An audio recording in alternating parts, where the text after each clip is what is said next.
morning and howdy, my friends. This is Road Gang Radio, live from the Fastport Studios with the legend in training himself, Jimmy Maddox. Well, hey there, Phone Master Dre. What do you say? Charles Belay, by the way, is going to be here today. He, of course, is the District Attorney of Plaquemines Parish. We actually have two in-house guests this morning. Chris Gonzalez will actually close out the show. He rode his motorcycle over from the Deep South into the city of New Orleans. By the way, New Orleans isn't the Deep South. It's simply New Orleans. It's surrounded by the Deep South. It is something entirely else.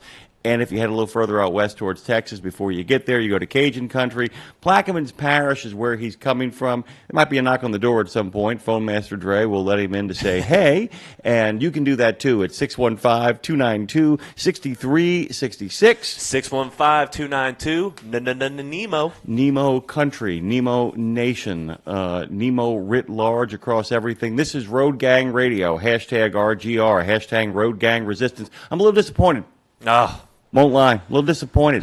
Disappointed. Fred Flintstone came through. Yabba Dabba did his part.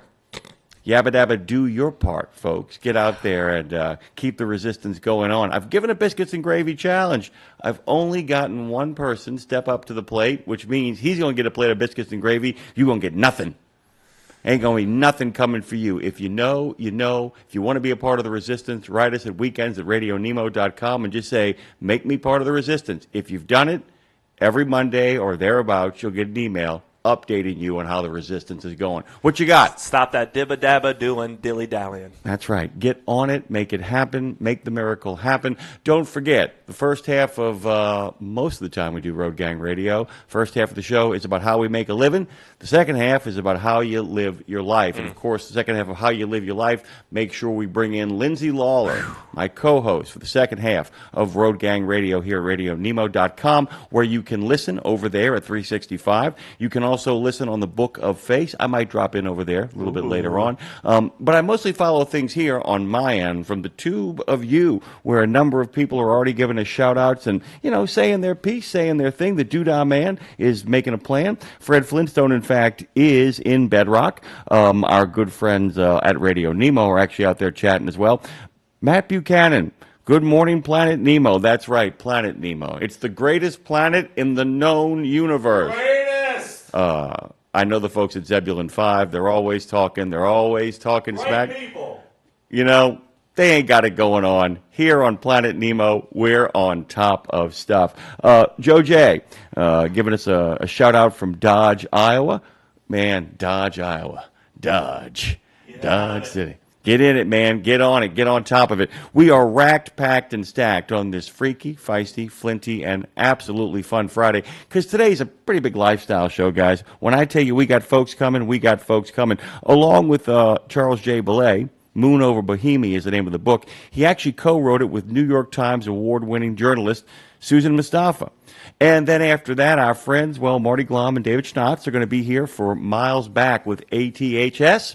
My good friend Dean Croak was lean and mean and on the scene. Sent me an email, as a matter of fact, with some details that we'll be digging into as well. Dude, he's been getting some views. Dean Croak is on top of the medias that are social. And then we're going to have Rolling with the Reels.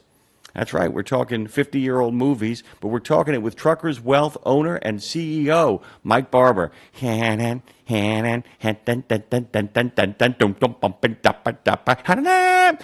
I bring this up, guys, by the way, because Jaws is 50 years old. You go to the movie, Shark's in the movie, Shark and you in the movie together. Farewell and adieu to you fair Spanish ladies. It's 50 years old, by the way, and Mike Barber and I will be talking about it. We do expect your phone calls during that segment as well, too. You can talk about Jaws with us, if it kept you out of the water. 50 years old this month. 50 years old tomorrow. 50. By the way, friend of the show, Guy Masterson, was the director and one of the creators of The Shark is Broken, which was done on Broadway and the West End. It's a play about making Jaws. The entire thing is just three actors set on a boat with Captain Quint, Chief Brody, and Mr. Hooper, which, of course, means Robert Shaw, Roy Scheider, and Richard Dreyfuss. What was really cool about that production, Dre, What? Robert Shaw's son played him. Oh, okay. And by the way, he's first cousins with, wait for it, Guy Masterson, the guy that directed it. All kinds of groovy stuff going on there. If you want to talk about Jaws, you can call Mike and I during that segment. But you can also, because Mike will always start off with this, Mike will be willing to talk about making sure that you're financially set. Mike's practice, what Mike does, is Mike does financial planning exclusively for truckers and can set you up in a way that you can drive and not worry about your future when you decide to retire or when you decide you just want to drive when you want to drive. Mike Barber will be here, and you can reach us then at 615-292-6366. I got some information here that I didn't get a chance to get to yesterday. The results are in from the You Gotta Be Kidding Me brake ambush, also known as CVSA's Brake Safety Day on April 22nd, 2025. The emphasis of that, by the way, was brake, drum, and rotor violations. The Valley Division of Chips, in California, we'll call them the Sun Chips, had their MREs on the roadside just for that occasion, had plenty of pictures of it. Across North America, though, there were 4,569 commercial motor vehicle inspections. 8.7% of them, 398, were placed out of service. 4,171, 91.3%, had no brake-related out-of-service violations. By the way, let's have a little laugh here. People from Chalmette in Louisiana called Chalmatians. If that's the case, what do they call people from Violet, Louisiana? Ooh, tell me. Violations. 32 drum citations were issued. 237 hit what is known as the 20% condition, which means at least 20% of the brakes were out of service. 77 actually had brake hoses or tubing uncovered. 48 their steering axles were all shot to hell. 38 vehicles failed an air loss rate test, and 112 had worn brake line hoses, inoperative tractor protection systems, inoperative, air warning devices, air leaks, hydraulic fuel leaks. You get the idea. You understand what's going on here. Not bad. Not bad at all. 91.3% of the people on a spot inspection on their brakes passed with no problem. Not bad at all, right? Not bad at all. If I was going to tell you that 1 out of 10 people out there on the highways and byways actually had bad brakes, would you feel good about that? Yeah, let's get those numbers up, guys. Check those brakes. Do that thing. When Tom Brady gets here and talks about brakes like he usually does, it's important, guys. It's really important for you to make sure you take care of that stuff.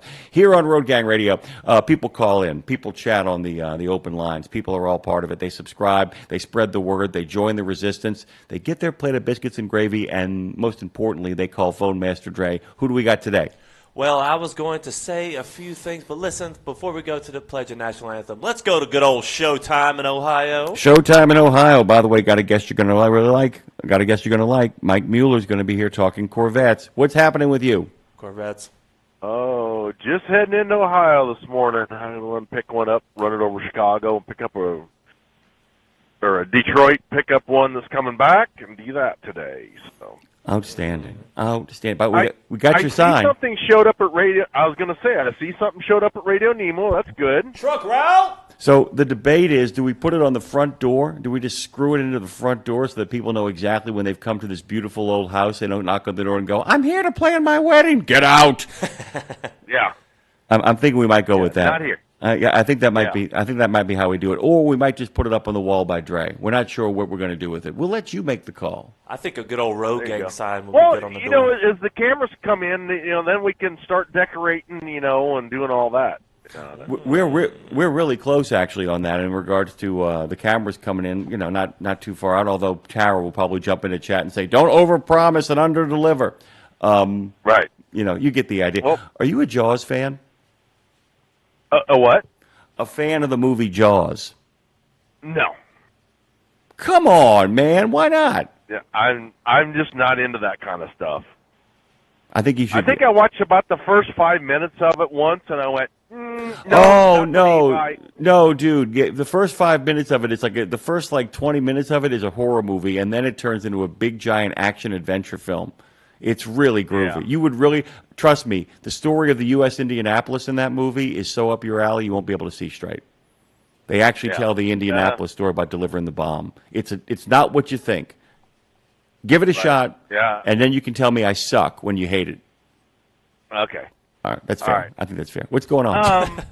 Hey, one other thing I've noticed, once you start listening like on YouTube, like I try to do every day, now when I turn like my tablet on and go to my YouTube, it'll bring up, it comes up with this homepage and it has like 4 or 5 things or 4 or 6 things you can. Now, every morning now, the show comes up. We're your favorite. That's really awesome. So that's the algorithm starting to work. So everybody, if you're on it all the time, it will start popping up like that. Nice. It really. And don't forget every day to click on the thumbs up. That makes a big difference. Hey, let's do it together, folks. It does. Everybody do it. Let's do Yeah. it. Nobody's hit thumbs up yet. Let's do it. There we go. Thumbs up. Thumbs are up. And if you don't get it done now, go back later in the day, look up the show. All you do is bring it up and click it. That's all you got to do.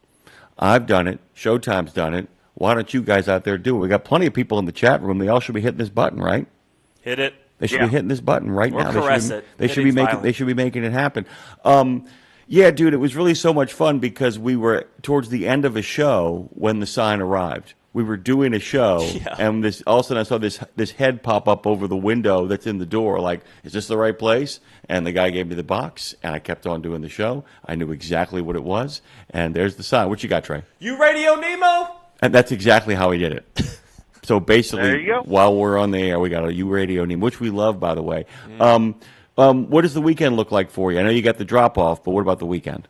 I'm not sure what they got planned for me yet. I'm supposed to be heading home next week. I've got a racing event the following weekend that I got to do that I schedule every year. So I got that. So I don't know what they got going on. Let me ask you about your brakes too. I mean, so is there anything that you ever worry about on a spot inspection? I don't think you have those problems, but I mean, do you ever in the back of your head said I should look at this thing in particular because if I got a spot inspection right now, I might be in a bit of trouble? I realize the answer is going to be no, but what the thing for me is it's hard for me to get under my trailer because it's so low to the ground. So I'm always worried about, having, everything's operational and good, but I get stopped, and then they find out, your brake linings are too thin. But what our company does do is every 12,500 miles roughly, I have to stop and get a mid-trip inspection. Mm-hmm. So guys will get underneath, and we always tell them we have to have a pit because they have to get underneath and look and see where our linings are at on that stuff. So we keep up to date. So I think I've got one that's getting close, so probably next time I go out for my 90-day inspection, they'll probably put brakes on it again. Right. So they're real good at doing that, keeping it up. Because I haven't been out there it's been over 90 days. Because I've been on this tour, so I've got about 2 more weeks of it to finish up. I have to tell you, working with companies that do that kind of stuff makes a difference. I'm actually going to give Dre a little bit of praise here. One of the things that he does at the end of every show is he resets the space. I mean, I don't just mean closes it all down. He does make a point of doing a room sweep to make sure the room looks decent, get the garbage out and all that stuff. And it makes a big difference. Like when the district attorney of Plaquemines Parish is going to arrive at 7:30 at your studio, place looks pretty good. Matter of fact, he's here. Dre, let him in. Let him in right now. Let him in right now. Get him in. Come on in. Come on in. He's trying to be quiet. He's trying to be respectful. Go sit in that chair over there right now. We got you on. Good morning. How you doing? We're telling everybody hello. Pleasure. So I want to do you a favor here. Set me up so we can do a pledge and national anthem. Showtime for us. Charles J. Belay, co-author of Moon Over Bohemia, has arrived on the scene. We'll be talking to him in just a little bit here. So Showtime, do me a favor and say now it's time for your pledge, national anthem, and your moment of reflection. Take it away. All right. And now it's time for your pledge, national anthem, and a moment of reflection. Everyone be careful out there. I pledge allegiance to the flag of the United States of America, and to the republic for which it stands, one nation, under God, indivisible, with liberty and justice for all. Oh, say, can you see by the dawn's early light what so proudly we hailed at the twilight's last gleaming, whose broad stripes and bright stars through the pale o'er the ramparts we watched were so gallantly streaming, and the rockets recollected, the bombs bursting in air, gave proof through the night that our flag was still there. Oh, say, does that star-spangled banner yet wave o'er the land of the free and the home of the brave?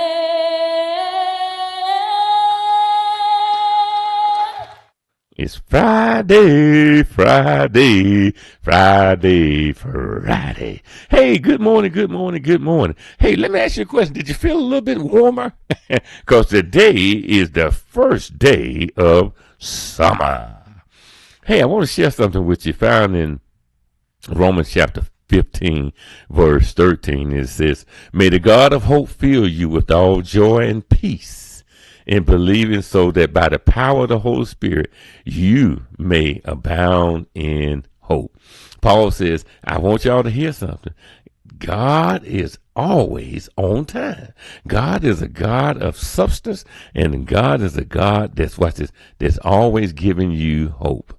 He says that may the God of hope fill you with what is all joy and peace in believing. He says, if you want to know what hope looks like, he says, start enjoying this thing that God has given you called life, and start experiencing peace by not being so angry. So, brothers and sisters, as you prepare for this Friday to get out there and enjoy this beautiful first day of summer, I want you to think about this. Are you living by faith? God bless you, brothers and sisters.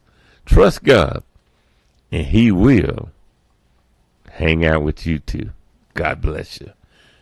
Amen. We sure are living in faith. And Jimmy, can I give a little shout out to somebody? Somebody's on the road, or then lots of people are on the road, by the way. But you should give your special lady a shout out. Oh, she is along the old I-10 going over there to Florida, having a little her day. She took a day off. She was supposed to go do some field tripping with the kiddos, but it come to worked out that baby daddy came in, so she gets to have a day to herself. She's going to Florida, going to enjoy herself. You have a safe trip. Love you, babe. Hey, you know, she could have waited just about 3 or 4 hours, put you in the car, and you could have gone to Florida. You have Let's the weekend not talk off. about it, all right? Am I rubbing it in? No, it's okay. We're okay. We're okay? Yeah, We're good? everything's okay. By the way, big thanks to our friend Showtime. He's the man. Now 8 people suddenly have liked it. If you were in the chat, and, good 20, 30, 40 of you guys actually are lurking around in there, hit that like button. I want to give a big shout-out to our friends over at Fastport. Brad Bentley is also in the chat, president over there at Fastport. The reason we have this newfangled technology, all this groovy equipment, all these new computers and these boom mics, and the fact that, District Attorney Belay is actually on the headsets and on the microphone. We'll get him in here in a second. Moon Over Bohemia is a beautiful book, by the way, guys. It sets the scene gorgeously at the top. It takes us into the future and then returns us to the past and throws us in the midst of a hurricane. And from that point, the action unfolds, a story of love and loss and life, and it's all based on a true story. And he's looking quite dapper, if I say so myself. He does, looking man. Good, Look brother. at the man. Look, you're looking good. You're looking good. Hey, who do we got on the phone, by the way? Oh, man, you know who it is. He ain't got nothing to say, but he has a lot to say. Mark in Kentucky? He's got a big heart in Kentucky. He's either in Ohio or Kentucky. He's in Kentucky. What's the word, Thunderbird? You got fried chicken? No, not fried chicken. That might be for dinner tonight. Not sure yet. Oh. Hey, by the way, and I've said this before, you know that we are within 4 blocks of the best fried chicken in the city of New Orleans. Mm-hmm. McCarty's fried chicken. I'm telling you, Mr. DA, it is the best fried chicken I have ever had in my life. Matter of fact, they finally convinced them to let them use their, what is it? Not their dip. What's the word I'm looking for here? Sauce? Not the sauce.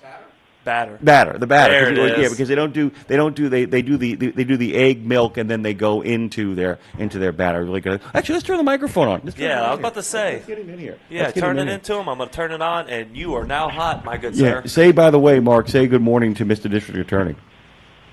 Good morning, Mr. District Attorney. Good morning to you, too. Oh, he's good for radio. Look at He's him. good for radio, by the way. Mark, you're in Kentucky, correct? Yes, sir. What part of Kentucky are you in? Northern Kentucky, just right here at 275 and State Road 16, heading up into Covington to pick up another load of diesel. How did the tire thing resolve itself, brother? The patch they put on from last Thursday was failing, and so they just put on a brand new tire. But you're good to Which go. they probably should have done the first time. You Oh, yeah. said. Good to go. You are Yep. set. Yep. You said it go ahead. wasn't a 10-hour. It wasn't a 10-hour trip this time in the shop. No, that's a good thing. That's a good thing because I'm telling you right now, man, you have been through more than the Book of Job at this point. By the way. Yeah, I mean- it was an hour and a half at the tire shop, but that's because they didn't open for 20 minutes before I got there, till after I got till like I was there half an hour before they showed up. So, but it all worked out. What's the weekend look like, and how's the good lady? She's doing well. Weekend still looks like normal. Got to work all weekend, but Monday, Tuesday looks like we might have some time to just ourselves, even though the kids are all home from school and all that. But we might just go out, do nothing, drive around. All right, I'm going to get you off the radio right now, not because I want to Okay. get rid of you, because I want to actually read something you sent me. You know what I'm talking about, don't you? I know, sir. Have a great one, everybody. Catch y'all later. See you, Dre. Thank you, Mark. Bye. The average over-the-road driver is asked to stay out 14 days for 2 days off at home with a couple of weeks paid vacation added onto this number. A driver is expected to be out 311 days a year approximately. 24 hours a day in that truck, working with a few hours may be spent at a customer or in a truck stop. In 10 years, this trucker will spend 74,640 hours at his or her job in the truck. Some spend less and some spend more.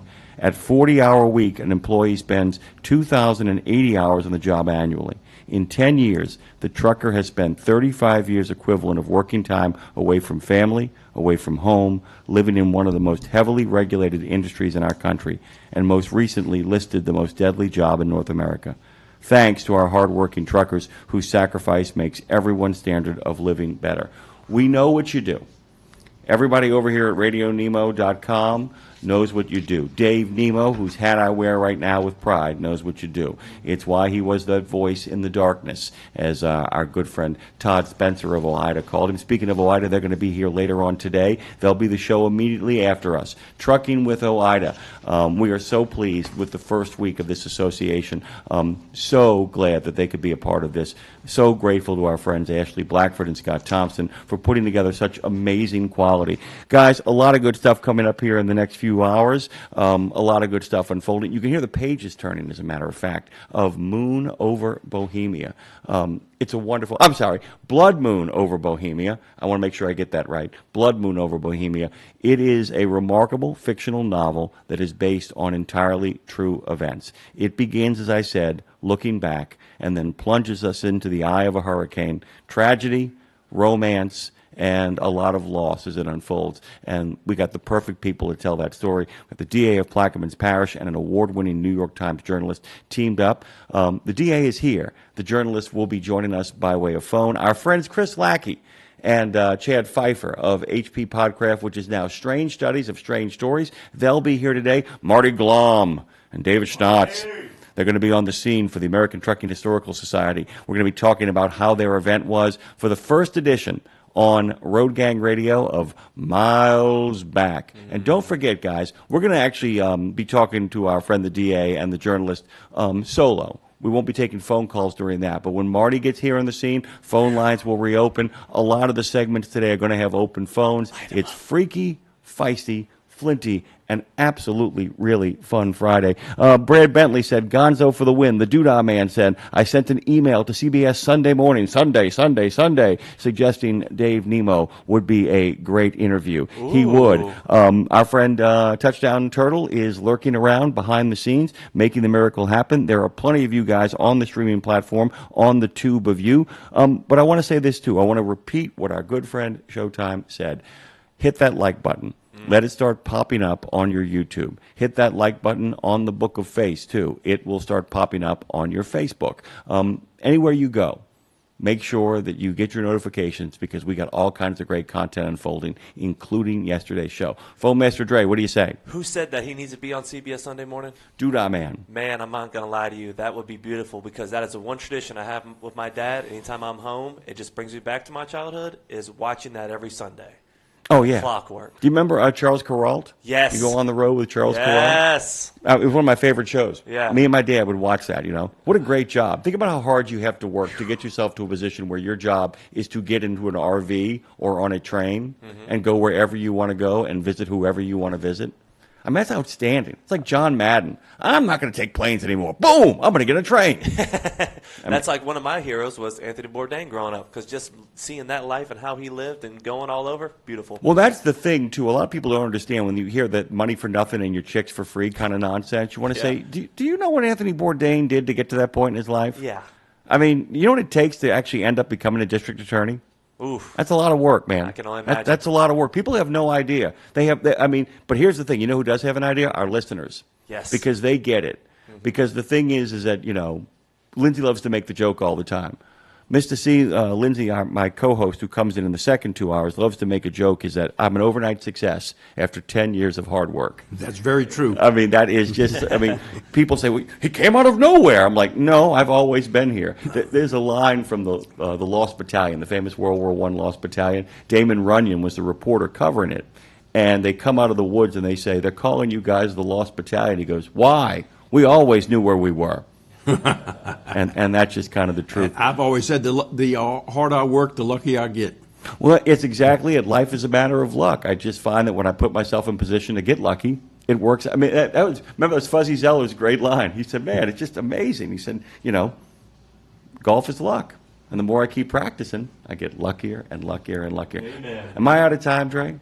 You getting there. You got a minute. Okay, so let me take care of our friends from Truck Down. Then. Do it. Truck down, truck up, and get down. Truckdown.com. When you break down on the side of the road and you find yourself with nowhere to turn, just simply take out that app, hit it. They serve all 50 states. They serve the 8 provinces. Here's the best part. They've been doing it for almost 30 years now. They started this racket in 1997, and they really got it going on. Head over to truckdown.com and, get that app. Make that happen, by the way.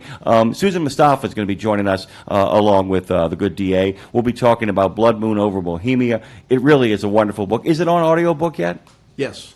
That's good news. I'm sorry, not ebook, not audio. Okay. Not that I'm aware of. Okay. By the way, you have a great voice. You and Susan should read the book, by the way. That's a fantastic. By the way, guys, you're probably noticing for the first time, I'm not talking to all you guys from Oklahoma and Illinois and all that. I'm actually talking to somebody who actually speaks my cadence. Yeah. By the way, Andre's last name, Charles, is Thibodeau. So, we got a lot of stuff going on here. All right, Dre, break us away. We'll take the break. We'll come back on the other side. We'll get Susan in the equation. This will be great. Guys, this is really a joyful book in regards to a really clean, nice read. A good thing for the Sleeper Cab Library. That's going to get put back up on the website sooner rather than later.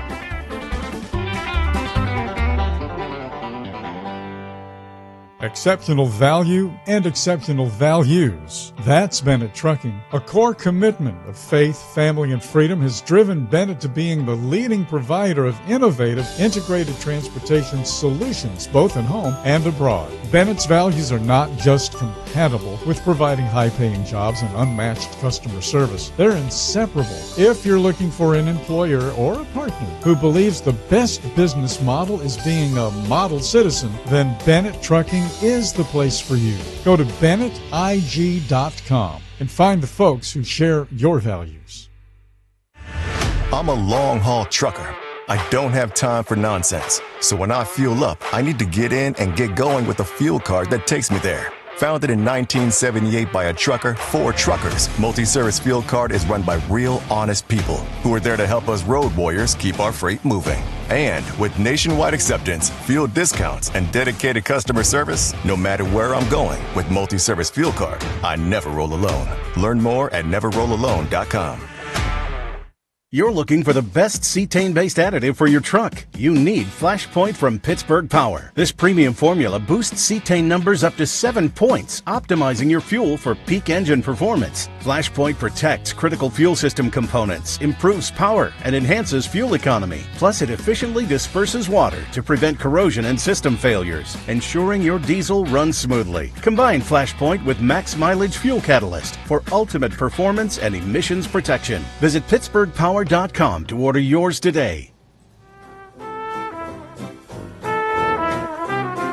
Live from the Crescent City at the Fastport Studios, this is Road Gang Radio. Take it away there, Jimmy Mack. Oh man, Dre, the future's so bright we got to wear Shady Rays. ShadyRays.com, by the way, their Lost and Broken Protection Program is tops. And it's also accompanied by incredible personal service. Head on over to ShadyRays.com. Remember, they got your back. Charles Ballet is joining us this morning. Yes. He's the district attorney of Plaquemines Parish. He is joined on the phone by Susan Mustafa. This is a marvelous book, by the way. Before I kind of get into all the details, it's a historical novel. It's set in the 20s. It is based on the true story of the forced removal of a diverse population of people who once lived and thrived alongside the Mississippi River in Lower Plaquemines Parish in southeast Louisiana. It's more than that, though. It is a deep dive into a human story, a story of the beginnings of tolerance, the beginnings of understanding, human compassion, also an incredible amount of cruelty and indifference, and how sometimes the bonds that tie us together can get us through the worst of circumstances. Charles, by the way, is the district attorney and native of Plaquemines Parish. He was born in Port Sulphur, Louisiana. He grew up in the adjacent area of Home Place. As a matter of fact, he had a son who graduated the year after me in high school. I got that right, correct? Absolutely. Charles number 2. Charles number 2. And his first ADA, by the way, actually graduated the year before I did. Charles is married to Claire, and they are the parents of 3 sons and grandparents of 11 grandchildren. Congratulations on that, by the way. Thank you, Jimmy. And they reside in Belle Chase, by the way, which is a wonderful, beautiful place. Let me tell you about Susan as well, too. New York Times and San Francisco Chronicle best-selling author, award-winning investigative journalist, does terrific work. Her books have been translated and published in 9 languages. She's been prominently featured in several docuseries. You probably know her. I mean, if you see her, you'll go, oh, her. Numerous television programs that have aired on FX, A&E, Hulu, Discovery, Investigation, Discovery Canada. I could go on, but if I tried to give both of your bios in full, that would be the segment. Susan, good morning. Susan D. Mustafa, good to have you. Thank you so much, Jimmy. I appreciate that. Yeah, I really appreciate both of you guys. So, Susan, we'll start with you because you are on the phone here. D.A. Charles is joining us here in studio. Talk to me a little bit about the origin of this project, how we get started rolling on this. What is the connective tissue that brings you and Charles together? Talk about that process, and then we'll get to the idea of writing the book itself. Many years ago, I wrote a book with District Attorney Tony Clayton in West Baton Rouge Parish about serial killer Derek Todd Lee. And fast forward 20 years, Charles was telling Tony about his book, and Tony said, you need to talk to Susan. And Charles called me, and he told me about what had happened down in Plaquemines Parish, and it was a fascinating story. And that's how we came to work together. Well, I've gotten a chance to spend a little bit of time with Charles this morning. He's a pretty darn good storyteller. I've actually watched a lot of videos that you're in too. Talk to me a little bit about give our listeners a sense of the macro picture, the bigger story here, and then we'll get to the particulars of how we fictionalize that. The bigger story is that really it's a forced migration, and actually that term, a number of people that have read the book and that we've been interviewed by, they've brought that term to light with us, which is something you hear internationally across around the world, people being forced off of their properties, out of their countries and such. And here it's basically really what occurred, and year after year people would tell me that story really should get out. It shouldn't be buried with time and just left alone. And one particular one was Tony Clayton himself. He said, it's a great story. You better write it. You better write it. My whole thing was to do a movie. I'm more visual, I suppose. And everybody kept saying you need to do a book first. Of course, we'd love to see a movie made because I think it has a lot of visual parts that would be great. And it really was it's a shame that the people, most of them that lived in this particular area were poor, somewhat ignorant in a sense as far as lack of education. You got to go back in the 19-teens and 1920s. People were living off the land, most of them, trappers, shrimpers, fishermen, and that. And so they didn't know, and when they had word, of course, that the land was being taken, the legislative act passed, you better sell or we're going to expropriate, you got to move out. They moved out. And some of them took down their houses board by board, moved them across the river, and built new places, went to the West Bank, some went further up the East Bank, some went to New Orleans, and even further north. And so it was a forced migration, really what it was. It was wrong. It shouldn't have occurred. Because, in fact, we'll explain that a little bit here in a second. It really should have never occurred. This thing was 50 miles south of New Orleans, where they're going to create a spillway. And just so everybody would know, it was in 1924 when they passed the act, and then they started right away tearing down whatever the people had. And lo and behold, around 1928 or so, they realized, well, we should have a spillway actually above New Orleans to save the city. And that's when they started working the Bonnie Carey spillway that we all know about. That's a few miles north of New Orleans, upriver, and that was built. And of course, there's just this year, there was issues about should it be open because of the high river to save New Orleans. That made a lot of sense, not down there. And the book tells you the story of why down there, in a sense. Lo and behold, it was money, oil and gas that was coming in Louisiana. A number of people in the know, I would say, in political positions, knew that they could do things to get properties. And right in the middle of this Bohemia Spillway area, lo and behold, is called the Potash Salt Dome. A book was published in the early 1900s by geologists saying that wherever there was a salt dome, there was a high probability that you'd find oil and gas and other minerals such as sulfur. Wow. And so there was a big old scheme, a big plan, and they got the law behind it to let them get the property. Susan, I want to kind of piggyback off of that, because the big decision is then how to go about telling that story, because simply in his telling that story, we're all sitting there going, how many people have given up land on the cheap only to discover that what was underneath was actually quite expensive, and they ended up getting pennies, if even that. Sometimes nothing on the dollar, sometimes simply just picked up and moved over there. So once you kind of know the story, once you kind of know what the macro, the 30,000-foot view is, how do you figure out a way to move to the particular, to dramatize? How do we do that? Well, Charles and I discussed that a lot early on, because my thing was a book about a spillway would be a very niche audience. And so my job was to, how can we make this, A, where people care about it, and B, where it's interesting and keeps the reader moving through. And so we decided to write it as historical fiction. And we went down there and we interviewed a ton of folks, that were elderly, that had memories of their families, who once lived there. And I started creating the characters based on those people that we met down there and their stories. By the way, only in Louisiana can somebody in the Deep South have a first name of Claude and nobody blink about it. I just want to point this out to everybody. It's the absolute truth. I mean, the idea of somebody named Claude in the middle of Alabama, you'd be like, well, wait, what's going on here? But I didn't even blink when I got to it. By the way, just to let you both know, the scene in which they fall in love, well, in which Alice tells him, we're in love and you're going to have to live with the fact this for the rest of your life, is a beautiful meet cute. It is a beautiful little thing. Remember, she comes by and she says, are you going to the picnic afterwards? No. Well, then I guess I'll have to bring you by picnic food. Doing that and also having, it's a story really of two families. Is that fair? I mean, there's a lot of other characters that play through, but it really is a story of two families. I'm going to turn to Charles here just for a second and ask him to kind of say, tell us about one of the two families, and then I'll ask Susan to tell us about the other. Well, as you know, as you mentioned to me, I'm district attorney. My role generally has been writing legal briefs. I'm not a storyteller. If girl meets boy, marries, has kids, and that's why I needed a novelist such as Susan, a writer as good as she is, like this, to come in and put the storyline to it. I knew all the facts, all the information and about that. And as she just stated like this, it needs to have a story so that people can get the feel of people that lived there, how they had to move, how they got hurt, their families got uprooted. And that's what Susan did a great job of, is coming up with all of that. And I will say right now, I'm not going to tell you the final, but the punchline, the ending like this is absolutely wonderful that you came up with. And, of course, you have to get the book and read it to get to that point. That's the hard game we have in these interviews, right, Susan? It's like there's so much I want to talk about, but there's also me saying everybody out there needs to buy this book right now, and I'm not going to tell you how it ends. I'm not going to ruin it for you.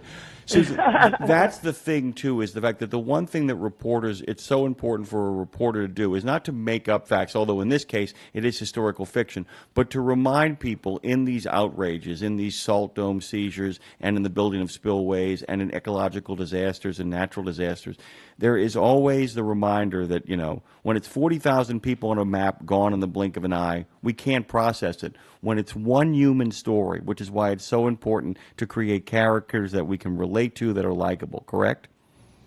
Yes.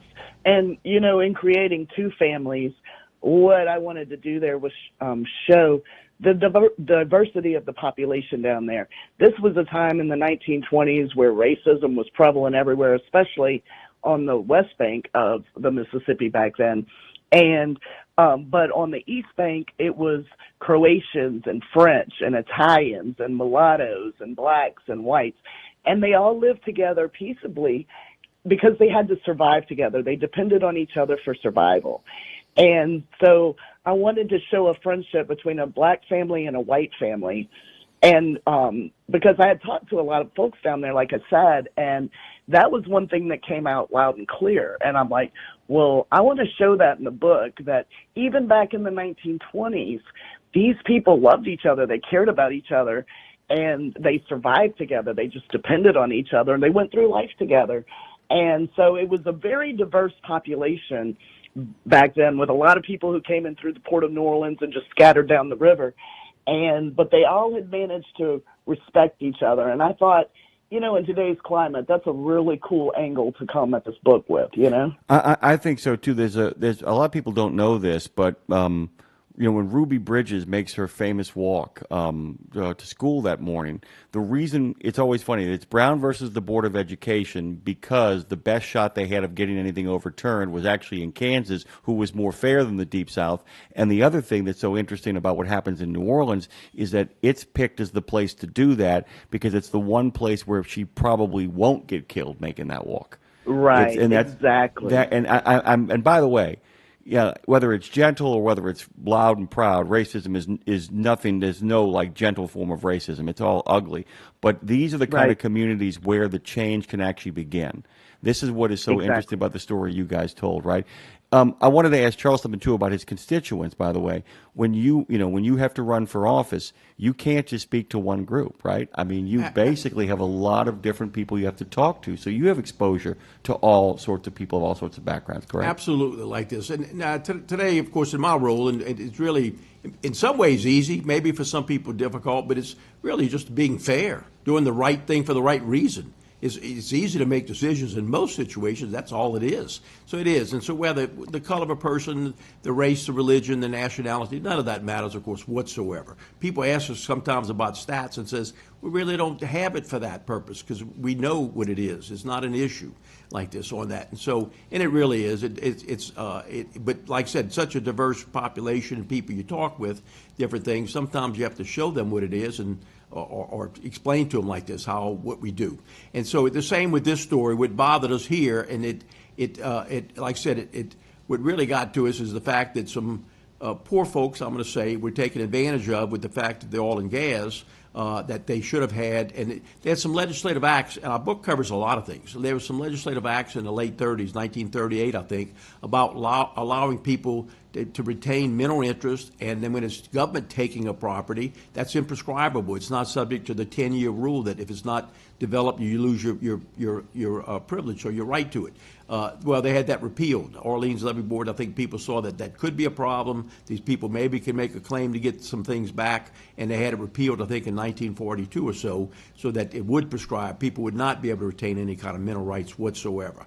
And just so folks would know, the money that generated from this is a lot. It's hundreds of millions of dollars. It built the Lakefront Airport, built a lot of things for New Orleans, that it was well beyond anything to do with levee boards and flooding protection, et cetera. Much, much more than that is what it was all about. I think the thing that showed that is just recently they realized that they had a problem in their accounting like this, and so they decided to the monies that were still being generated, they still have some property interest there. The money's being generated from oil and gas goes into a fund now for the part of the levee district that manages the lakefront and the airport and all, not the levee protection, not flood protection whatsoever. So the fact of this thing being for flood reasons, purpose of that, just recently that even proved that was wrong, that was incorrect. And so the thing that people are taking advantage of it, very few times you see one parish get such a sizable chunk of property, I think well over 30,000 acres, in another parish like this to do something that they desperately need. That's just uncalled for. You just don't see it. And it's why, by the way, in case anybody's ever heard Randy Newman's song "The Kingfish" at the beginning when he says there's 100,000 Frenchmen in New Orleans, why there was a lot of what I call rural resentment towards the municipality of the city of New Orleans for that reason. I do want to ask Susan a question in regards to the craft of writing, and I can see where you guys would be good collaborators in this sense. So it's almost like writing at three levels, and you'll probably understand this perfectly. So you're writing a fictional story that has a historical foundation, that has a great deal of legislative and legalese that kind of lurks underneath it. And you've got to figure out a way to keep the story moving forward while expositionally introducing enough information so that the audience understands what is going on in the Capitol and in the government offices in the parish while simultaneously telling the story. Susan, how do you create that balance in your writing? Well, this was actually Go on. Yeah, this was my first historical novel.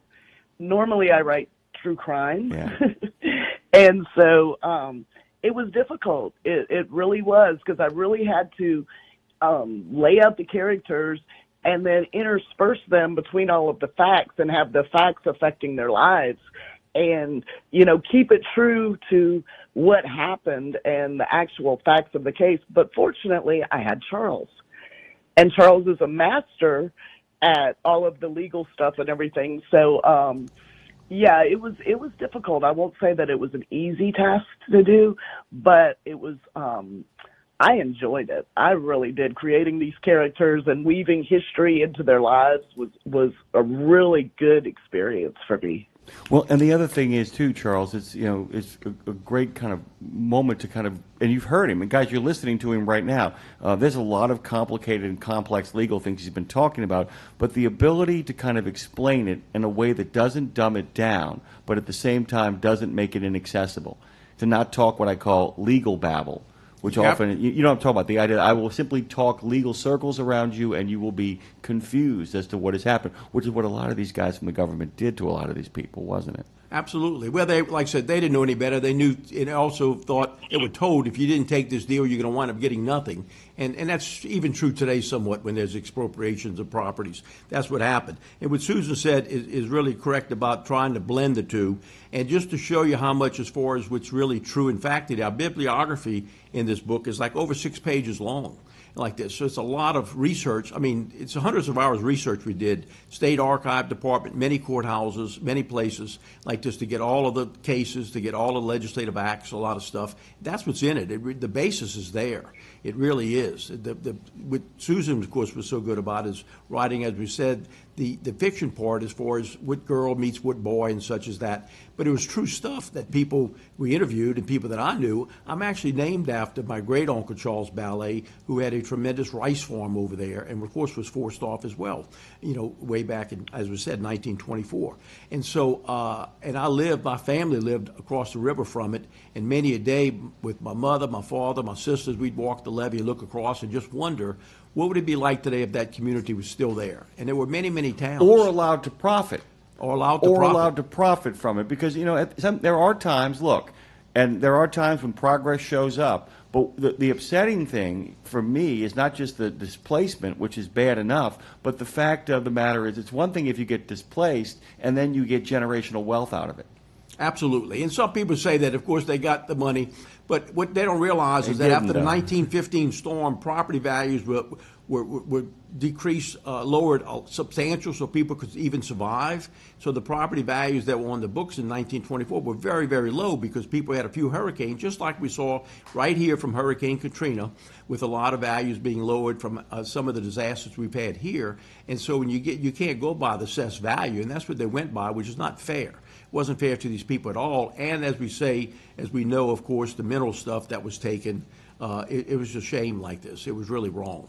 Yeah, I want to shift back to the writing of the book here, Susan, and I want to actually give you some serious praise, both of you praise on this, because, first of all, you've got to, you made mention of the fact that this area of the world, they were much more loose and what I would call fluid race relations than you find in the rest of the Deep South.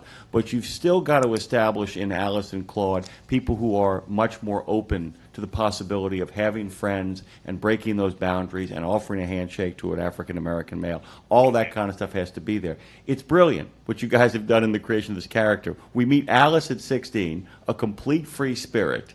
So we immediately know that she don't care about any sort of boundaries, and we actually have her fall in love with the guy who runs the store in the parish. And by doing that, who better than the guy who actually has a post office and a speakeasy attached to his store to see everybody in the community? So that's the other thing, too. You can't play against time, right, Susan? You can't make up things that couldn't have happened back then. Because nowadays, this kind of thing would have you down there with a cell phone filming things going on and saying, this isn't right, what's happening here. You've got to play in the time period you were put in, correct, Susan? Yes, and that was a real interesting aspect. I did a lot of research on what life was like in the 1920s down in Louisiana. And I mean, even so far as, did they even have Reynolds wrap yet? And I don't know, there's one little part in the book where they're using these little parchment papers because there was no Reynolds wrap then. So it's like I had to do a deep dive into what was available for them to even have back then, because you can't put something in that time period that wasn't invented yet.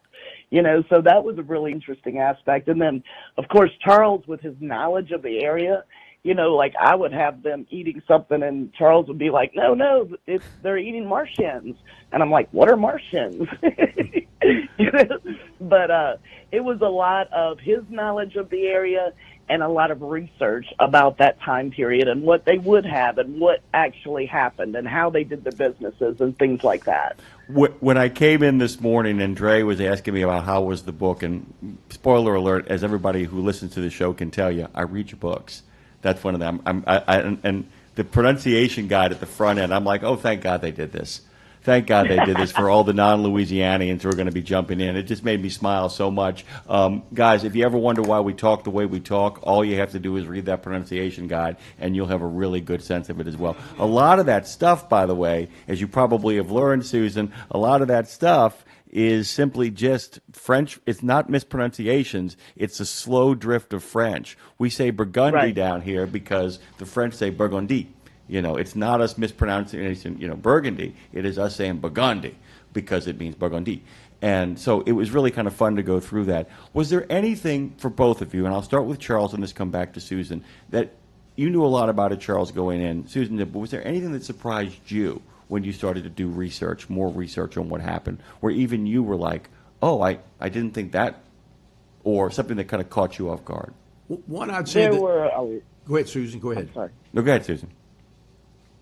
Oh, which one of us is going? You get to go first, Susan. I can see Charles, so you take the first crack at the ladies first.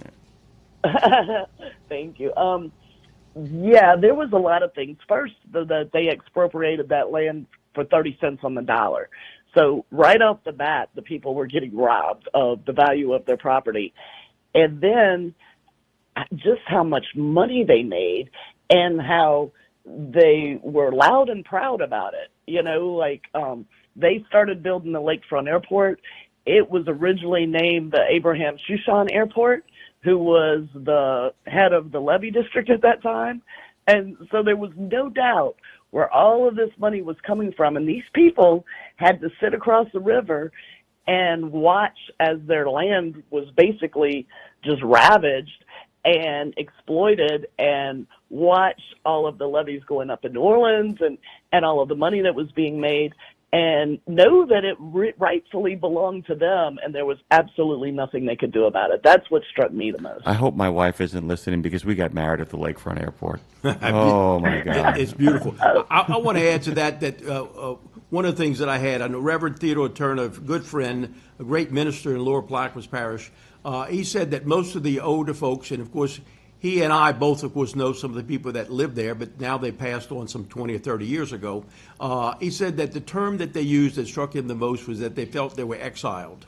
They felt that was land that they had, they developed, they had their gardens, their homes, their lives, everything there, and then they were told they had to get off, and they tried to find out, is there some way we don't have to? What is going on? Why do we have to leave? It doesn't make sense.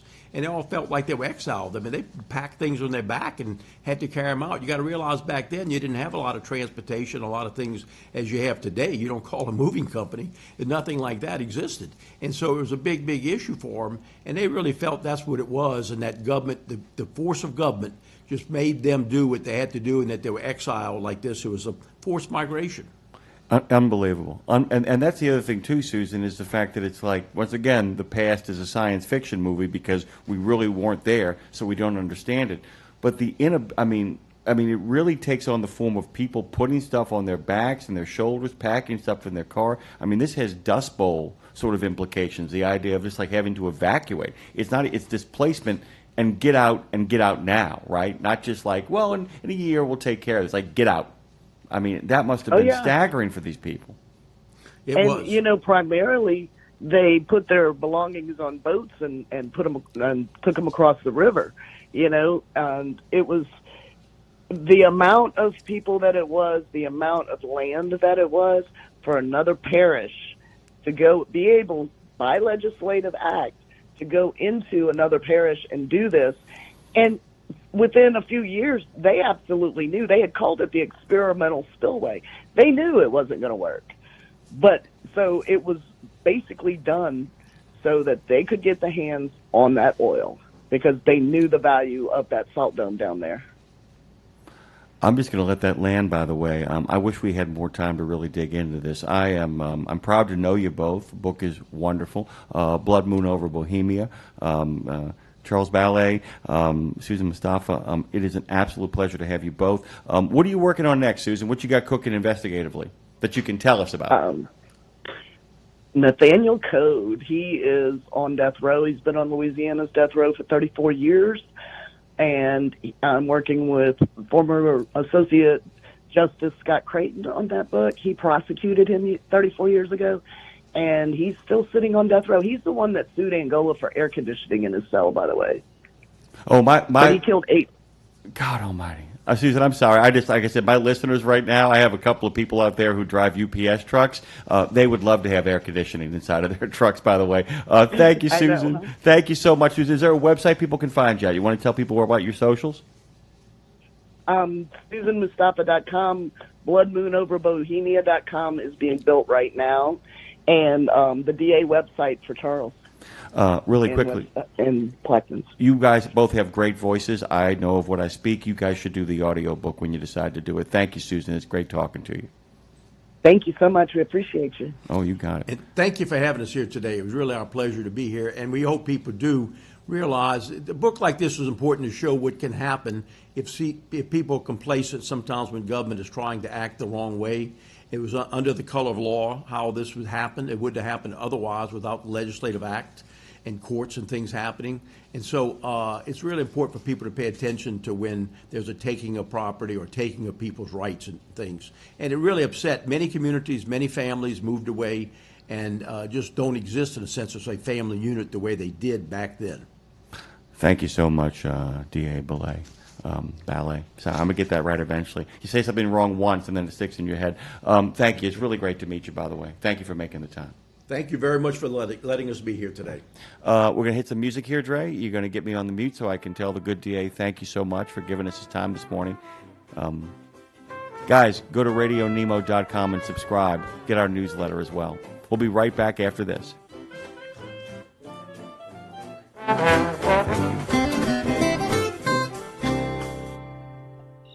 Wait a minute. Are you running all of your rig's accessories? All of them. You like that? No, why would I? Your engine's turned off. That means I ain't violating no idling laws. You like that? No, why would I? That means you're running off your battery. I'm running on an Odyssey battery. You like that? No, why?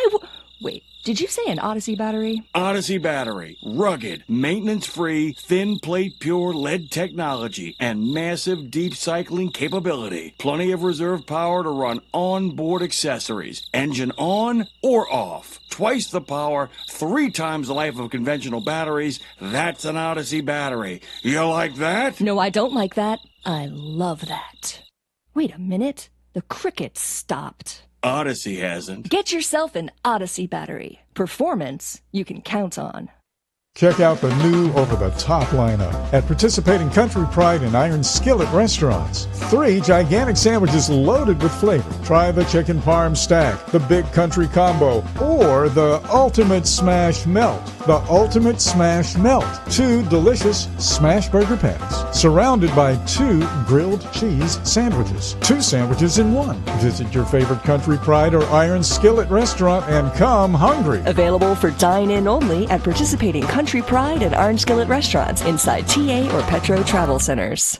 In trucking, financial security and retirement isn't a guaranteed destination. That's why Truckers Wealth is here. A financial hub designed for you, Truckers Wealth combines expert advice and tailored solutions. Tax-free wealth plans grow your nest egg. Guaranteed income retirement accounts provide stability, and no market risk accounts protect your investments. That's hard-earned money, a steady stream of income, reliable growth. That's a retirement. That's a destination worth investing in. That's Truckers Wealth. Truckers-wealth.com. Experts dedicated to your success. Did you know it's extremely easy to join the Wreaths Across America mission to remember our fallen heroes, while at the same time honoring those who are currently serving our country and their families? Plus, you're helping to teach our younger generation about the value of freedom. With just one $17 donation to Wreaths Across America, you're sponsoring a fresh Maine Balsam Remembrance Wreath. They've really become a symbol of America's respect for those who bravely served and are no longer with us. To sponsor your wreath, just visit wreathsacrossamerica.org. That's wreathsacrossamerica.org.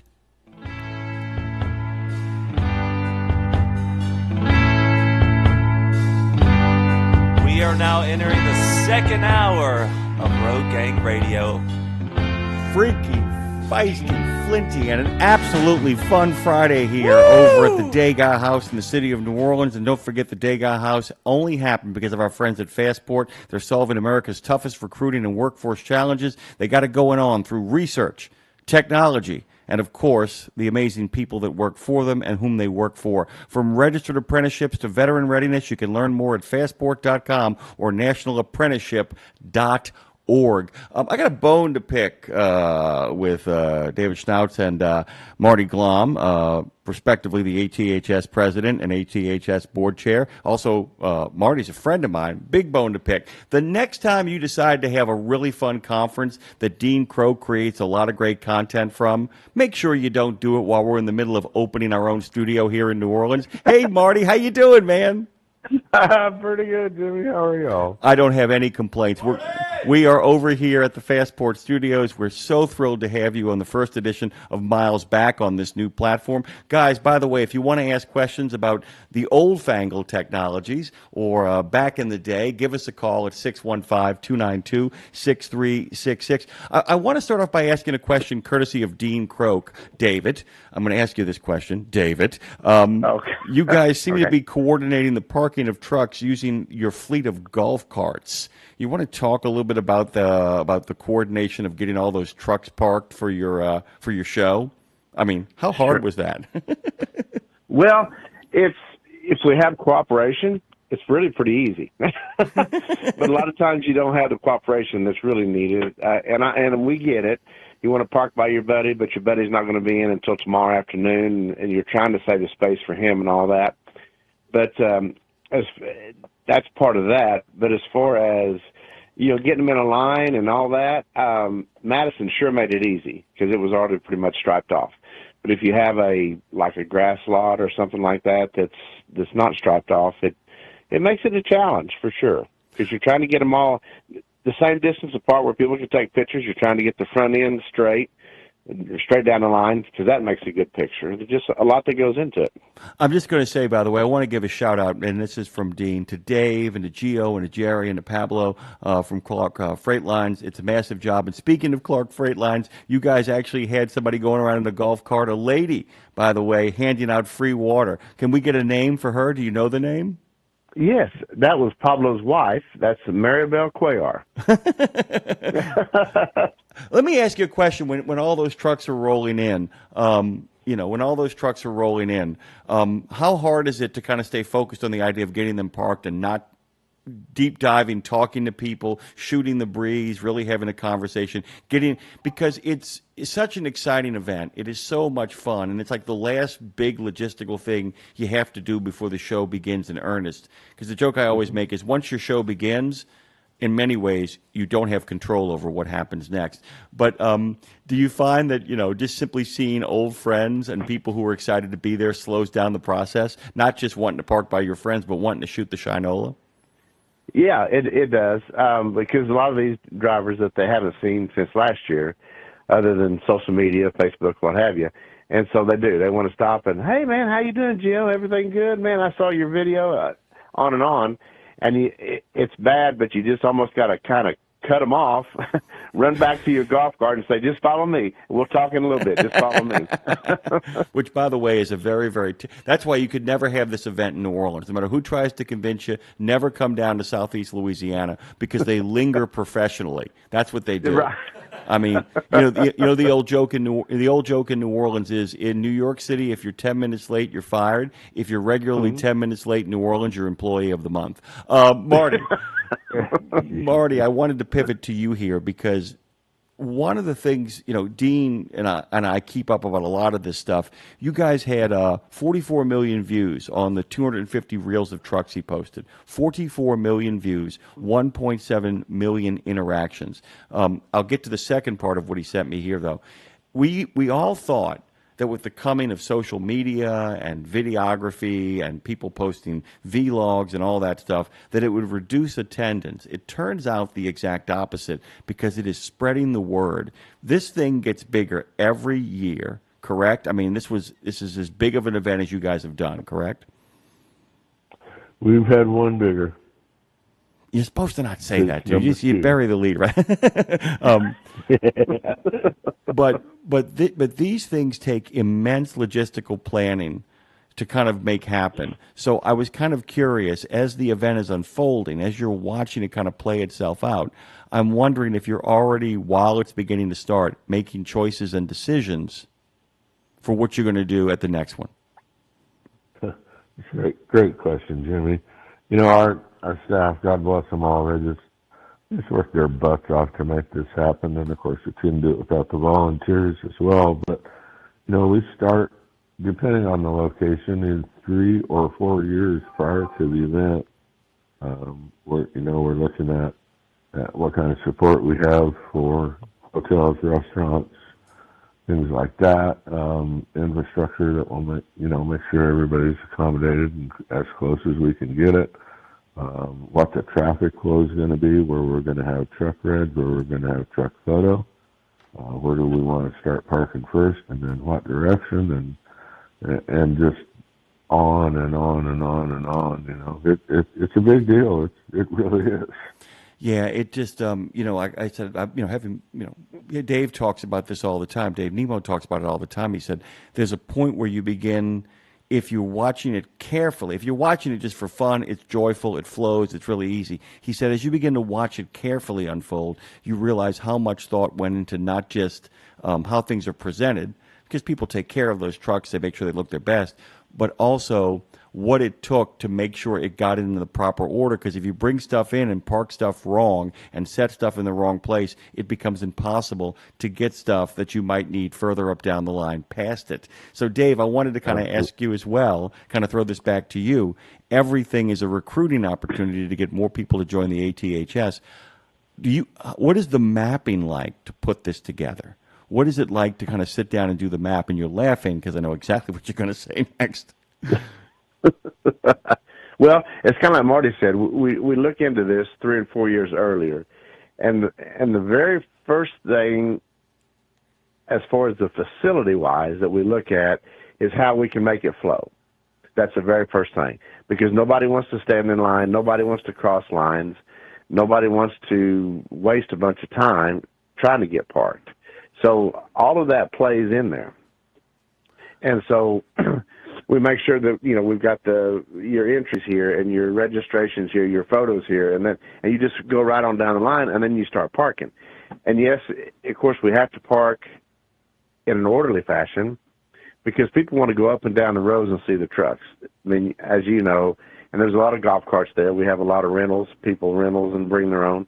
But you want to go up and down the road looking at trucks and picking out your favorite truck and trying to see the truck that you saw last year. So it's very important to get all that together. Marty, let me kind of pivot to you. There are some old regulars, things that people are used to seeing there, but every year one of the joys is what's next and what's new. That becomes part of the reality too. As always, even for you, even for an old hand like Marty, with his boots and his jeans and his jacket, which he always, there's like a uniform that Marty has. Even with you being so comfortable with what is already there, was there anything this year that got you really excited, that was new, that was something that really caught your attention, that you're like, I can't believe we got this here, I can't believe this still exists? Anything in particular that really kind of made even Marty Glom go, wow? Every year, Jimmy. That happens every year. And, because we move, we have regions, west, central, and east. There's always something new that catches your eye, and that really has the wow factor. And we welcome anything and everything, right? Please come and enjoy. But I will say, I felt like personally anyway, the quality of the trucks that were there this year in particular raised the bar another notch. I mean, there was some knock your socks off stuff there that was just, and not just one, there was several.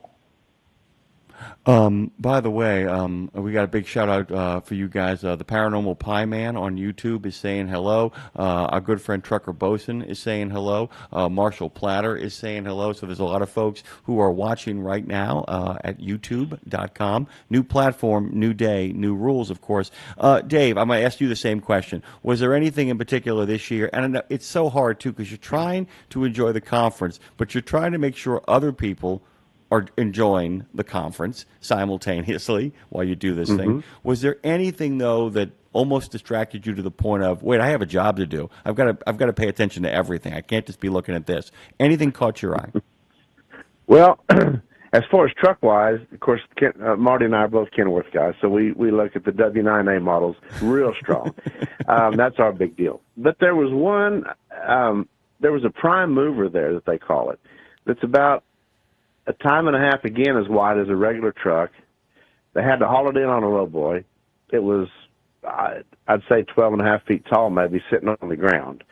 And I parked this guy, and I've never seen this truck before at one of our shows. Maybe it has been, but I haven't seen it. And I asked him, I said, just follow me. And I said, we'll go ahead and get you parked. He said, well, just tell me who you want me to park on top of, and I'll do it. And sure enough, on a pickup, he could have done that. He couldn't have done it on a big truck. So that was kind of one of them that kind of stuck out in my mind, because it was just so huge. And, of course, it ran on its own power, and it attracted a lot of attention. It's kind of neat. Dave, I also want to stay with you for a second here in regards to your membership and the growing membership and what you guys are planning to do, what's coming up. And I'm sorry I'm all over the place, guys. We haven't talked in a while. It's also your first time on this platform, so I'm trying to cover a lot of ground. I know there's stuff that you guys want to cover as well, but I wanted you to kind of take a moment, Dave, to talk about membership, talk about the growing number of people who are interested, and in regards to, there's a lot of people that we know over there, some younger people who are trying to get other younger people excited about. What have you guys got planned in the next couple of months? What's coming up? Well, we've got a new group within the ATHS. It's called Next Gen, and this Next Generation is what it amounts to. And we've got people that are heading that up that are, to us, are younger. They're in their mid to late 30s. And so we're trying to attract They're babies. You hear me? Babies. Exactly. Yeah. Well, yeah. So they're trying to attract the younger crowd, of course, and they're doing it all the way from mom and dads with babies. Bring your baby to the show. We've got a coloring book section all the way up to maybe you are in your mid-30s and have your own truck. Be sure and bring it, and like I said, bring your family along with that. We've just got into a partnership with Women in Trucking, and that is a little over 8,000 people that have joined us recently, and we're real proud of that. So we stretched out to those group of women, and hopefully their husbands will see the benefit in it and want to join us, and on and on and on. I mean, you know how that goes. One friend tells another friend, and all of a sudden, it's a big deal. So that's probably two of the biggest things we have going for us, besides just the camaraderie and just the idea of belonging to ATHS. And just, we talked to a guy this week is the Texas Trucking Show here in Houston, and Marty's down here with us for that, and talked to a couple of guys that made it up to Madison, and they said that they just couldn't believe the camaraderie and the non-competition type attitude, where you just bring what you can bring, no matter what. Even if it won't run, put it on a trailer, bring it, let us look at it. That type of deal. So we really do have a different show than a lot of the chrome shops do and what have you. Not taking anything away from them, but it's just a different type of show. It's a and different that's what spirit. attracts a lot of our members. There's a different spirit, by the way. That also, by the way, when you don't have look, even when you have friendly competition, the issue with that is that people still. And by the way, in all fairness, you do have to be a little proprietary if you're looking to gain a competitive edge. You don't have to be dirty or underhanded.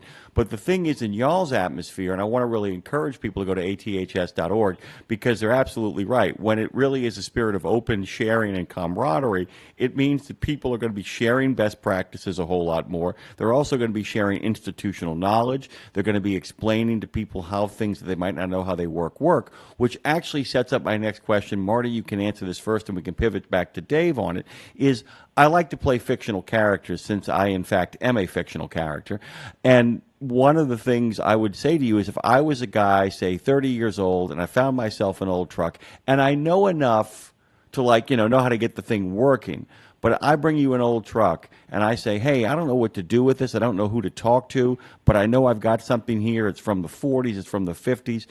How do you guys welcome somebody like that in? How do you help them understand what they might have and how they might get it to a place where they can fix it up? They can make it happen for themselves. They can be a part of this kind of culture that you guys have created. Did that make sense, Marty?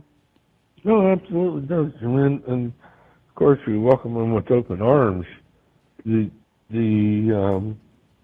of the biggest benefits of being an ATHS member is the networking that takes place. The guy comes and wants to know what to do first. Well, Billy just finished one of those. Here's his name, number, email. You can get a hold of him. Joe's got one that he did 3 or 4 years ago. You can get a hold of him. We all got spare parts laying around. Know what to do, what not to do through that experience. And then, of course, the library, our archives. Absolutely can't figure out what the heck this piece is, where it goes, what it does, how it attaches, or anything, Well, you can get in there in the library and you can start digging around, and I bet you 99% of the time you find what you're looking for. By the way, really quickly before we kind of pivot towards Dave, Little Roy per year says, howdy from beautiful Minnesota. Just wanted to give you guys a shout out to tell you both hello. That's what's being said over on YouTube as we speak.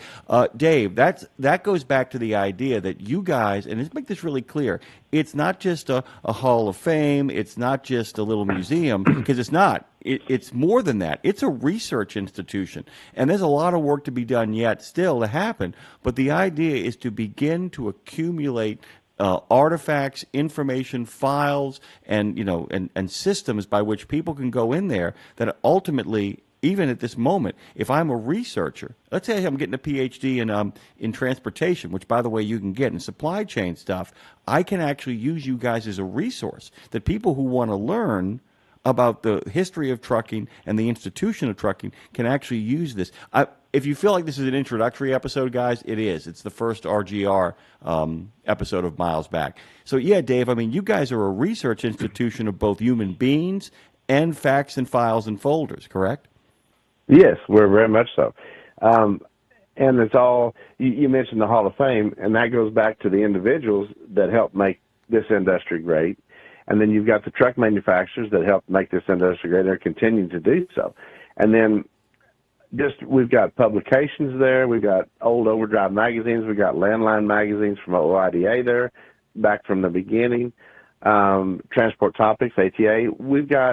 There's just so much there in print, and we're getting it digitized where everybody can access it.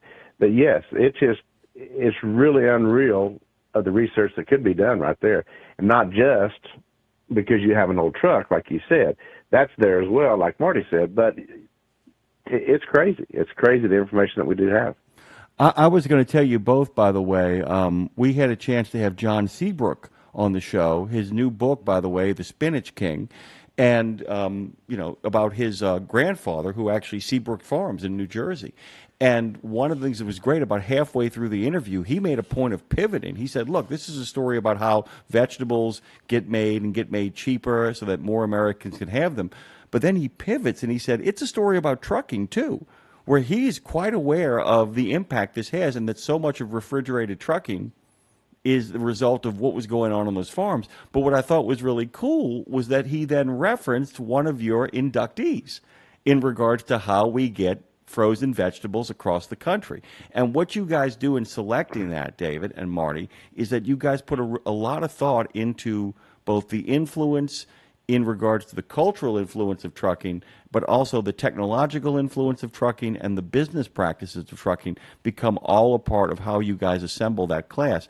I wanted to ask you about the class too, Marty, because when you guys start putting that together, how many names do you usually bandy about before you get to your final selections?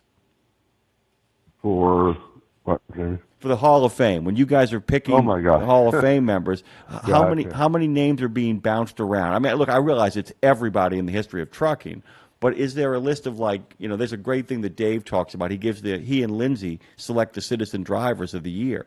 There is nothing worse for them than having to go through those 20 or final 10 because they got to pick 3.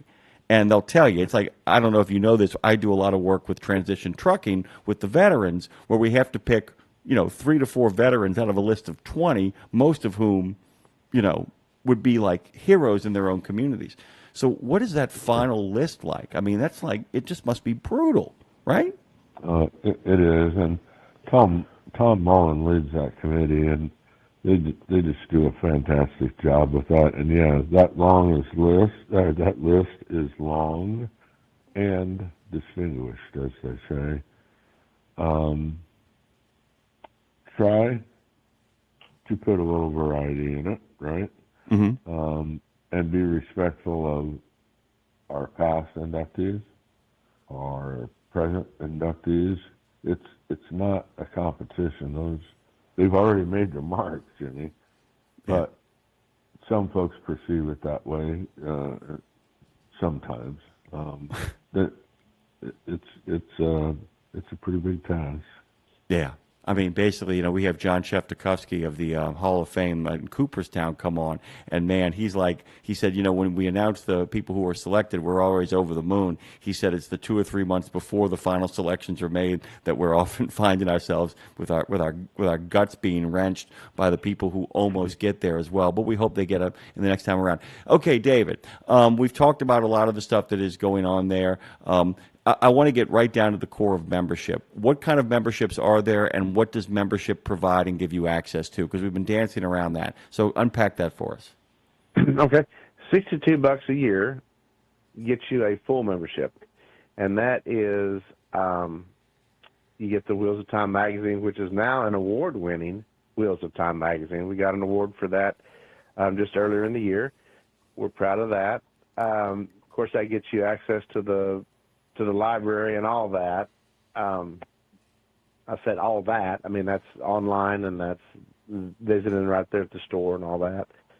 And then get you the issue of Showtime, which is our our big issue with has every truck that was at the convention that year, at the convention and truck show. You can do an online version only for $12 a year. You're still a member, but you don't get the printed publications mailed to you, and that's the difference in that. And presently that's the two categories that we have. I wanted to share this with you. I told you guys I gave you the first part. When Dean talked about the idea, you guys had 44 million views of the 250 reels of the trucks at the show that he posted. 1.7 million interactions since the 2025 show. 88% of your followers, non-followers, 88% non-followers, U.S., Mexico, Brazil, Australia, India, and Iran were the top countries. Havana, Mexico City, Bogota, Baghdad, and Tehran were the top cities. I don't know if you know this, but there's a massive Mack truck audience in the Middle East. 45% of your audience, and this should really encourage you, Dave, were between 25 and 44. And the most viewed truck was the More Antique Trucks International ACO Sightliner with 9.7 million views for almost 2 years of watch time. Let that sink in.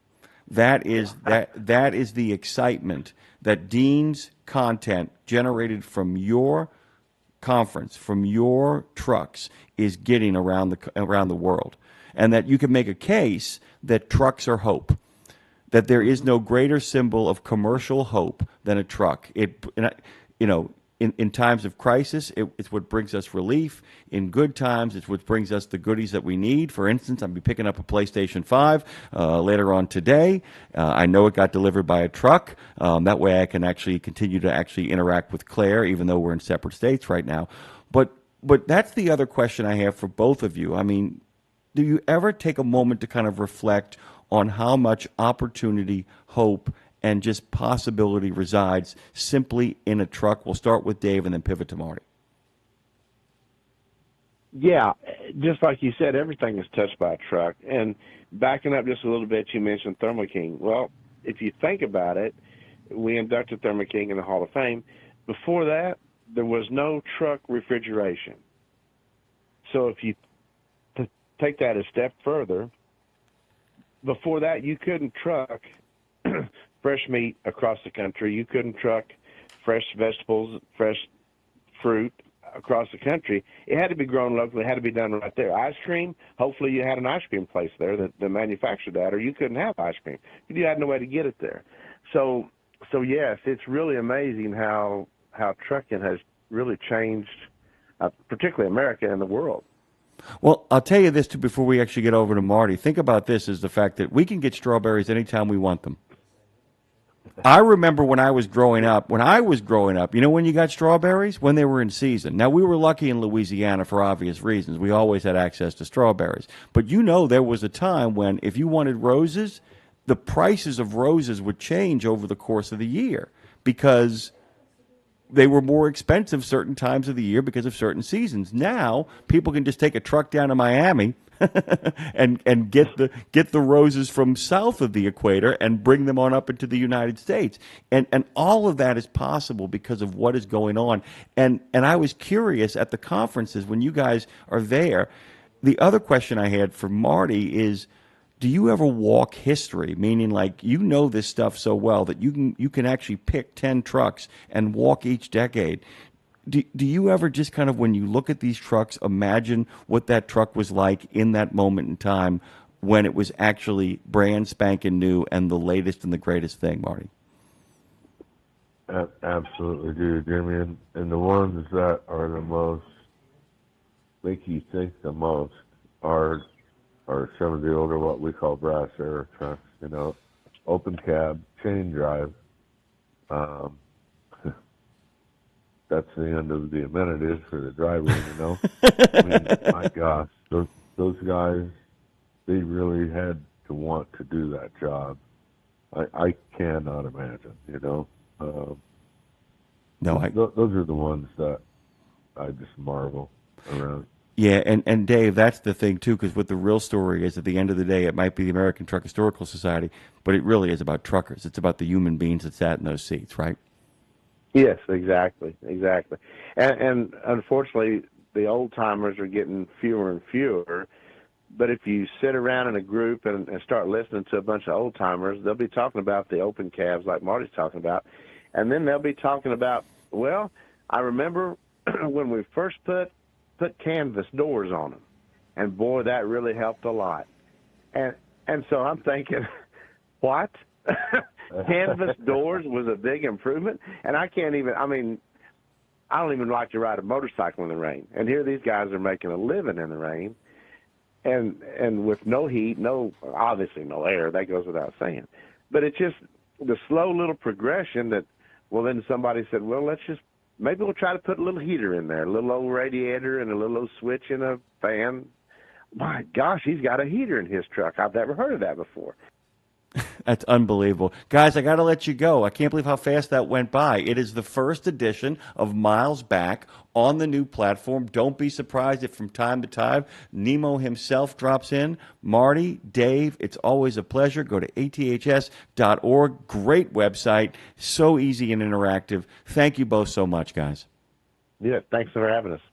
You bet, Jimmy. Thank you all. You got it, man. Always good having Marty and Dave on the show. Always good having you guys on the show. We're talking Jaws next on the other side. We'll get our good friend in here at some point. Be talking with Mike Barber of Truckers Wealth. Phone lines are open, 615-292-6366. Big audiences today, by the way.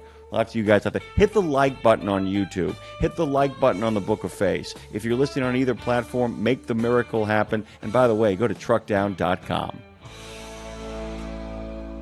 Pro drivers, say hello to your perfect fuel stop, Racetrack. Perfect as in hello, everything you need on the go. Oh, hi there, dedicated truck lanes. What's up, hot and delicious grab-and-go food? And hello, cat scales, clean restrooms, and large, easy-to-maneuver lots. Racetrack has what you want so you can get in, get out, and get back on the road, turning miles into money. Next time you need to stop, say hello to the fuel stop built for pro drivers. Racetrack, whatever gets you going. The mission of Wreaths Across America is unwavering, remembering our fallen heroes, honoring those who are currently serving, along with their families, and most importantly, teaching the next generation about the value of freedom. And you can join our mission with a $17 donation that sponsors a fresh Maine Balsam Remembrance Wreath. Each wreath will be laid in honor of a veteran who gave the ultimate sacrifice for our nation. To sponsor your wreath, please visit wreathsacrossamerica.org. That's wreathsacrossamerica.org. You know Sap Brothers will beat any competitor's advertised price on tires, so hold on to that fifth wheel, because when you buy 4 Salem S624 EFTs, the perfect line haul trailer tire, mounted at Sap Brothers, your price is an amazing $199.99, originally priced at $299.99, and prices are good through June 30, 2025, while supplies last. Save on 4 or more at Sap Brothers, and nobody's going to beat that price. Salem Tires, advanced compound technology for maximum mileage and rolling resistance without compromise. When you think tires, think Sap Brothers. Oh, this is Road Gang Radio live from the Fastport Studios in good old NOLA. We had a caller, we lost him. Give me a call back. Take it away, Jimmy. Freaky, feisty, flinty, and ferociously fun Friday here on Road Gang Radio. Yep. Hashtag RGR. It also stands for Roger, in case you guys didn't know. That, by the way, is the acronym for Roger. RGR. Roger, Roger. Speaking of Roger, Roger, don't forget Breaker Breaker Back Talk is going to be part of the equation today as the turtle herself, Touchdown Turtle. That's why she's probably not jumping in as knee-deep over on the tubes of you, getting that content ready to talk about when she jumps in here with Lindsay Lawler. Don't forget, guys, usually on Road Gang Radio, the first half, the first 2 hours, is about making a living, and the second 2 hours is about making a life. And we can't make a life without Lindsay Lawler. Double L is who arrives for the last 2 hours of the show. We're going to be talking to a lot of great people. Chris Gonzalez is going to be here. Speaking of riding a motorcycle in the rain, he told me yesterday, Phone Master Dre, he got caught in that terrible accident on 59 coming down here. He's fine, and everybody's fine over there. We we checked, we made sure. It just was a lot of backup, and what happened in a construction zone. What a surprise! It happened in a construction zone. Yeah, what we really need is speed limiters. That'll fix all the problems. Let me make this really clear. When people speed and an accident happens speeding, it's not people doing 110 miles an hour with a trailer with no brakes. That is news because that is an exception to the rule. Most of the speeding accidents occur with people doing 60 miles an hour. 60 miles an hour? How is that speeding? Oh, it's speeding when you're in a construction zone. That's how it happens. And no speed limiter in the world will ever take care of that. Speaking to the people who really are against speed limiters, don't forget our friends from OIDA. Trucking with OIDA will be immediately after this show. Pops in immediately. We're very excited about them. They just jumped into the equation. Our good friends Ashley Blackford, Scott Thompson. They talked to Todd Spencer earlier in the week. They talked to Louis Pugh yesterday. He actually got in knee deep. That content, by the way, is available on the Tube of You. You can hear that entire episode. They actually have a conversation about who they think are like movie star tough guys. Like, and by the way, they left Gene Hackman out. What are they thinking, man? Popeye Doyle? What are they thinking, man? What are they thinking? Little Bill from Unforgiven? He did get Clint Eastwood in there. He did get John Wayne in there. Good for Louis. The other guys dropped the ball. She named Julia Roberts. What are you talking about? Julia Roberts is a movie star. Don't get me wrong. Yes. But the truth of the matter is the fact that the only action hero I can think of who is a female actor that I can think of, Linda Hamilton. Oh. Yeah, there you go. The Terminator. Yeah. Yeah, man. You know what I'm talking badass. you know what I'm talking about. Dun-dun-dun-dun-dun. Art for days. By the way, the reason why so much of the trucking or how trucks are handled in James Cameron's movies like Terminator and True Lies and all those films he makes is done so well, he was a truck driver. James Cameron actually was a truck driver and was still driving trucks when he first started to make the move over into movies. That's why, by the way, just like in George Lucas's films, and Steven Spielberg's different, but in Lucas's films, he was a gearhead, which is why the cars work and why the technology in Star Wars always seems to make sense. You know, in Star Trek, you know what happens in Star Trek? It's like, we got some crystals, and then that's the end of it. Yeah, then we jump to light speed, you know, and the thingamajig with the who's a mahooty. Whereas in Star Wars, we know exactly what Han Solo and Chewie are working on. We may not know the names for the stuff. We know exactly how that stuff works. And it's because he was a gearhead. That's where American Graffiti comes from, which is really groovy. It's the 50th anniversary, by the way, of Jaws. So when our good friend Mike Barber gets here, and by the way, he sends his apologies, and I told him this was fine. Mike's like, look, I'm on with a client. And I'm like, dude, do what you got to do. Yeah, make that money. Make that money, man. Make that money. What Mike does at Truckers Wealth is it's less about accounting and more about financial planning. Not that Mike can't take care of that kind of stuff for you, but what he does is he makes sure that while you're driving, that you actually have either investments that are what they call low-risk investments or that he's setting you up financially for the long haul so that when you're doing the job, you know that actually a retirement awaits you down the line. And that's a really groovy thing. So when Mike gets here, we'll jump into that conversation as quickly as we possibly can. But I do want to open up the phone lines at 615-292-6366. I also want to point out here a big thanks to Showtime and a big thanks to all of you guys. So there's a whole bunch of stuff out there in regards to people chatting on both Facebook and YouTube. And I'm really, really thrilled that people actually took our word for it and hit that like button over at Radio Nemo Live, June 20th, 2025 on YouTube. Hitting that thing, making that happen. And that's a really groovy thing going on. By the way, the turtle is alive and well and has jumped on the chat if you want to actually give her a shout out, by the way. She said, I'm listening, Jimmy.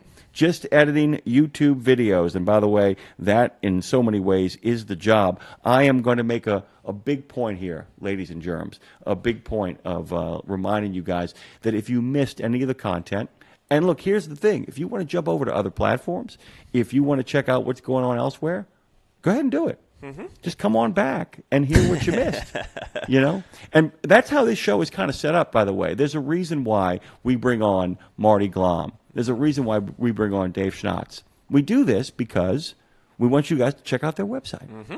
You know, we bring on the DA of Plaquemines Parish.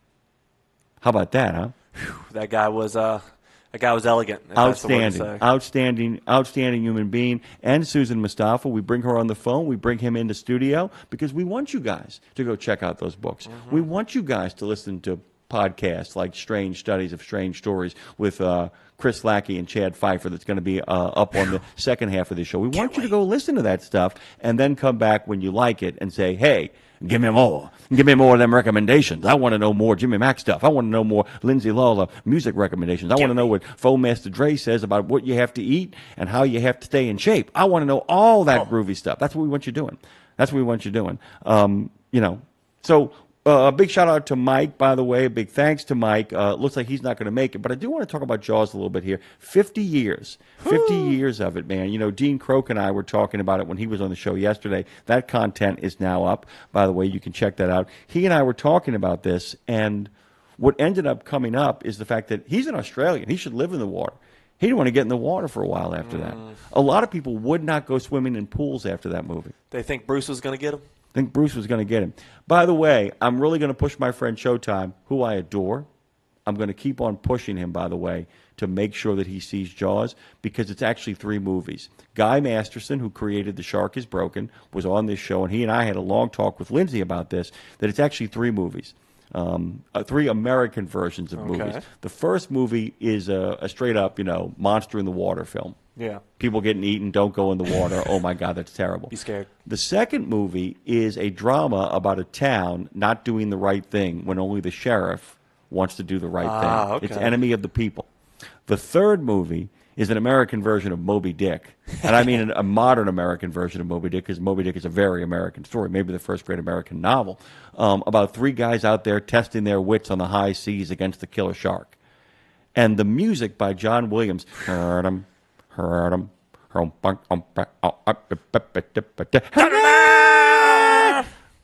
Williams not only has that kind of music in it, but go back and listen to the whole soundtrack. There's some really stirring adventure stuff in there. When they're on the high seas, it's a bunch of kids having a good time. And that's one of the things I think about that has a connection with trucking, Star Wars, American Graffiti, Jaws, Smokey and the Bandit. I think the real connection is all of those movies have one big thing in common. You can see that people are having a good time making them. Yes. You can see that people are working with problems. The Shark is Broken. You can see that people are working with problems.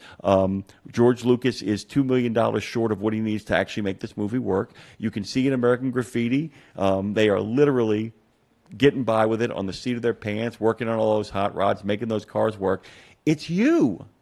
It's all of you guys, 55 to 65. So many of you who are making a living, 45 to 65. So many of you making a living. I think we love those movies because they don't just speak to the stories. They speak to who we are and who we wanted to be.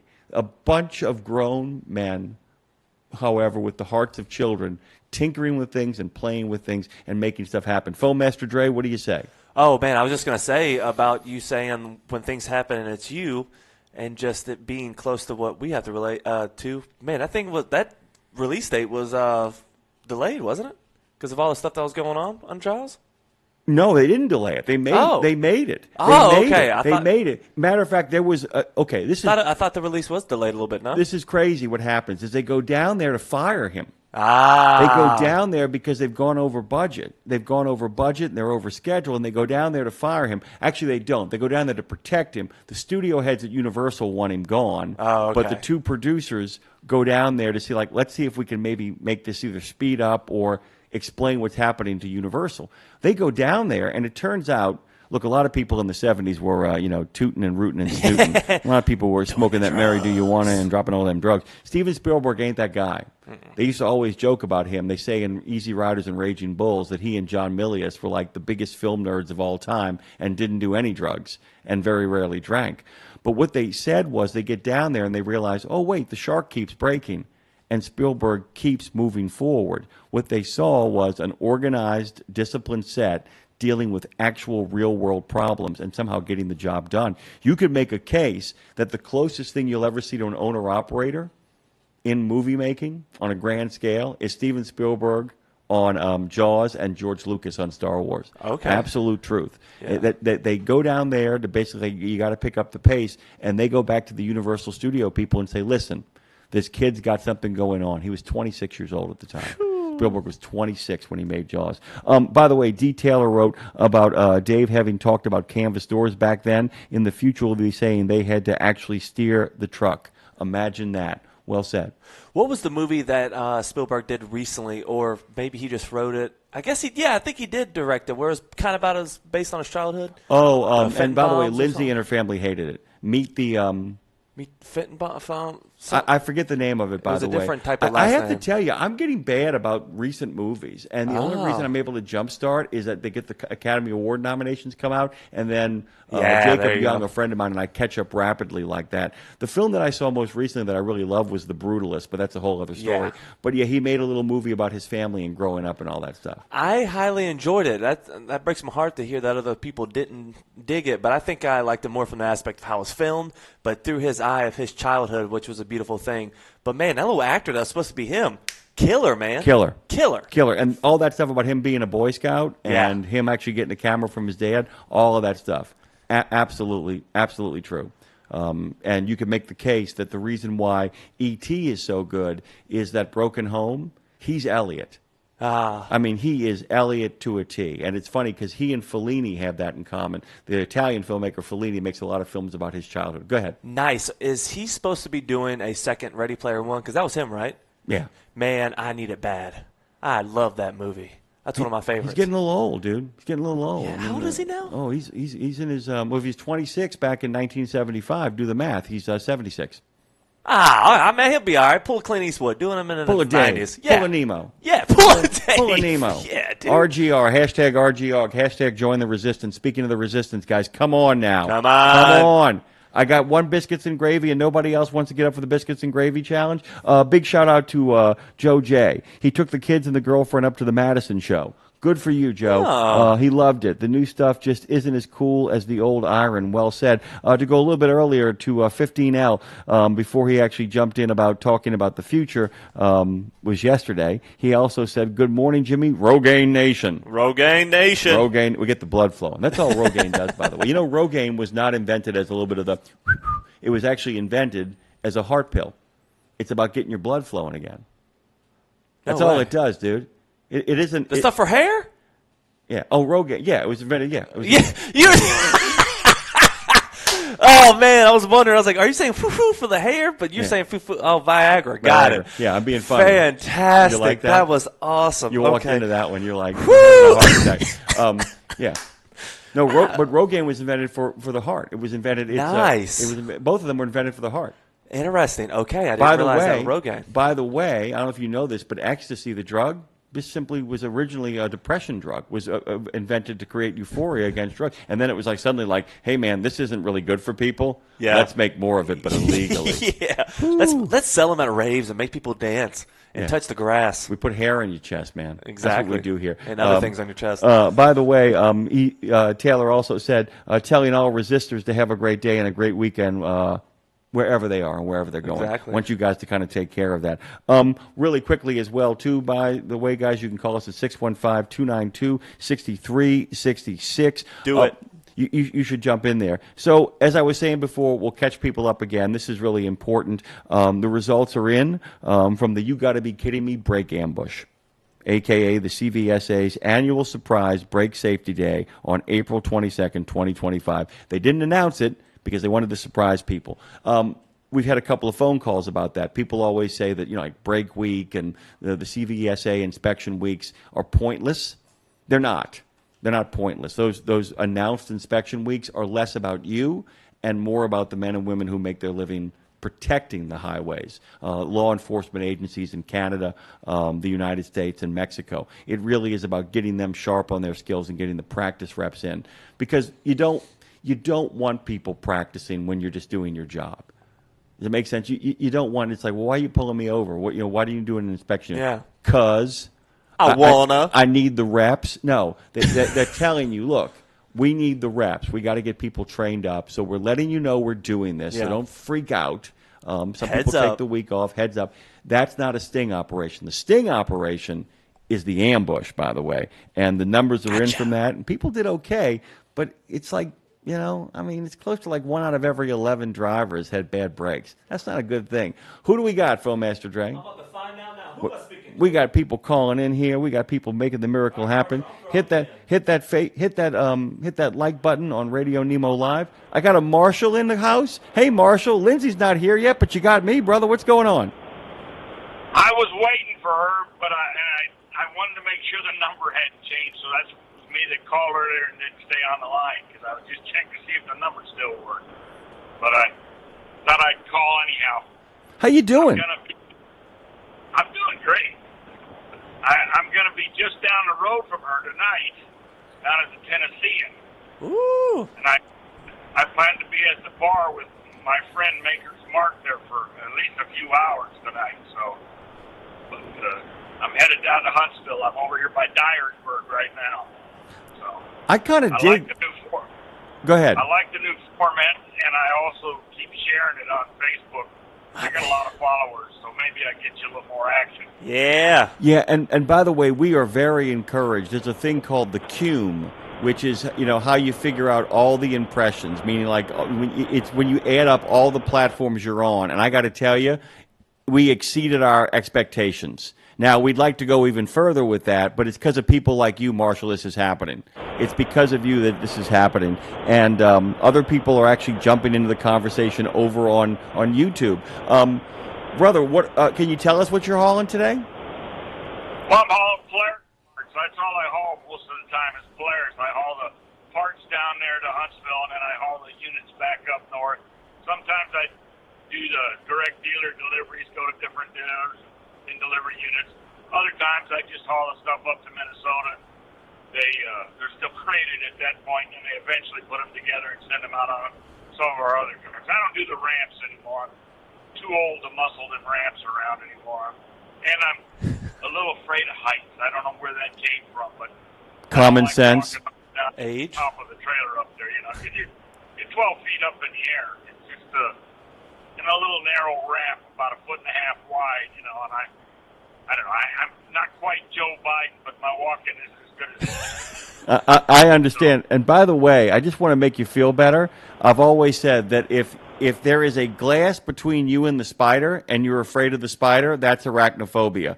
If there is no glass between you and the poisonous spider and it's right in your face, that's common sense.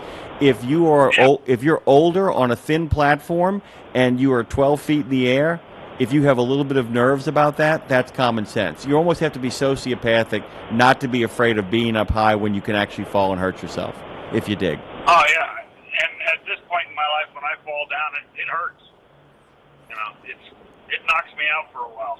Well, that's the thing. I always tell people it's not that it hurts when it happens, it's that it hurts even long after it happens. That's the thing. It's not a matter of did it hurt on impact? Fine. It's a matter of in the back of your head going, how long is this going to stay with me, right?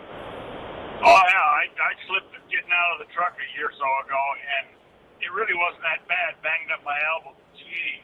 It took like 3 weeks before I was totally out of it. I couldn't move certain ways and stuff. If I did move the wrong way, it let me know. So I've learned to be a little more careful at my old age. You can't do the stuff you did when you were 30, when you're 70. No, Marshall, and the other thing, I'll tell you this too, people always forget this when you fall, and I learned this in football, but it's more pronounced now. If you fall on one side, people don't realize you do bruise on the other because everything is being impacted. So you'll wake up like a week later and like, why do I have bruises on my left side? I fell on my right. And you're like, oh, come on, man. You hurt the whole body, dude. It wrecks you. It wrecks you. Yeah, and the recovery time is what really changes as you get older, too. You get in a bar fight when you're a kid, the next day you're back at work. You don't worry about it. You just got a few, black eye and your nose is a little wider than it was the night before. But nowadays, I get in a bar fight, and I'm probably going to be in the hospital for a week. So. Yeah. I'm telling I'll tweak an ankle now, and I'll be limping for like 3 days. And I'm like, come on, man. Come on. Marshall, I got to get to my next call. Brother, thank you for calling in. Call back when Lindsay's here. She'd love to hear from you. I'll call back later. Thank you, man. Be safe, by the way, headed to Huntsville. That's why I asked him, Dre. When he said Huntsville, I said, can you tell us what you're delivering? That's the thing, 'cause I mean, that's a different animal right there. Who do we got on the phones? Well, real quick, we got a free half hour in the last, well, not a free half hour. We got a little bit of time to slide in there, but hey, give us a call back then to talk to Lindsay. We got Doodah Man in Texas. He's got a comment on an author for you. Camp down, ladies, sing this song, Doodah Man, Doodah Man. What's going on?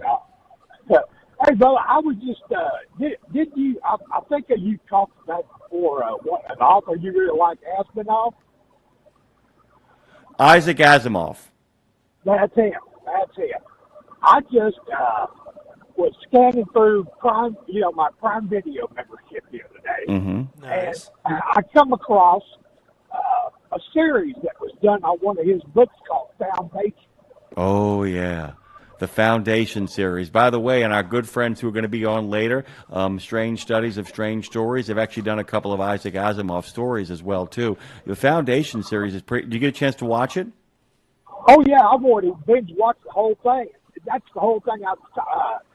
I'm almost mad about liking it, but the best content creators out there now are Apple TV. They're doing series the way they should be done. Instead of getting 8 episodes every 2 years, they're doing 10 to 13 episodes, and they release all 3 seasons, start to finish, so you can binge watch it. I have to tell you, I have a question for you, and you'll be able to totally relate to this. Have you ever loved a show, gotten to the final season, had like 3 episodes left, and got really sad because you know it's going to be over? Oh yeah. You know how there's a lot of series that you watch that it's like, crap, that was the ending. How did they end it like that? I knew it was coming, but I was really expecting gangbusters. But these guys, it's like they did. I think the best work Jason Momoa has ever done. It's called C. Yes. Yeah. Oh, yeah. Oh, that's good quality work right there. And Frontier. And Frontier. Yep. Frontier is really good as well. By the way, do me a favor. If you haven't seen Andor yet, and Tom Bray finally jumped into season 2, and I can't wait to talk to him about it, when you do watch it, make sure that you watch it 3 episodes at a time, because what they did that was so clever is they dropped it. It was 12 episodes, but they dropped them in 3-episode chunks, and that the 3 episodes are the contained episode. Do you follow me? So that it's really cool that each one of the 3-episode sets is a year is how many years before the Battle of Yavin. So it's Battle of Yavin 4, Battle of Yavin 3, 2, and then 1, and then it takes us into Rogue One. So if you get it, I love that kind of stuff. When people do interesting ways to put together a season, it's really cool. Where are you headed, Doodah Man? Where are you going? I'm headed back up to Central Texas, get another load of eggs, and go south. How are the runs going? You have any problems? Any issues? I'm pretty much a South Texas kid these days. Go up to Central Texas, load eggs, go back down either to the I-10 corridor or Laredo, and then right back up again. And I do it until I'm out of hours. Take me a couple of days off. By the way, just wanted to let you know our good friend Scooper1677 says #RGR and wants to give props to the law enforcement officers who keep us safe. Our good friend Trucker Boson says Ready Player 2 is supposedly set for release in mid-2026. So, brother, we are out. It is good to hear your voice. And by the way, Doodah Man, thank you so much for being a part of what's going on over there on YouTube. It's great over there. That's a great place. Oh, yeah, I love it, man. I've got into conversations with guys over there, the old timers like me, and it is a blast. It's an absolute blast. Thank you, brother. Go have the best of days. We'll keep looking for you to chat over there. And by the way, did you like the new OIDA content? You can say what you want to say. I did. It's pretty good, huh? Pretty darn good. Yeah, there's been times when I haven't really agreed with everything OIDA does, but in general, they are really good folks, and I love that they are reaching out there to people. Yeah, I love the fact that they jumped in over here, that they joined the resistance, as it were. Thank you, Doodah Man. We'll talk at you on the chat. Thank you, brother. Later, man. All righty.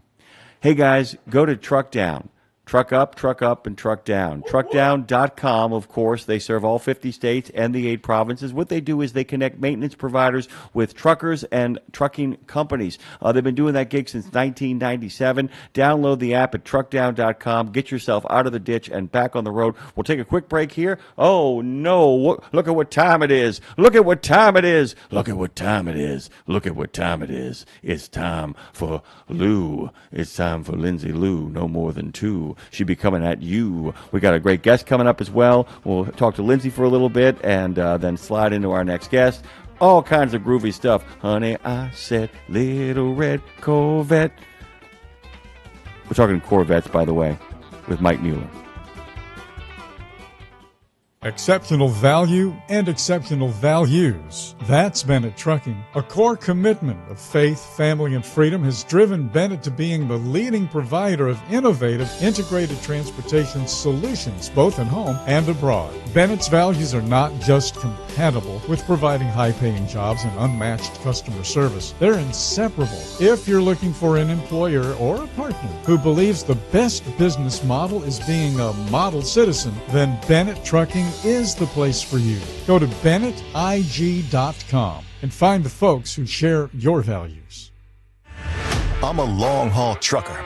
I don't have time for nonsense. So when I fuel up, I need to get in and get going with a fuel card that takes me there. Founded in 1978 by a trucker for truckers, Multi-Service Fuel Card is run by real, honest people who are there to help us road warriors keep our freight moving. And with nationwide acceptance, fuel discounts, and dedicated customer service, no matter where I'm going with Multi-Service Fuel Card, I never roll alone. Learn more at neverrollalone.com.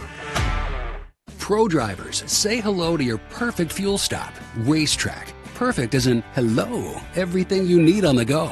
Oh, hi there, dedicated truck lanes. What's up, hot and delicious grab-and-go food? And hello, cat scales, clean restrooms, and large, easy-to-maneuver lots. Racetrack has what you want so you can get in, get out, and get back on the road, turning miles into money. Next time you need to stop, say hello to the fuel stop built for pro drivers. Racetrack, whatever gets you going. Check out the new over-the-top lineup at participating Country Pride and Iron Skillet restaurants. 3 gigantic sandwiches loaded with flavor. Try the chicken parm stack, the big country combo, or the ultimate smash melt. The ultimate smash melt. 2 delicious smash burger patties, surrounded by 2 grilled cheese sandwiches. 2 sandwiches in 1. Visit your favorite Country Pride or Iron Skillet restaurant and come hungry. Available for dine-in only at participating Country Pride and Orange Skillet restaurants inside TA or Petro Travel Centers. Woo-hoo! Hour 3! Oh, that voice means something good because, baby, it is Road Gang Radio live from the Day God, Day Ha, whatever house. Come hang out with us. From the Dega whatever. Yeah. By the way, Passport Dre, Studios. you know, his ghost does not haunt this place, supposedly. If you are trying to engage in any sort of seance and summoning of Dega to show up and be like, it is Dega. My name is Dega. You put respect on my name. By the way, if I tell Lindsay there's going to be a seance here on July 23rd, she's here. she's totally here, dude. Oh, I would come for that, for sure. By the way, we should do that. We should have Lisa Morton come here and do a seance. Vincent Jenna? We could have Vincent Jenna and Lisa Morton come here and do a seance. That would be awesome. I love it. Hey, guys, happy Friday. And I was thinking, we need to get you a sound effect, Dre, that's a pew, pew, pew. What is that? The air horn or whatever? Happy Friday, even though that's so annoying and we're not your typical, like, hey, it's morning cup of Joe, pew, pew, pew. I don't mean we're that.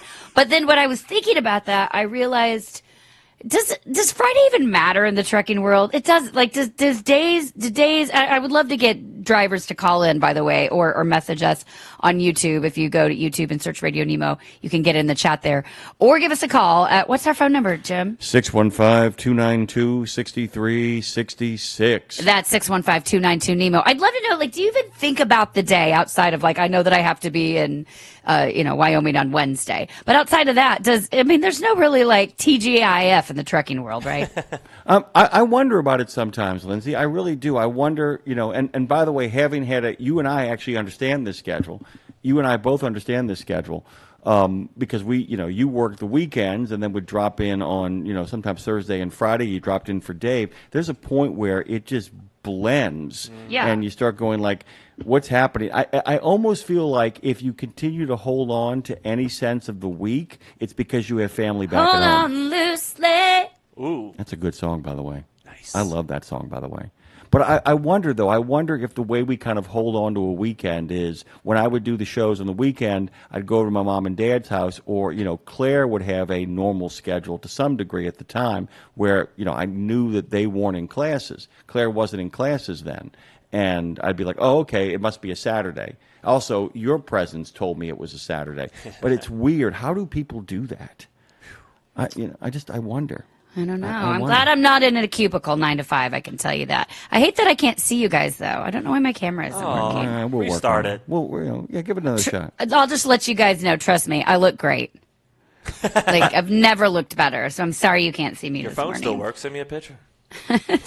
Oh my God! And oh my God! Freaky, feisty, flinty Friday. Before we actually get to Mike Mueller, the author of the complete book of Corvette 5th edition, every model since 1953. Lindsay, have you been checking out what's going on over at the chat? Have you been seeing that stuff? Oh, I saw earlier this morning. I'm trying to get it back up right now. But why? What's going on? Oh my God! It's like there's so many people watching, so many people listening, so many people paying attention. Scott Cooper, by the way, our good friend Coop, who I make fun of for the Chicago White Sox on a regular basis. He's a scooper, although it's S. Cooper, 1677. Cooper Scooper. Cooper Scooper. He's lean and mean and on the scene. Our good friend Bruce Almighty has hopped in, saying good morning to everybody over there. It's also a really good movie. It really is a good movie. Almighty's my turn. Oh my God! I will tell you, the movie's a little silly at times, but the moment where he finds out he didn't get the job as the anchor is not his reaction, his tears before he loses it is every single person who's ever been the 13th apostle. Back to you, effer. Yeah, I mean, he is just. It is a moment that so many people who have been passed over for a promotion, passed over for an opportunity, one they thought they deserved. Just absolutely, it's one of the best pieces of acting he's ever done in an otherwise pretty silly movie that gets away with it because you know who's really cool is Morgan Freeman playing God. So good. I'm actually reading Jim Carrey's book right now. Yes. What a weird, oh my goodness, it is out there. I can't figure out, and I mean weirdo is a compliment, by the way, but I can't figure out if the stories he's telling are true or if this is a fiction book. It's so out there, and I'm here for it. Well, well, you finish your thought. Then I'll give my and. His behavior as Andy Kaufman is Kaufman-esque. Yep. I mean, straight up. Totally. I mean, straight up. Thank you very much. Thank you. Yeah. Here I come to save the day. I mean, speaking of that. Maniac. So good. Speaking of authors and maniacs and great books and great content, Jim, we've got somebody that is the epitome of everything I just said in there, eh? Well, I mean, I'm telling you right now, Mike Mueller's book, The Complete Book of Corvette 5th edition, every model since 1953, if you've got a gearhead in your life, if you've got a fan of Corvettes, if you've got a veterinarian who happens to love Corvettes, there was a vet here in New Orleans called the Vet. This book is so much fun. He has worked, by the way, Mike is who we're talking to and about. Mike Mueller has worked as an automotive photojournalist since '87. He's a lifetime car enthusiast. It really shows in the book. Has written and photographed more than 30 automotive and truck history books and contributed photography to at least that many more. His byline, you can find it in Vet, Corvette Fever. Among his long list of titles are motor books, Chevrolet, 50 Years, The Complete Book of Classic Dodge and Plymouth, Muscle, Camaro, 50 Years of Chevy Performance. That's a really cool book, by the way. And The Complete Book of Ford Mustang, another awesome thing. We like Mike. He's terrific. We're bringing him back. Like Mike Mueller. If I could be like Mike, wanna be like Mike. I'd write books about Corvettes. Hey, man, good morning. Welcome to your first appearance on Road Gang Radio, our new platform. How you doing? Well, I'm doing great. I knew I was in the right place when I heard the 38 special rendition there moments ago. Oh, my God. Hold on loosely. Oh, my God. Hold on loosely. I'll keep going. There is, by the way, in that song, a moment that actually where the engine turns over. As good as that song is, there's a moment that goes into the stratosphere, by the way. That just, you know what I'm talking about? Is when you turn and walk away. Oh, that moment is just like literally like. By the way, it feels like a Corvette. That song feels like a muscle car, doesn't it? It really does. Yeah. Are you talking to me now? Yeah, I'm talking to you. Oh, yeah, Mike, I forgot to tell you, we play this game called Ignore the Guest, and then we remember what we're doing. So, hello, welcome to the program. For here on out, we are talking to you. Yes, and also I'd like to enter in here with another comment. Be glad that there's no camera here because I'm sitting here scantily clad right now. Ooh, happy Friday. What are you wearing, Mike? Nothing. Well, yeah, I guess you call these undies. Oh, dun dun dun. And I don't know what Friday, and then, that's the benefit of doing what I've done for so long. I forgot what Fridays were about 30 years ago. And now there's a two sides to that. I do wish I could remember what living for the weekend was like, but a lot of times my Mondays are Fridays. Yeah, So it's a good place, Mike, to start the conversation before we dive into this beautiful piece of art and work that you've done. Because it's an interesting thing with creatives, with writers, and with truckers, as we've talked about. It's I think two truths can be the same at once. I can be like, I'm glad that I don't have to worry about what day it is anymore, that I'm not like just living for the weekend. But then also, I did like that when I was in a world where I could kind of sign off at Friday at 5. I did play that part at once upon a time in my life. And there is something, this is also way before social media and before our brains could exhaustingly always have something to be staring at. But there is something nice to be like, come Friday at 5, that the cliche, I'm going to the game, going to the lake, going to the bar, friends, whatever it is that you do. There is something nostalgic or that I would miss about that, balancing those two worlds, right? Yes, yeah. But then again, when my happy hour at Hooters started at 10 in the morning, yeah. That's it. I like you, Mike. Well, I can relate to the truckers world. I mean, I did drive heavy trucks when I was young, but also all these years of chasing after cars to photograph for these books, I've driven from one end of the country to the other, and I've done it. Often in my younger days, I did it in one setting, 1,000 miles in one bite. And when I had a car to shoot in California, I just hop in the car, and here I am in Atlanta, and a lot of times I just drive straight through, So put a lot of miles on the road in my day, and it was always worth it because I couldn't wait to see the car that I was going to photograph. So I was always like a little kid. That's cool. Yeah. I'm going to share a paragraph here, by the way, that is really fun.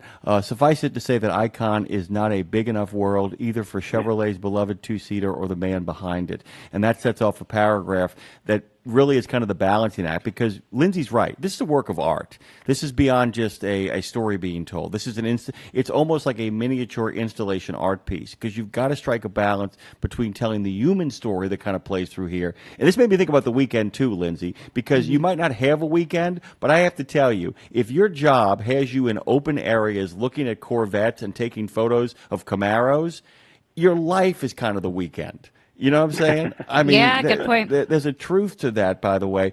But I wanted you to talk for our listeners out here, many of whom have been to the Corvette Museum. We actually drive by it on a regular basis when we go to Louisville for the Mid-American Trucking Show. But for all those people out there who have a deep passion for this machinery, and people just love this car, why it's so important historically and how it is you tell the story through both words and pictures while including the human factor in it. Because Lindsay loves all that human factor stuff. I could care less about people, but she seems to. Human, go. Well, it's the human factor on both ends. I mean, it's the people who have created the car, and the people who buy them are just as crazy on both ends. And by crazy, I mean a good thing. I feel guilty that I've got to meet all these people, the engineers and the designers who just love this car to death, and it shows. That's the product they've produced. It's a labor of love. And then, of course, the people who buy them, they're almost as loved as much as their pets, their dogs and cats. So sometimes more than their children, let's be honest. Yeah, that too, or their wives. Yeah, oh, for sure that. Let's not even go there. But, oh, I'm going to go there later. Don't worry. So go on. But The men and the women. Now, obviously, there have been more men involved in building the Corvettes, but they love talking about the car too. Now, that's been a great thing for a guy like me in my work, because sometimes you can't get them to stop, and that's a good thing, you know. And all the introductions I've been to over the years, and they're just parties, you know. They're just great gatherings, and you talk about the museum there. The museum has, you know, various events throughout the year, and God, some of those events have been memorable moments for me just being there, let alone, you know, doing work. You know, to call it work is kind of silly, because it's never been work; it's always been play. And I feel lucky to have found this work and to be able to play. Well, I played with all cars, but Corvettes have always been dear to my heart too. So. Well, that clearly shows in this book that is, I don't even think you can call it a book, because here's the thing, it's ideal as both a coffee table like showcase as well as a serious reference volume. It plays both to both of those worlds, which is a cool thing to be able to look at it as a visual, but then also be able to pick it up and read some facts off and chat with people. Sorry, I have to be ridiculous for a minute. Can I go back to, you said, you know, loving it more than your wife as a joke, but like, why did the Corvette become the midlife crisis car? Why did that happen? Well, a lot of cars play that role. I mean, obviously. But specifically, like a red Corvette kind of feels like you know the guy in that seat, right? Or am I wrong? Am I just stereotyping it? No, you're right. It's funny. A lot of jokes told by that aren't exactly flattering tend to ring true too often. And I won't go too far more with that, because I don't want to step on any, you know, Corvette lovers' toes. But how many guys do replace what they're missing with a Corvette, you know? Yeah. If you get what I'm saying. I do. But you know, one of the long-running hottest car in America, so hot carries over. It transcends. You know, you feel hot when you get in one because the car is hot, and it's beautiful, and it's just everything about it just smacks of testosterone, which hot. That's okay. That's okay. Yeah, if you're touching up your Corvette with a little bit of wax and a whole lot of testosterone, you're doing exactly what you want to be doing. I mean, okay, so this is really fun here, because Dave Nemo loves to say the future was yesterday, and of course, when we first started off with the car, just in general, it was electric, and then it's only later on that the gasoline becomes part of the equation. It's interesting because as classic a car as the Corvette is, it's actually an attempt to recapture something that was loved by people who used to drive in the past, the two-seater. I mean, and that's important for people to understand. Can you kind of take people through the history of how the Corvette comes into existence? Because it really is a case of everything old is new again, right? Well, initially in 1953, the two-seat Corvette came along to try to take advantage of the popularity of British sports cars coming to America after World War II. And of course, if you remember the original MGs, the little bitty ones, which even though they were two-seaters, you had to be a child to get into those. They were so small. And think of what that must have been like to have a small two-seat car in America again, reminiscent of what you're talking about, the earliest cars. But here it was kind of fast. It was a six-cylinder, but relative to cars on the road then, it was sporty and fast. It played on a couple different things, and it was slow taking off. The first couple of years were not so hot, and but once it did, it just of course the V8 came along in '55, and that changed everything. We didn't really know what driving fast cars. What we thought were fast cars were nothing compared to what the Corvette quickly evolved into, and it looked fast too, of course. Yeah, it looked fast. It looked fast. Lindsay, you got a question? Well, I was just going to say it's too bad that Mike doesn't know anything about Corvettes, and this is clearly no. But this book, like truly, I just so people know listening, and I do want to dive into a couple stories from the book. But just so you guys know, you chronicle in this book every model, and correct me if I get any of this wrong, please, Mike. But every model since the 1953 C1 to the hybrid E-Ray and the 1064, if I say this wrong, because I don't know what I'm talking about, and the 1064 HP ZR1 mid-engine beast. It's over 350 pages. You actually said that right. Thank you. right. Yeah. It's over 350 pages, 8 generations. It's really a go-to reference for diehard fans. So I just want people to understand what this book is. We're really diving in, but I'm curious because the photography in it is so beautiful, which goes back to what I was saying on making it a great coffee book. What's the most, and this is probably hard to say, but I'll say one of the most epic Corvette images that you captured, and maybe a little story behind it, so people get a little idea of how we humanize a little bit the cars in this book, which is okay. A little bit. But the only thing that humanizes cars more than this book is the movie Cars. The movie Cars, But people ask me similar questions all the time, and that's a tough question because I hate to home in on one topic or subject in this. And I mean, all the cars, all the Corvettes I've shot are gorgeous. Some less than others, but there's a lot of historic ones too. And I've had the fortune of I've been fortunate enough to get chances to shoot one-of-a-kind cars, and I'd have to pick those out. The 1957 Corvette SS race car, the magnesium body beauty. They built 2. There was a test mule too, but I got to photograph that, and I spent a day up there at the Corvette Museum out back, and I mean, I just wanted the day not to end. And if you look in there, it's in there, and it's just a gorgeous machine, especially for 1957. And you got to think of context too, of what these cars looked like when they were new. Sometimes people look back and poo-poo because the opinions or the sensibilities have changed, of course, and they just don't get it. And I feel for those people because you got to put yourself in the seat then and think of what this car looked and felt like when it was first new. When you showed up, do you see these cars? Like, do you get sort of giddy and nervous, like you're meeting a famous person when you see these cars? Like, oh my God, there he is. He's over there. He's over there. He's in the corner. Oh my God. Yeah.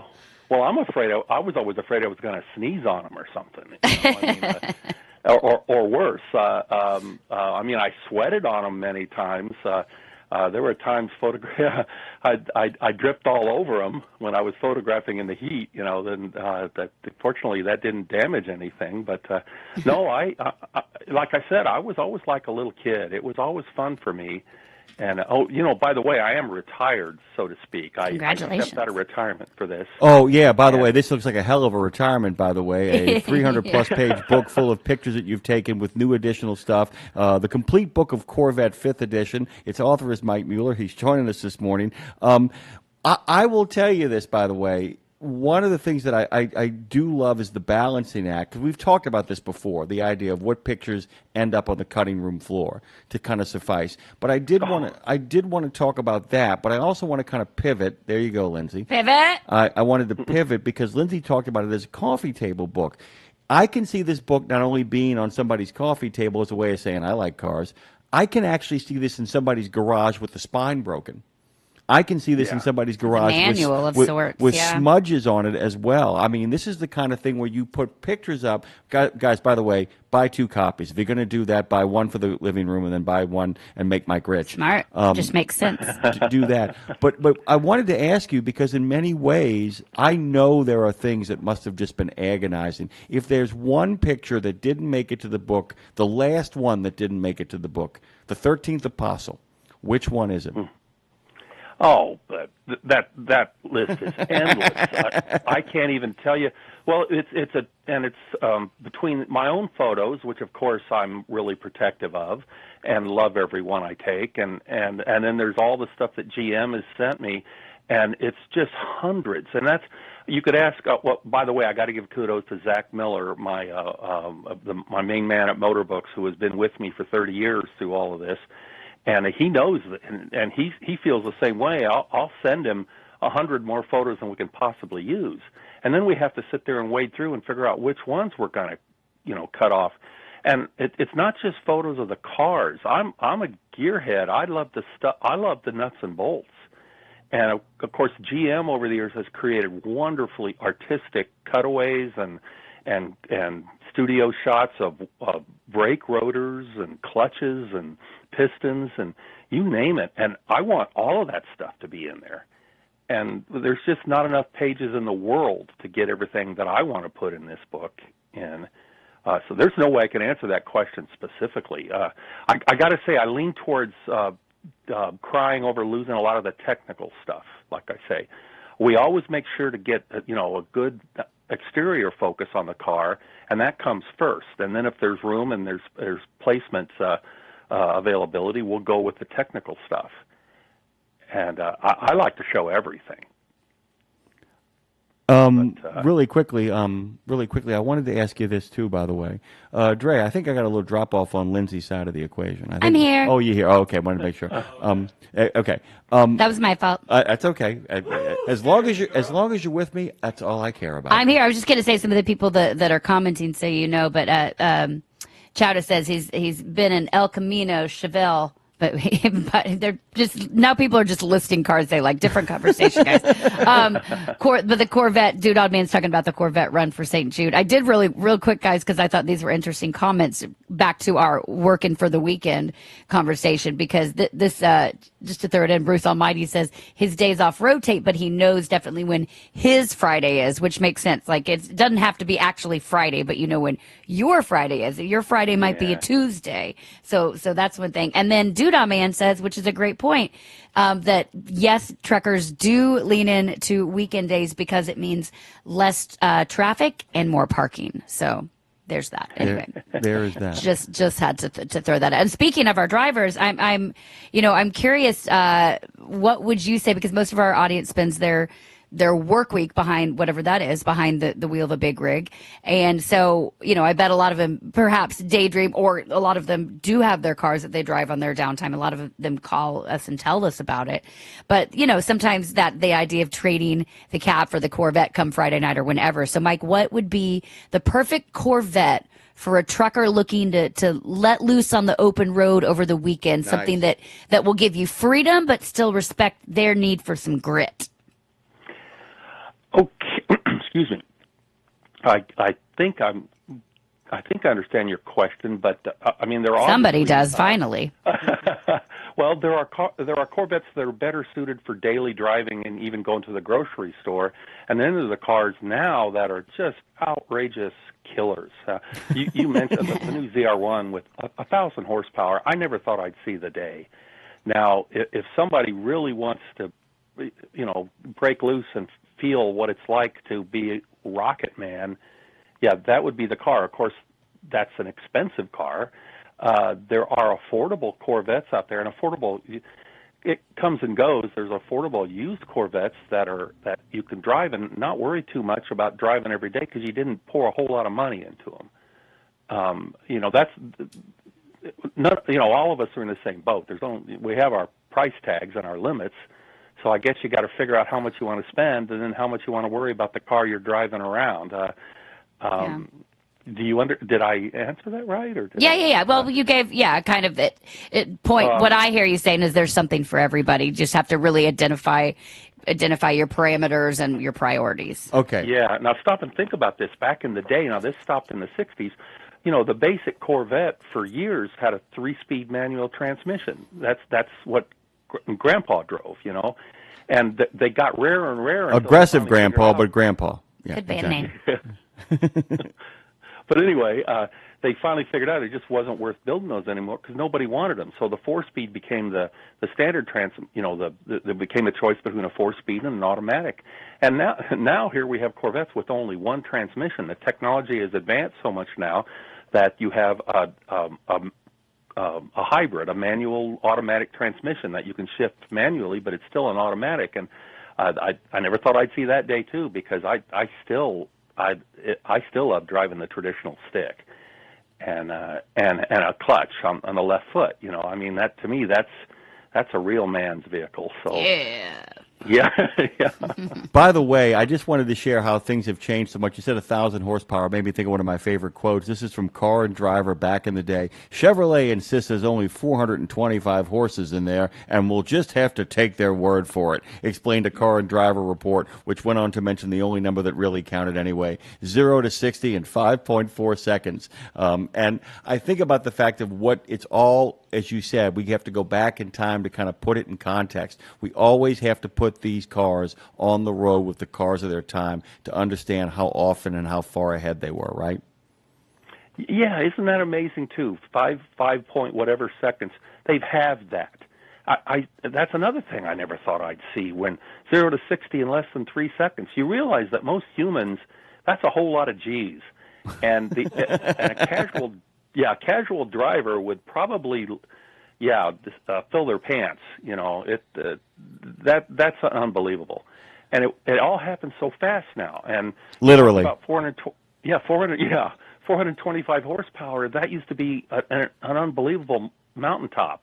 And now minivans have that, or whatever you want to say. Subarus, man, a Subaru makes the jump to light speed. It's like the guys from the British show about gears, all those gearheads. Like, I got into a Subaru, dude. I'm suddenly like running along next to the Millennium Falcon. Mike, we're out of time. Speaking of things going fast, my Lord, how did that get already over? Mike, you're amazing. Thank you. Thank you, Mike. Oh, thank you. Oh, by the way, it's called The Complete Book of Corvette, 5th edition.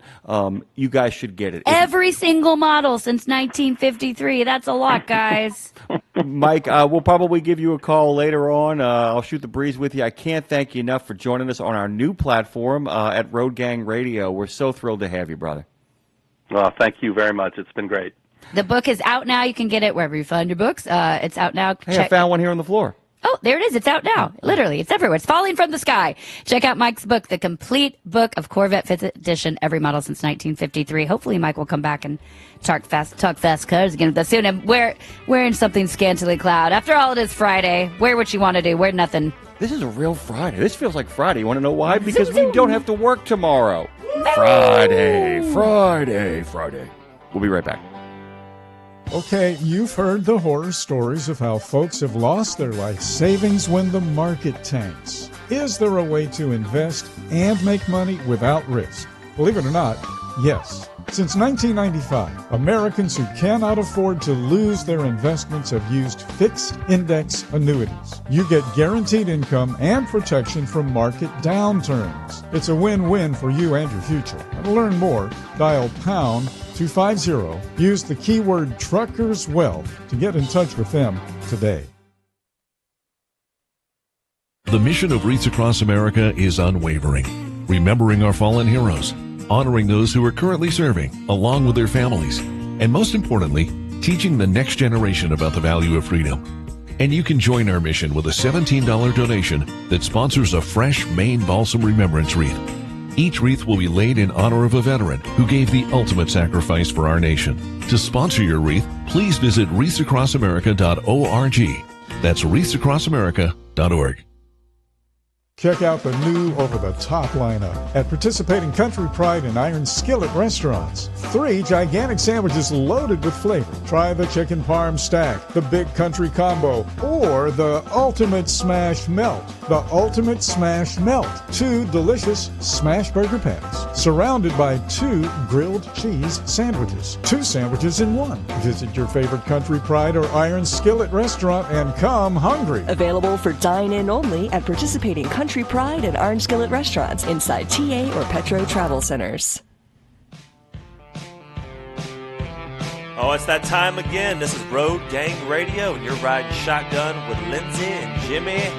Woo! Let me turn your mic on. Oh, no. If we're riding shotgun, Jimmy, and you and I are in a Corvette, who's driving and who's shotgun, you think? Ooh. If I'm carrying a shotgun, I'm carrying a shotgun, and you can drive, dude. I was going to say I'm driving Miss Daisy's. Yeah, Dre can drive, and you and I will sit in the back. Yeah, there we go. Driving Miss Daisy style. I like it. In a Corvette? Well, I could sit up on with the top down. I'll sit on the back. Parade style. Actually, parade style. Yeah, exactly. Actually, why don't you sit on my lap in the passenger seat with a shotgun? Who, Dre? Dre, you want Dre on your lap? Actually, I do kind of. Actually, by the way, you don't know what goes on. Is that over a shotgun here. In your pocket, or you just Hey, it's a fat joke, by the way. It's a it's a big fat joke, by the way. No more fat jokes, Lindsay. Sorry, you hurt my feelings. That's not a fat joke. It's not? Oh, okay, No, good. no. By the way, Dre, what you got going on over there? What are you doing? Oh, man. Well, I got Chris hanging out because I'm getting his partner in crime. Oh, my God, sweet mother of pearl, by the way. Lindsay, this is one of my I don't have many Patreon accounts. I don't. I only have one, there are a lot but of now people, I have 2. Yeah, there are a lot of people who are like, you need to get a Patreon account. I'm like, I don't need any more than I have. I only got a couple of Patreon accounts. This is my first Patreon account. This is the first account I ever got that was a Oh, Patreon account. these boys. Are you saying these boys popped your cherry? Take it easy there, pal. Ayo. The war's over. We'll get new parts for our heads. Hello. Yeah, hi. Ayo. Good morning. By the way, each week they discuss a piece of classic genre fiction. Talented voice actors bring the text to life. Music and sound effects create atmosphere, while the occasional guest experts show up to make things classy. Of course, I'm talking about Strange Studies of Strange Stories, friends of the show, who we have Yes. managed to somehow get on the phone at the same time for the first time in a long time. Chad Pfeiffer and Chris Lackey are both here. Good morning to you both. Hey, we did it.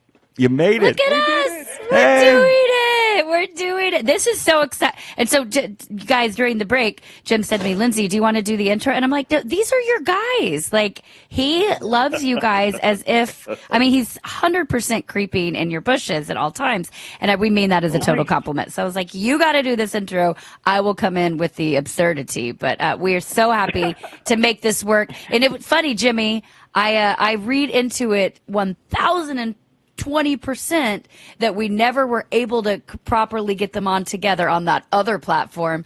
But magically, when we launch our own platform and take control of the situation, here we all are together. Somehow making it work. Achievement unlocked. I know. There it is. It really is an achievement unlocked. Congratulations on the new show, guys. Thank you very much. We're really, I mean, it's been so much fun because we actually chat with people online on YouTube, on Facebook. All of it's happening simultaneously on a gazillion places, so it's like trying to keep up with stuff. You got a big hello from the Doodah Man, by the way. He's also letting us know he had a 63 Austin Healey, because we were talking about cars previously. I did, guys, by the way, welcome. I'm so glad to see that you guys keep on going. I'm really excited, though, because July is coming. I'm just going to say it right now. July is coming. And I want you to tell Lindsay what Julys are. Chad, we can start with you and then pivot to Chris. We call it Fueli because we do fantasy fiction in the Conan the Barbarian tradition. And if you've ever read any stories about Conan the Barbarian, written by the author Robert E. Howard, he uses the word fuse a lot, which describes muscular stature. T-H-W-E-W, yes. Yeah, T-H-E-W. Conan's thews were poised panther-like before he dives in to fight a monster. And we do fiction like that all of July. And actually, we are going to do a two-parter on the Conan the Barbarian story called The Scarlet Citadel this month, which is sort of the first dungeon crawler story. It's where it was a big influence on Dungeons and Dragons. It's just Conan going through some pits, fighting monsters. It's going to be awesome. How do you really feel about it, though? There's no excitement at all. I feel great about it. I kind of figured that. Chris, can we kind of pivot? I said pivot. Let's turn to you, by the way. I always feel like when you guys do these through lives, you're almost kind of like having to contain Chad's enthusiasm. Is that? Do you feel like you're dampening your own by doing that, though? Because I really want your Robert E. Howard spirit to come out too. God, no. Yes, I want my fuse to be rippling as well. I want to be out there oiled up, tackling some monsters, punching some judges. You know, that's another thing that Conan did a couple of times. You know, that guy doesn't play by anybody's rules. I just want to let... No, Conan, he hates civilization and all of its trappings. So oftentimes, you know, Same. Robert E. Howard, he's a small-town Texan guy who really hated the people in power, and it comes out in those stories. What Chris is referring to is there's one where Conan's in a court in the beginning, and he goes, you know what, I don't want to deal with this. And he just splits the judge's skull in two and takes off and gets on a ship. It's great. Yeah, it's one of my favorite moments in any story of all time. He gets sentence passed on him, Lindsay, and he goes, yeah, I'm not accepting that, and then just kills the judge.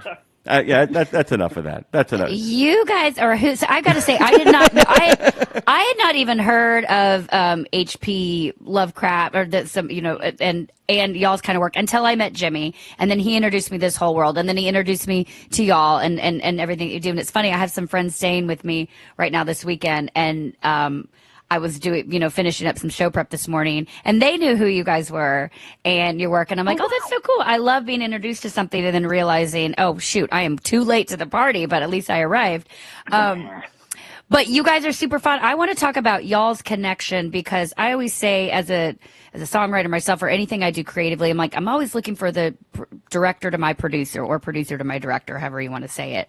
And I have that a lot in Jimmy Mack. He and I, our partnership really, I feel like, balances out. And you guys do as well. And Chad, I know you're a musician, correct? Mm-hmm. Yeah. Do I have that right? Okay. And you know, Chris, with your roots in with RPG writing, podcasting, and just how you, stylistically how y'all come together feels really cool and balanced. And I'm just curious how you if it's a ongoing conscious conversation when you're all like, okay, you do it, you do well, I do it, I do well, or did y'all kind of did that dance magically work itself out because you identify each other's strengths and, dare I say, weaknesses? Oh, we'll go to Chad first, or whoever. Okay. Or whoever. Yeah, well, you know, we've known each other for almost 40 years. We grew up together in small town Illinois, and yeah. But that doesn't mean you can work together well. That does not mean you can work together well. That's true, you know, and you can have a friendship, but once you start getting into deadlines and getting things done, then things can get stressful. But we were also roommates for a while in our early 20s, and you know, you work a lot of things out in that situation. So I remember that we used to fight a lot more, but at some point we were like, hey, you know, the best way to deal with this is just tell me when you're upset, and then I'll try to make that okay, and vice versa. And I think we still kind of operate that way. Yeah. Yeah, we're pretty honest with each other about everything. So if somebody's doing something that's bugging the other person, just come out and say it. And there's never any, like, I'm worried about what this person's going to say or think, you know, because you'll know right away. So there's no second guessing. There's no doubt. It's just get it done and do your job and try not to mess it up. Get her done. Get out of the way. It's just aggressive. Yeah. But Chris is an excellent illustrator and excellent artist. I have no ability in that regard, and then I do the music side of things. And so we do have complementary skills, but then we both love the material, and that's what really matters. Yeah. I wanted to let our listeners know, and I can take care of this in short order. This whole project began to simply go through every single one of H.P. Lovecraft's stories, just two friends getting together to kind of put it together. And if you guys go back to the beginning, you can hear that development. You can hear the podcast get slowly better and better, technically, more confidence, more voices come in and all that kind of stuff. What it has turned into is something extraordinary that requires genuine programming. You can't just be like, okay, what did he write next? And I was kind of curious, Chris, if you could explain to our listeners how it is you go about the business of not only selecting the stories that you guys are going to cover. I know you have programming sometimes, but how it is you select those stories, and then how it is you pick the readers for them, because the readers tend to be exceptional. Yeah, well, we've been very lucky that we know a lot of different performers and voiceover people that we've known since we're in LA and everything together. So that's great for the readers. Now, for the selection of the material, it's sort of become a bit of a feedback loop where we're getting comments and suggestions from listeners that they're saying, hey, oh, you guys dug this story. You know what else you'd like is this other thing. Specifically, there's a story, there's the Simon of Gitta stories that we're covering in July. Which is kind of a swords and sandals, Roman Cthulhu sort of thing, which I never heard of before. But when we discovered it, it's totally fused all over the place. It's great. But I never would have heard about it if it wasn't for the people that listen to the show. So we've got this kind of great community that we've built. And from them, they're able to kind of point us in different directions. And then we check out the material. Not all of it is totally right for the show, but a lot of it is. One thing that we respect as a rule is there's no living authors for the most part. Yeah. So we're always in the kind of classic people who, you know, we're a few decades away from the present in general. So that is one guiding premise. But on top of that, we don't schedule too far ahead because it's kind of nice to just let the collective unconscious, whether it's the listeners or what we happen to be catching on television or whatever, sort of settle it for us as we approach those months. Ooh, that's fascinating. That's fascinating. That keeps you on your toes, but you're also like, ooh, you don't know what's coming next either.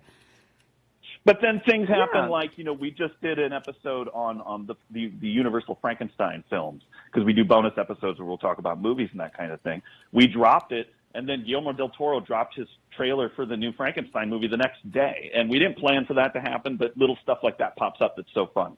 Means you're right where you're supposed to be, guys, clearly. Exactly. I have a question, Chad, from a music standpoint. How, and okay, I'm going to see if I can make this question make sense. So as a, like, you know, and as a songwriter, there's a big difference when I'm like writing for a project, like, okay, this is going to be used in this, or this is for this artist or whatever, versus just going in and free flowing writing one day when the spirit moves you, so to speak. But I'm curious how that translates in, yeah, like your musical sensibility when you're building a sonic landscape or something for one of the shows, because when you're producing for mood, trying to create a score or something for the mood, how do you okay, how do I want to say this? How do you create not a new genre, but it's like without being like the cliche, okay, there's suspense here, so da da da da da da da, like right. Without making Jaws the cliche today, song. by the way. I know, I heard. That's why I threw that in. How do you like not do the cliche mood sound for, you know what I mean? Like, how do you think outside of the box to be like, I'm going to create a new mood for something that people already think they know what it sounds like? It's a really interesting, because we will score generally underneath somebody reading. So the number one rule is stay out of the way of that. If anything's going to distract from the actual words, that's bad. So there's a lot of really busy stuff that I will have written for a film or something you don't want to use. For me, when I was doing early acting training, I was in the Second City Theater in Los Angeles. And one of the things we learned was that you don't have time to build a set. You don't have time to build a costume. So when you come out and you do a scene, how can you use the smallest bit of anything to indicate what the scene is? Can you just throw a scarf on and now you're a wealthy, patron of the arts? Yeah. And similarly, when I'm doing music for this, it might just be a low tone. Is there some tiny accent or some bit of creep that I can put in there to indicate that it's horror without, like you say, screeching violins or something like that? Right. It's just the sounds of leaves rustling going to set an atmosphere that then gets people in the mood to hear a Halloween story. Usually it's something like that. So I try to indicate with as little as possible and not get in the way of the reading, which is a little harder to do than you would think. Oh, no, I think it'd be very hard. I want to keep developing the theme, but you can't, because you're trying to just set atmospheres for folks who are listening in their car. Yeah. I'm gonna pivot to Chris for pivot. I'm gonna pivot. I'll pivot to Chris for a second. He got it. Chris got Thank it. you. Chris is there for us. I wanted to kind of ask this in kind of go in the other direction. So when you guys are picking the readers, and by the way, Lindsay, I'm constantly pitching us to read things for them. I'm not. Don't worry. They haven't. Oh, sign me up. Put me in, coach. How do you guys go about picking? Annoying cheerleader. I can play that role. They got a couple of short stories that actually deal with that, by the way.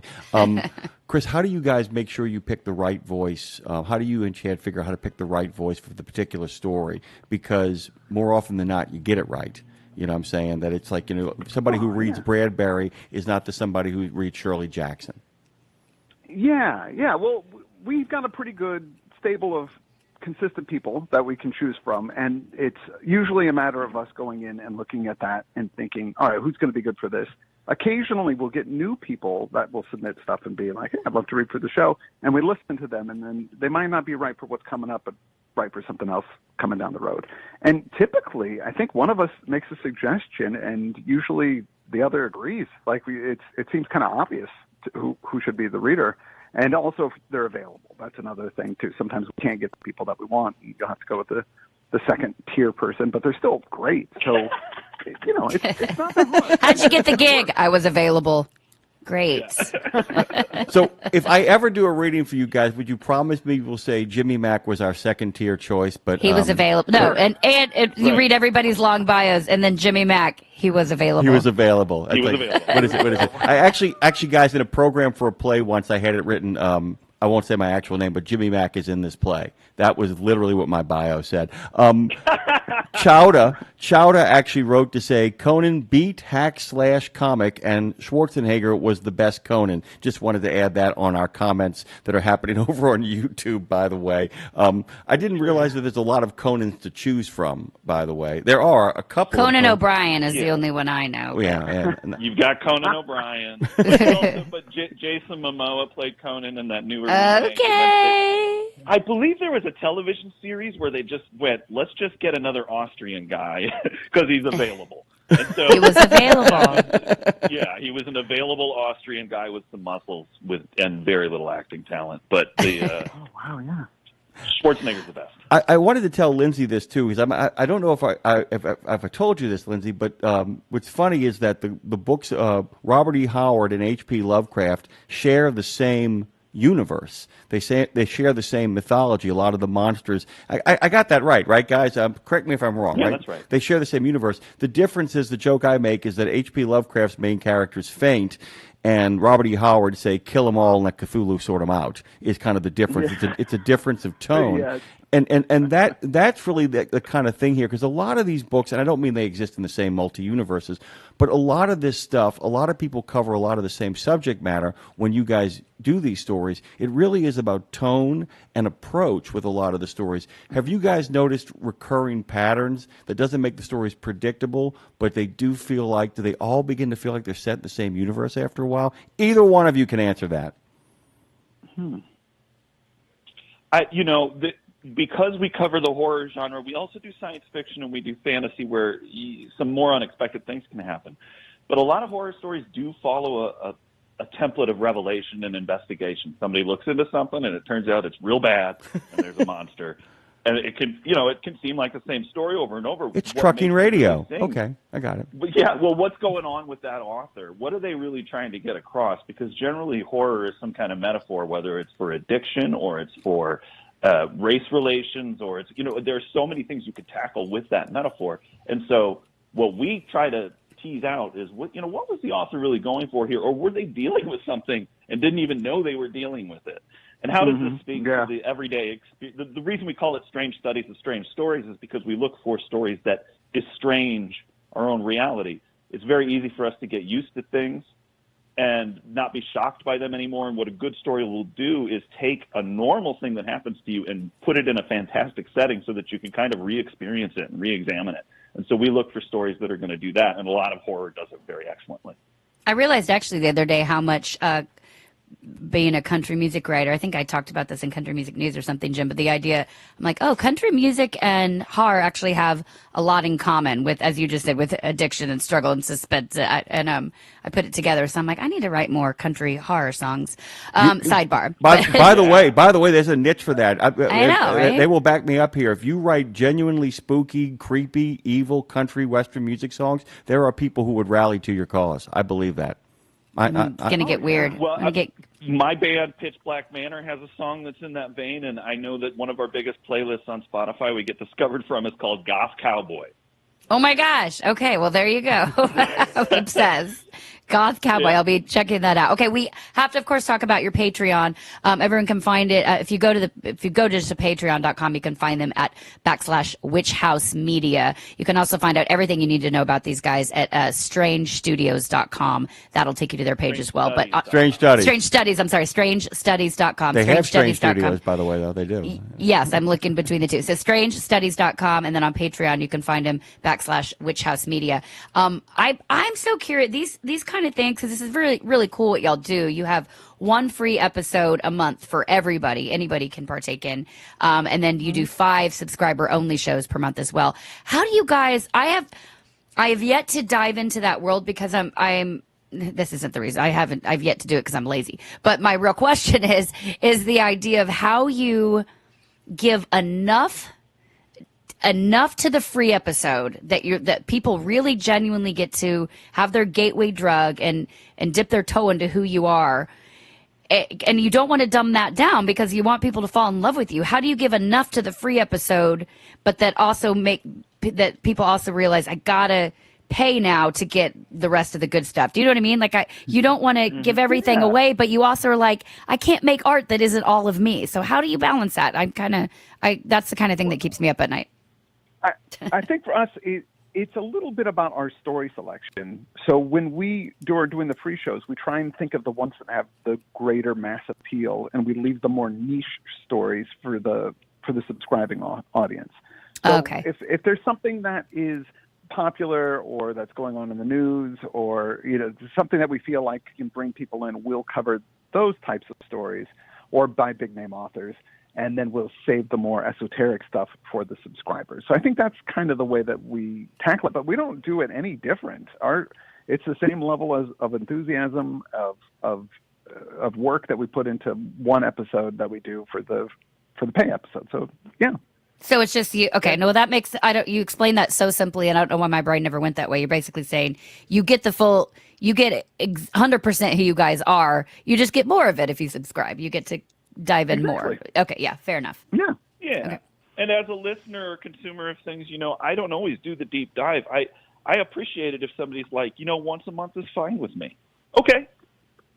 Right. Yeah. You can have the free show then. That's fine. Yeah. Yeah. I mean, that's the way I listen to stuff too. So I think that we'll sometimes sell sponsorships against that, but in general, it's just goodwill. You have to look for people to be, hey, you know what? I'm going to open my wallet and throw some cash these guys' ways. It's a donation, even if they're subscribing, because so many things you can get for free. You just got to say they like it enough that they're going to give us some cash, and how can we make this the best experience that we can? I've actually asked this question before, but Lindsay and I actually really understand this, is that we have parasocial relationships, of course, with so many of our listeners. Some of them are genuinely our friends. We've met them, got a chance to meet them and all that stuff. There was an episode very early on where one of your friends comes on and he doesn't talk when you ask him a question, and it suddenly dawns on him he's not listening to the show. He's actually in the show. And it's a great moment. And in some ways, like I said, when the first time I had you guys on by myself, I'm sitting there talking to you. It almost happened to me where I'm like, oh yeah, they're having a good time talking. This is really a wonderful. Wait a minute, it's my damn show. This is a great show. Oh right, it's mine. Can you kind of? I'd love. We haven't got a chance to talk about this. Can you talk about, because you said that great community over there? Because this is important. Can you talk about? And I guess we can start with Chris, the parasocial relationship you have with some folks, and the idea that it's like you almost feel like you know them in a way that you actually don't. Because, like I said, there's a really great groundwork for a horror story and has actually been covered on a few occasions. But can you talk a little bit about the relationships you have with your Patreon supporters, your listeners, your contributors? Well, yeah, our comments, we have our comment section. That's kind of our main thing that we do on the show. Our interaction is through these posts that people do to each individual episode. And then every month we do what we call the feedback show, where we read selected ones, and then we can actually do feedback on the feedback show, so which we call the feedback loop, where we do feedback on the feedback show. So it can kind of keep coming. A lot of feedback. Coming back. It's a lot of feedback. And that's the way that, I do feel like we have common commenters that are every episode they've got something to say, and they're ones that pop up more than others. But I do feel like I genuinely know them, especially from their comments. And some of those I would love to meet. We've met a lot at Necronomicon, the convention that's in Providence, many years ago, but we keep getting new people. So there's lots of people I would love to meet because they just sound like really funny, cool people. Jan. Yeah, we've developed. The funny thing is, our audio engineer who helps us with some processing of audio, actually, we've never met because he was initially a friend of, or he was initially a listener of the show.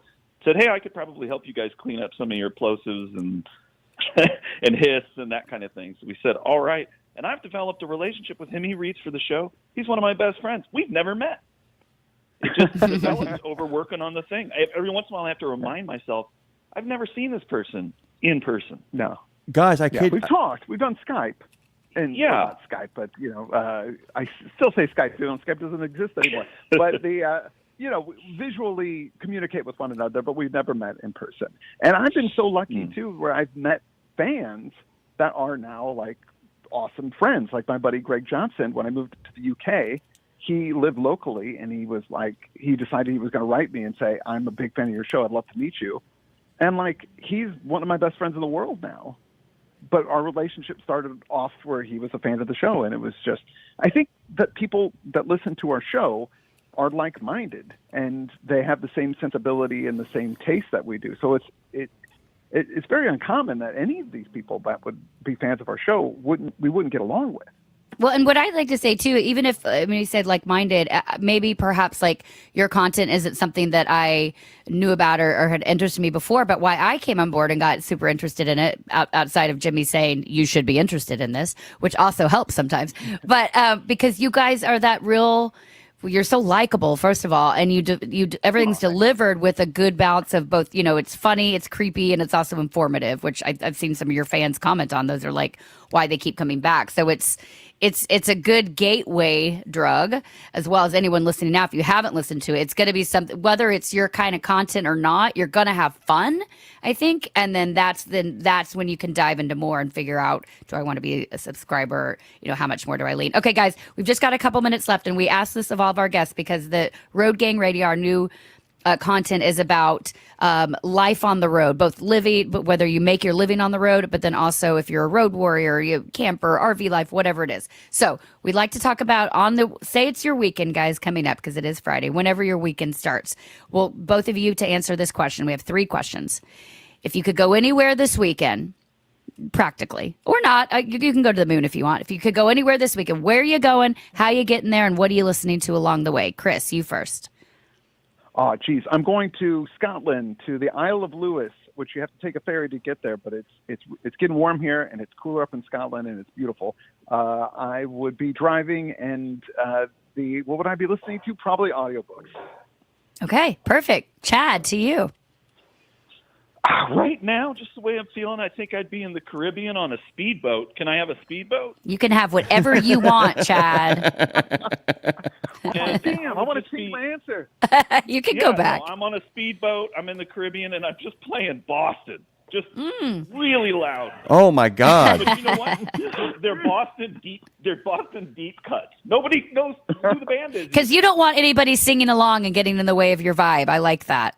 I feel Absolutely not. You want to you want to be humming Even the. I won't recognize them. You want it to be the man I'll never be. That's what you want to be listening to, man, with that big, giant, epic anthem riff. By the way, let me show you how much parasocial relationships are wonderful. When my wife booked these guys for the show, Claire called me, and all that Claire said was, ashes, asses. And that's what she said to me. I just wanted to let that sink in for you guys. And I instantly knew who they had booked on the show. I just can't thank you guys enough. We will be in touch again. You know we will have you back. I am so excited about Thulai. And our good friend Scott Cooper says, I absolutely love the content today. He gave you all a gold star. Thank you guys so much, man. Chad Pfeiffer and Chris Lackey, strangestudies.com. Check them out. Of course, also go. You should be a subscriber, but if you're not ready yet, just go start getting the free episodes. Get ready. Patreon.com/Witch House Media. Thank you both so much. Thank you. We're going to come back on the other side of this. By the way, things are pretty scary out there, unless, of course, you're wearing Shady Rays. Go to ShadyRays.com. They have a lost and broken protection plan. That's a groovy thing. They also have great customer service over at ShadyRays.com. What do they got, Lindsay? They've got something for everybody. Men, women, kids, even snow goggles, prescription, and golf glasses. I'm wearing my aviators now. In a video game, if you get enough experience, you level up. And when you level up, you gain more skill. And with enough skill, you beat the boss and win the game. Sounds a lot like trucking, doesn't it? Except in trucking, you don't beat the boss, you become the boss. And if you want to be the boss, you gotta meet the boss. And that boss? Carrier's Edge boss, Jane Jazrawi. Want your drivers to level up? Carrier's Edge has the training, comprehensive safety, compliance, and best practices on one website. It's a simple subscription with no contract and no commitment. Learn more. Try it out. Level up. CarriersEdge.com. Hey, come on! We're starting the game! All right, I'm coming. Wait for me. CarriersEdge.com. The Joshua Chamberlain Society is unlike any other veterans organization. It's truly a family, and I know that firsthand from working with them myself. Their mission is to make wounded veterans and families of deceased veterans feel the support and appreciation of their community for life. Our veterans' injuries are permanent, and so is the JCS support. From monetary assistance like paying utility bills or college funds to helping our heroes find purpose, JCS is a family that surrounds and supports the heroes who have sacrificed so much. Learn more and make your donation at chamberlainsociety.org. That's chamberlainsociety.org. Oh, it's time for one of my favorite segments, live from Fastport Studios in good old NOLA. This is Road Gang Radio. Ooh, yeah, buddy. Oh, rumbling, bumbling, stumbling into a wonderful Friday, and for the first time in a long time, for the second time, only in 2 weeks.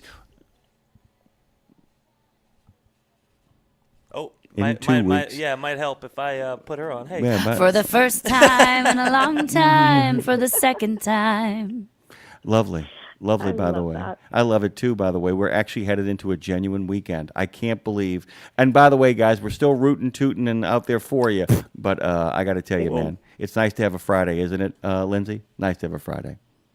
Well, I am singing this weekend, but that's fun work. So yeah, it's still nice to have a weekend. It's also nice because you know what Friday means. That's the thing now we can say when we're asking people about your weekend, what signifies what's a marker point for you on a weekend. One thing that's going to signify that for us around here is Breaker Back Talk with our lovely favorite employee of the month.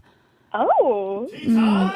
The award is here for you today. Tara the Turtle Garris joining us. Tara Hara Garris, as I call her. Tara the Turtle, you guys know her. You guys know her as Radio Nemo on the chat because she is the person talking to you on there. Good morning and welcome to Breaker Back Talk.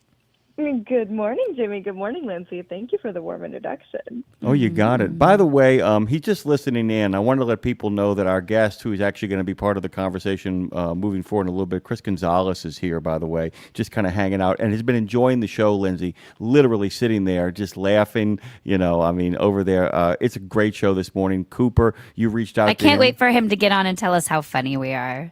I know. By the way, speaking of riding a motorcycle, he actually rode a motorcycle in the rain to get here and got caught in the traffic on 59. And also wanted to say that 15L also is going to Cancun for the weekend for real. Good for him. Hey, Tara Garris, how you doing? Wow. Good morning. I'm so excited to be here. It's been a great week of shows. Nemo Nation, Road Gang Radio, and now Trucking with Oida. We're so excited. I love a good announcement. It feels like we've had many big announcements. And Lindsay, we have another big announcement coming next month. Do we not? We do. We've kind of already teased the announcement, but I don't think people really know what we're going to lean in. But yes, July 23rd, we should write. Right? Right? By the I way, love it. By the way, Lindsay, we should really work it out. They'll do it. You should go on Strange Studies of Strange Stories to make sure when the show debuts that you go over there and read a spooky story for them, and then they can actually, that's what they do. They have people read stuff, and then they turn around and say, and Lindsay's got her own show that just opened. You should really do that. I love that, yeah. We could get up on that. What's up, Double L? Cooper wants to know what's up. Well, Tara's here to tell us what's up. That's what's up. Go on, Tara. Go on. What's up? Well, on the OIDA announcement, we got a couple comments. I'll read a few of them. First up from Lamar B. said, "That's fantastic. Two of the best together. I love it." And we love Lamar. And another listener said, "Neat. There are a few others that should be brought into the fold, too, like another former host from the old platform." Do you know what they mean by that, Jimmy? I do, and he's doing just fine. That's what I was thinking. I mean, I know exactly who they're talking about. And by the way, there are a few people out there making the case for drivers to take good care of their trucks and good care of their life and their mind. Then that gentleman, I think he's doing fine. We'd love him to come drop by and say hi, but he's doing grand. Yeah. We love him, and he is happy as a lark. Yeah. There you go. Longtime listener Candy Bass dropped in and said, "Have a great time." And Candy, we are having the best time, and we hope you are too. We're also having a great time over Tara. in the YouTube chat. Tara, guess what? Sorry to cut you off, but because Candy Bass, do you know what her nickname is? Badass. Glitter Granny. Glitter Granny. She's in Why her. is that not her handle? Well, maybe it is. I don't know. But she's always covered in glitter. She puts it in her hair. She puts it on her face. She puts it on her clothes. When you hug her, you then, in fact, have it on you as well. She's like the fairy godmother of trucking. We'll call her that. Oh, so anyway, shout out. That's beautiful. I love that so much. I need a Candy Bass hug. Mm-hmm. By the way, she isn't Glitter Granny because Candy Bass is just a terrific name anyway. It's just great. That's just also great. true. That's very true. Cheese curds. Oh, cheese curds. Cheese curds. Oh, cheese curds. Every year. Every year. Go on. Go on. We have started a new way to highlight our upcoming guests, and we've done that in the form of a reel. Jimmy, you posted that one for us, and I love that. I think we're going to start doing that more so that you guys have an interactive way to hear who is coming up, and from many different people, Nemo personalities, if you will. And a lot of you liked it, and we had a couple comments that were towards you, Jimmy. Are you ready for Oh, my God. Towards you. We have comments towards you. Yeah. Dum, dum. It's Thulai. It's Thulai. Let's do it. I'll put a hatchet through the judge's head. Here we go. One person said, "Hey, are you going all bearded McBeardface? No judgment. Just shaved mine a few weeks ago. So, do you care to tell us about your hairy plans, Jimmy?" Well, my hairy... Your hairy plans. I was a hairy man. I was a scary man, so I unpacked my adjectives. Oh, my beard, by the way, is literally, if I shave my beard tomorrow, by later on in the day, it would be mostly back. I like the scruff. I'm a fan of a man with scruff. It just feels like manly. But Dre's got a good beard as well, beard goatee. But it's like, man, you guys are both manicured enough that it feels like I woke up with this, but I also thought about it. You know what I mean? And I'm here for that. The picture that is up all right now on the YouTube page, the one with you and I in the sunglasses, which, by the way, is one of the greatest pictures we've ever taken together ever So of all cute. time, is Dre yesterday. We're taking a power walk, and I still want Tara to post that video, by the way, to watch Dre actually use a bad word in front of a mom approaching at school. It's terrific. It's quality stuff. He was like, "Hey, dude, you got that nice salt and pepper thing going on." So I think I'll stick with it. I like keeping salt and pepper a little tight. That's what I think. I love that. It also balances out your bald head. It balances your bald head. This I mean is that a with solar. love and respect. This is a solar panel for genius level thinking. That's what I'm saying. It is. All right. Yeah, I'll be so real. Jimmy, you shaved one time and sent me a photo, and I was not feeling it. I'm usually not one with opinions, but I really think the facial hair is good for you. Thank you. I'll be here. I'll be here You for the are rest of very my life. welcome. I'll be here for the rest of my Hey, life. my father has a beard, though, but it only goes white in the center, so I make fun of him and call it a skunk beard because that's literally what it looks like. By the way, Skunk Chris beard. Gonzalez actually has the same thing, and he's sitting there looking at me like, "Why is she being so cruel?" Actually, he's laughing and pointing at his beard. All I heard was Hey, that it's she all- it's all compared. love. All I heard is that she compared you to your dad, and so Tara clearly has daddy issues. Go on, Tara. What's next? We're gonna. Uncomfortable. I'm sorry. Go ahead. Go ahead. Another comment at Jimmy Mac and says, "Hey Jimmy Mac, did you relocate back to NOLA?" And I saw you respond to this, but I feel like you need to clear the air. I feel like people are interested. I in this agree. because you are in NOLA a lot. So I want to know too. Actually, Inquiring minds want to know. Well, there are a couple of things we have to work out here. First of all is the fact that because you guys are up in Tennessee and because Dre has to make an hour and 15 to 20-minute drive on a regular basis, and Dave only comes into the studio on Monday, I've made a decision, guys, that I'm going to be here for an extended period because I want to make sure that one of the problems we had with the old format and the old existence is I always felt, Lindsay, that not having people in studio took a certain level of energy out of the show, isolated Dre incredibly. And as we get further down the road, I'm going to find more opportunities to bounce back and forth between California and here. For the time being, I'm kind of locked in over here as we get things up to speed, as we set the studio up and all that kind of stuff. I'm going to be here for an extended period of time.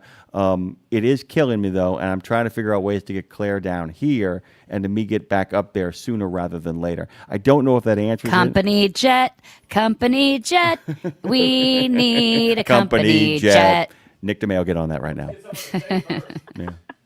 Go on. I love it though. I feel like the friendship within the Nemo family has grown so much just in the past couple of months because of this move and switch, and you guys being together has been so fun and refreshing. So Yeah, I'm glad to have you there. Rebecca Brewster of Atri actually pointed that out in a comment a while back where she just came out and said point blank, having Dre's voice on the air, but having Dre in person makes a big difference because it also allows Lindsay and I to be able to talk without, trying to figure out the logistics of three people in different places.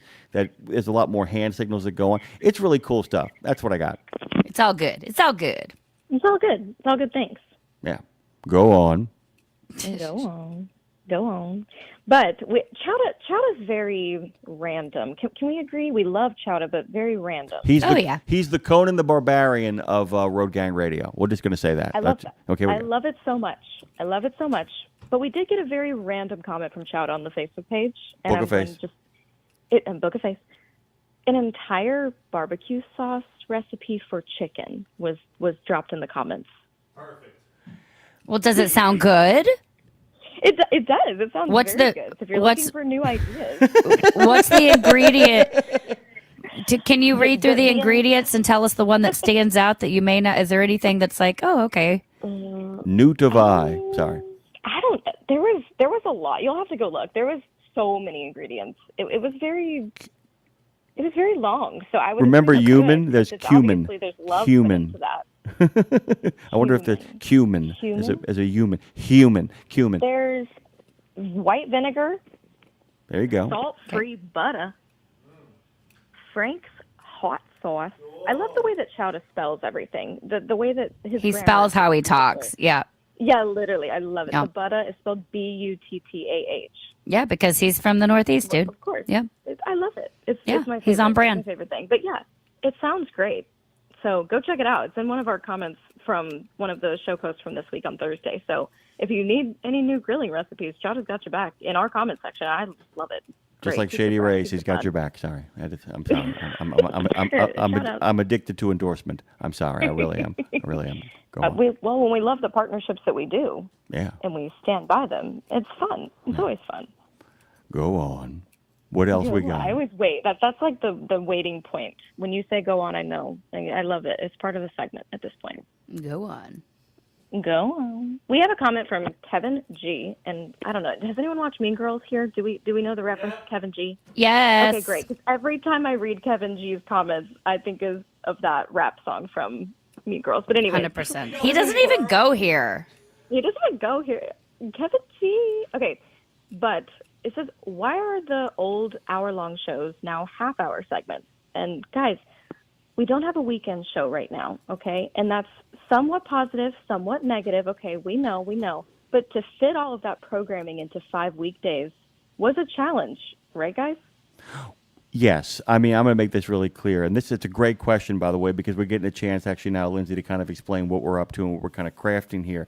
It is tough. And I understand that there are people who, look forward to an hour of Canada Calling, look forward to an hour of some things like On the Highway with Tom Bray. There are people like Tom and Dean in particular whose expertise and skill and ability to host allows them to spill into another segment and to kind of sit there and ride shotgun from time to time. What we're trying to do here, guys, as well, and I think it's so important, is that one of the shifts we wanted to make from the old platform was I felt like we were getting bogged down in so much of the same material repeated over and over again by different talking heads that what was happening was they were actually not stretching for things to talk about, but often repeating themselves, and we were getting into a loop.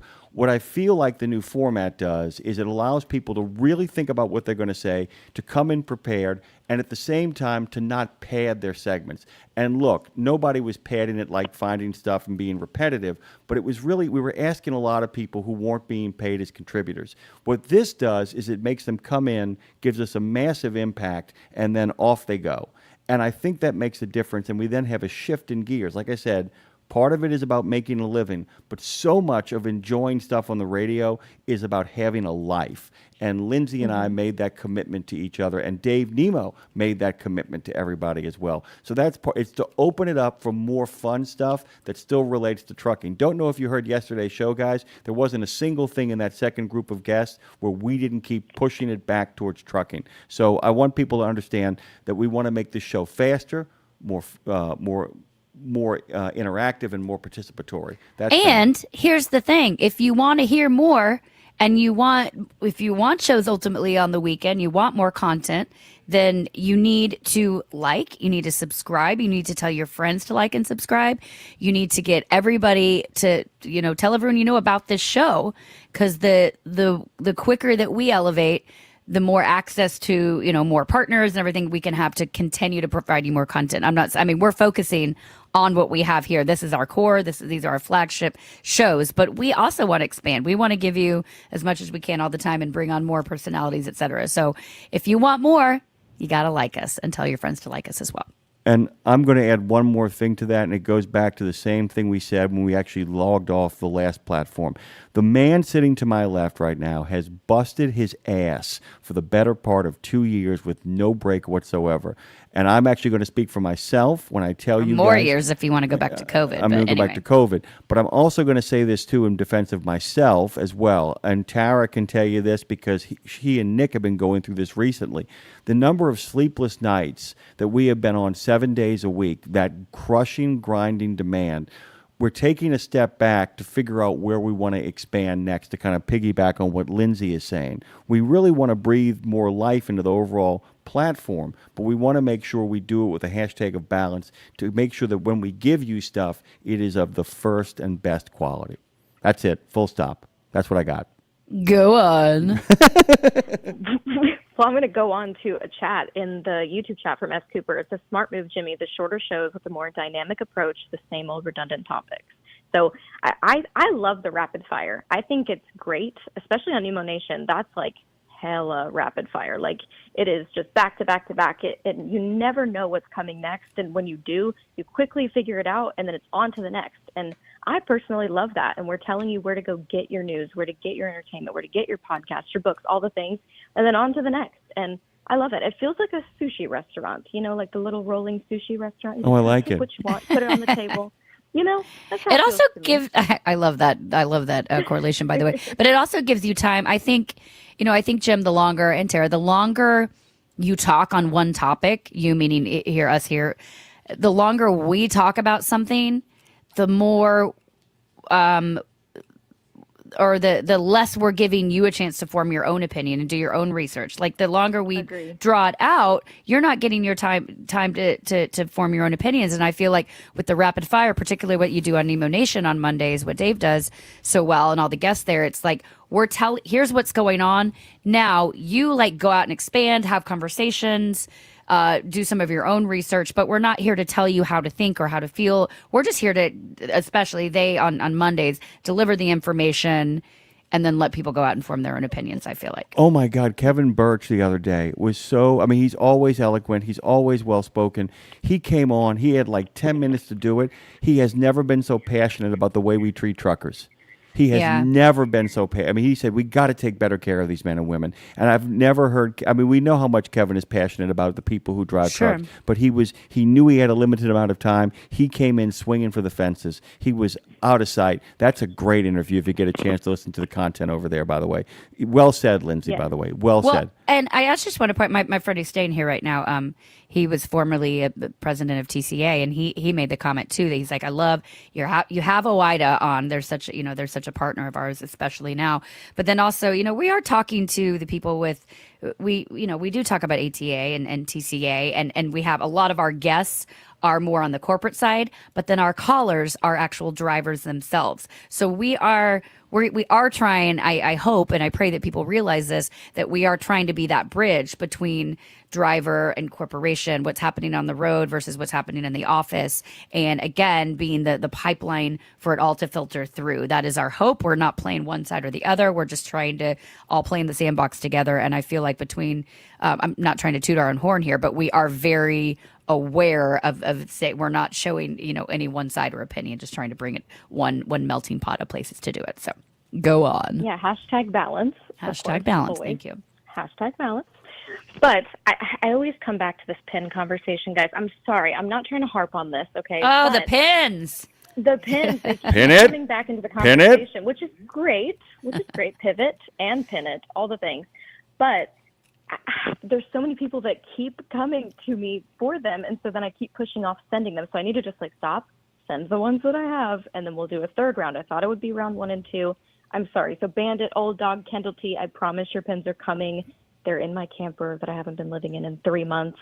In her defense, she's living in a van down by the river, so just give her a minute, guys. That's true, actually. I don't know if you Give know her a that. minute. On the bank. Chris, it's true, actually.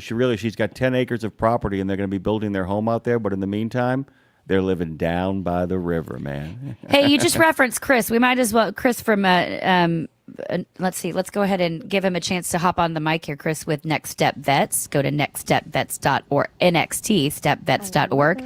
Hey, Chris, say hi. Chris Gonzalez is there in studio. Say hi to Tara, the turtle. Good morning, Tara. Good morning, Lindsay. How are y'all doing? Hi, welcome. Good morning. Very good.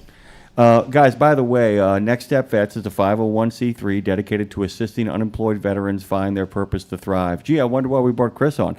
Next Step Vets has a focus of 4 main pillars: mental, spiritual, mentorship, and a career path. Lindsay hates all that stuff. By helping veterans translate I hate their people path. thriving in their life. Oh, my God, Lindsay, the next part is going to make you infuriated. You're going to loathe this. By helping veterans translate their passion and purpose into finding financial freedom, we help veterans thrive. There is none of that. No, I hate None that. of that you are passionate about. Passion and purpose. I love passion and purpose, and I love vets, and I love Chris Gonzalez, and you are the epitome of hashtag balance. So welcome to this Friday show, Chris. Well, I love sarcasm, so we're on the same page. Okay, good. You can smell the burnt umbers Thankfully. all the way here in NOLA, Lindsay. The burnt umbers of sarcasm have made their way down the 65. So thank you for that, by the way. Chris, by the way, tell both our good friends Lindsay Lou and Touchdown Turtle how you got here. This is really cool, by the way. On my motorcycle, try to ride as much as I can. Left Cincinnati yesterday morning. Saw my son in Knoxville. Stopped over at the main office for where I work at F2F in Chattanooga. Visited some agents on the way down through Alabama and made it through here through rain, sleet, and slow. Well, you're like the post office. Thank you for delivering the mail and showing up for our show. Well, it begs the question then, and I'm going to ask Tara you the question as well, because Chris, we ask this to all of our guests who come on the show since we're talking about both making your living on the road, but also building a life on the road. Chris, assume you're going somewhere this weekend. You've already making the drive. If you could go anywhere tomorrow for your weekend, where are you going? How are you getting there? I'm going to guess it's a motorcycle, but you can say anything. And what are you listening to along the way?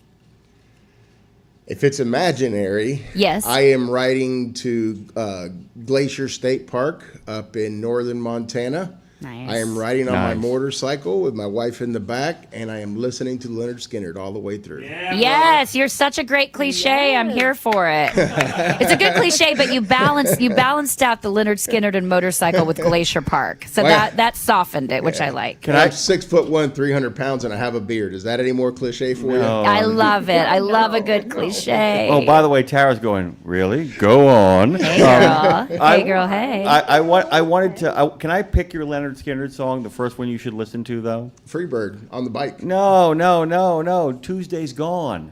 Okay. Go with Tuesday's Gone, and then crank up Freebird after that to really kick the whole journey into high gear. It's kind of fantastic. It's kind of spectacular. Do we first meet, by the way, at the Aniston thing?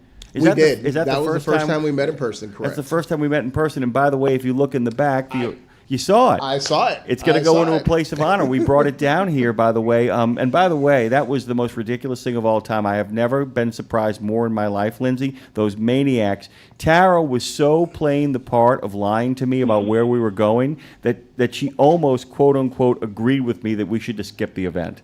I'm like, dude, this is too much, man. We can't make this thing. You know what? Maybe we shouldn't. And then we got back to the Airbnb, and it was like, you know what? We probably should go to this thing. We probably should get this taken care of. But you had a lot to do with that, and I really appreciate that, man. I really and just the other day I was talking with somebody about the definition of a patriot, and it's not somebody that was in the service. It's somebody that cares about their neighbors, they care about their country, and they're always looking for ways to basically help that person next to them. And I know I've listened to you for a while, and we obviously have some similar connections, and I mean, when we started talking about the Patriot Award, I mean, there wasn't a better person to present it to you than you. Thank you so much, by the way. By the way, speaking of patriots, my co-host, by the way, is one of the most patriotic human beings on the planet. Lindsay Lawler is like, do you bleed red, white, and blue, Lindsay? Oh, say can you? Yeah, no. Well, every day. Every day to start the show off. Every single day. Thank you for the whether you want it or not. Yeah, all right, we'll pivot to Tara. Tara, as we wrap up our Breaker Back Talk, where are you going this weekend? Imaginary. How are you getting there, and what are you listening to? Oh, my gosh. Okay, I'm going to Michigan to see my family. We are taking my parents' motor home, and then over the Mackinac Bridge, we're playing Born in the USA by Bruce Springsteen. It's a tradition. We never go across the Mackinac without playing that song. So Tara's a patriot too. Tara's a patriot too. We're bleeding. We're bleeding. Oh my God! Oh my God! My mom and dad, by the way, are so ridiculously patriotic. They actually, even to this day, in their 80s, go outside with sparklers on the 4th of July and stand on their lawn and literally wave them as the cars go by. I love it. Wholesome. I kid you not, dude. It's like Norman Rockwell, paging Norman Rockwell. Is this balance? My husband is very patriotic, and his he didn't serve, but it's his biggest. He wishes he did. He says it's his biggest regret. But he loved, he named his production company American Made Media because he loves it so much. And so one of my friends did this painting for him, and she's a beautiful artist. It's this huge, it's American flag, but it's got a woman's ass on it. And it just says American Made with that. And it feels like hashtag balance, and it's also a little scandalous, of course. And we have it in our bedroom. Which is America. Yeah, it's America. Very patriotic and incredibly scandalous at the same time. I love it. Come on. It's very Seamus, too, by the way. You know why I didn't join the military? This is a true story. Because you weren't available. Well, I wasn't available. No, the thing is, on my tombstone, they're going to put, didn't play well with others when others were in charge, didn't play well with others when he was in charge. That's it. That's Simple. fair enough. Right there. That's it. I'm happy to go someplace terrible. I'm just not happy to have everybody tell me what to do when I'm there. It's your strength and your weakness. Oh, it really is. Absolutely. Touchdown. We love you. We love you, sister. Anything else? Is there anything you missed that you need to get in here? Guys, there's always so much, but I I can always do it on Monday and Friday of next week. Nice promo. You can catch Tara's Breaker Back Talk every Friday here with us, as you just noticed, at 10 o'clock. And then she's on every Monday at 7:30 with Dave on Nemo Nation. We love you, Tara the Turtle. Touchdown, Tara. Have the best weekend. You are born in the USA, quite literally, and we love you. Oh, quite literally. Tara, really quickly, GT Sport Gaming jumped into the chat. We're just all going to say, hey. What's up? What's up? Get out of here. Mess up. Hit the bricks. Bye. Bye. We're going to come back on the other side. We're going to do a little country and western music news because here on Radio Nemo, over on Road Gang Radio, what do we do, Lindsay? We celebrate both kinds. Both kinds. We celebrate all kinds. All kinds. And talk to Mr. Chris Gonzalez during all that kind of groovy stuff, too. Hold on tight. Hold on loosely. Don't let go. Hold on loosely. I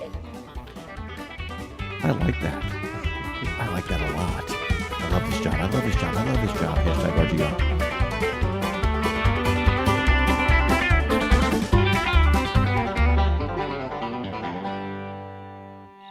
Wait a minute. Are you running all of your rig's accessories? All of them. You like that? No, why would I? Your engine's turned off. That means I ain't violating no idling laws. You like that? No, why would I? That means you're running off your battery. I'm running on an Odyssey battery. You like that? No, why wait. Did you say an Odyssey battery? Odyssey battery. Rugged, maintenance-free, thin plate pure lead technology, and massive deep cycling capability. Plenty of reserve power to run onboard accessories. Engine on or off. Twice the power, 3 times the life of conventional batteries. That's an Odyssey battery. You like that? No, I don't like that. I love that. Wait a minute. The crickets stopped. Odyssey hasn't. Get yourself an Odyssey battery. Performance you can count on. I'm a long-haul trucker. I don't have time for nonsense. So when I fuel up, I need to get in and get going with a fuel card that takes me there. Founded in 1978 by a trucker for truckers, Multi-Service Fuel Card is run by real, honest people who are there to help us road warriors keep our freight moving. And with nationwide acceptance, fuel discounts, and dedicated customer service, no matter where I'm going with Multi-Service Fuel Card, I never roll alone. Learn more at neverrollalone.com. You've got to be tired of expensive maintenance costs. Well, Max Mileage Fuel Catalyst can make a difference. Experience a longer engine and DPF lifespan, along with fewer regens, so your diesel runs longer and more efficiently. Pittsburgh Power's unique formula allows you to maximize the mileage from your parts while reducing downtime. Keep your vehicle performance at its best and make the smart choice. Visit PittsburghPower.com to order yours today.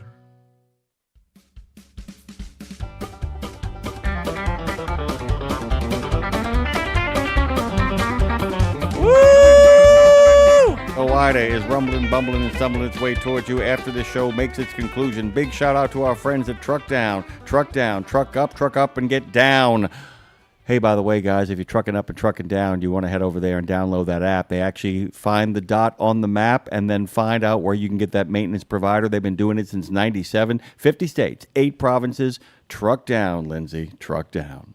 Gotta get up and truck down. Gotta get up and truck down. Hey, Trey. Live from Fastport Studios, this is Road Gang Radio. All right, cool. Back to y'all. Yeah, it is. Live from Fastport Studios. both there in New Orleans and as of now, I'm Fastport Studios in Nashville, I guess, until otherwise. Until later notice. Until later notice. We're going to dive into country western music news here in 1 minute, but we told you can call the show, and we don't want to go back on our promise, so let's take a call real quick. Who we got? Chowder! Chowder! I'm guessing Chad is calling to defend himself since we spoke about him during that last segment. Conan the Destroyer. What's up, friend? Chowder does not much, my friends, but Chowder don't need to defend himself. What we've learned is Chowder likes El Caminos and Camaros and Chevelles. He goes to Corvette rallies, but obviously Chowder can't triple task while going down the road, spell, be grammatically error correct, and proofread. So yes, that is pretty bad. And I'm glad that I'm random because, on this place, we do country, westerns, and random of all kinds, and Chowder is definitely random. You fit right in. Right in. Woo. Size of me, it's hard to fit me anywhere small of a solar system. But you got your own weather system. You know what I'm saying? You got it. You know what I'm talking about. That's right. Hey, Jimmy Mack, you know how hot it is over here in the South Dakota region? How hot is it? It's bird beak open hot. When birds sit around, their beaks are open? That's how hot it is over here. Oh, man, that is hot. This is bad for hiking and fishing, okay? Ooh. But what I'm really calling is you guys are asking about the recipe for those that might be listening and haven't read. It's on the day that you were promoing Dean Croak in the grilling segment. Uh-huh. And I thought, and Chowder thought, and we concluded that we should put a recipe out there, but we didn't really, specify that's why. So it's the barbecue chicken basting recipe that I like to use. And it also works if you want to go out and do your job and come home and have a dinner ready. It's a spicy chicken kind of thing. So you take 3 cups Frank's Original Hot Sauce. You take a quarter to a third a cup of white vinegar, and you put that in the bag. You take about a quarter cup or 3 tablespoons of unsalted butter and melt that down. You can throw a couple sprinkles of hot sauce Tabasco in if you want, some pepper in there. Mix that all up good. Take as many skinless, boneless chicken breasts as you can put in a gallon Ziploc bag. Marinate that, swish it around, mix it up, let it rest overnight or so, and then take that, put it on your hot grill, and then baste with a brush or however you want. Chowder prefers it. Uh-oh. We lost him. Oof. He broke up. That was brutal, dude. Ooh, but if you want the rest of the recipe, because I know you're all in suspense, you have to go to our Facebook page to check it out. We have one more call, Dre, is that right? 100%. Let's knock this up. Oh, yeah, he promised he would. Yeah. He told us he'd come back from Tennessee. Marshall Platter, my cigar friend. Hi, buddy.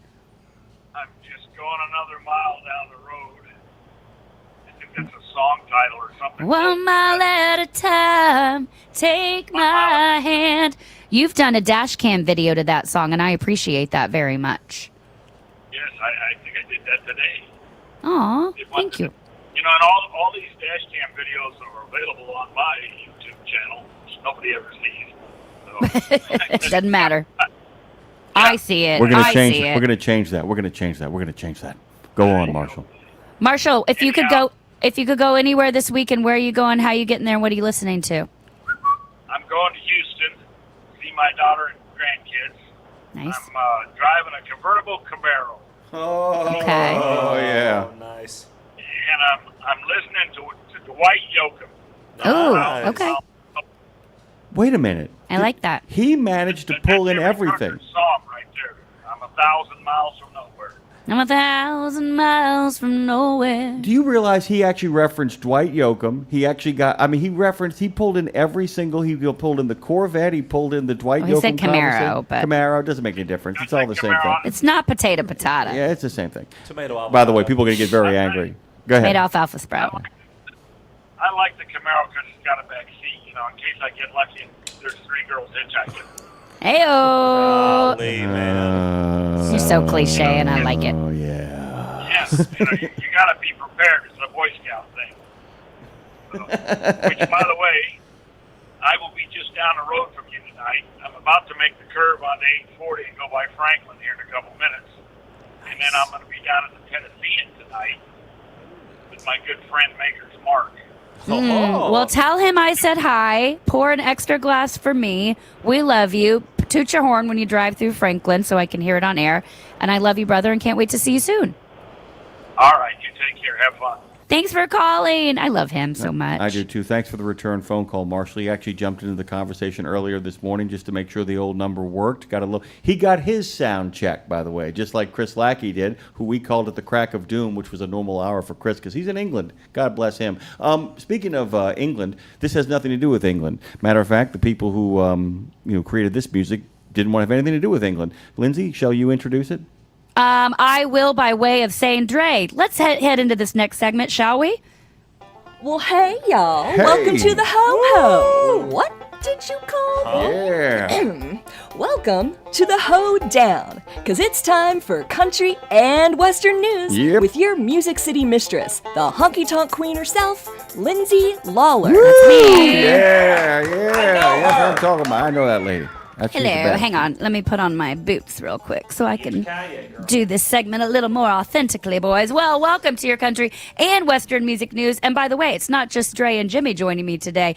I've got 3 boys sitting shotgun with me today. Our friend Chris Gonzalez of Next Step Vets. You can go to nxtstepvets.org to find out more. They're helping helping vets find purpose to thrive. I love that. We will talk more through that as we go through this segment. Chris, thank you for joining us this morning because on this show, we celebrate both kinds. Both kinds. We celebrate all kinds. All kinds.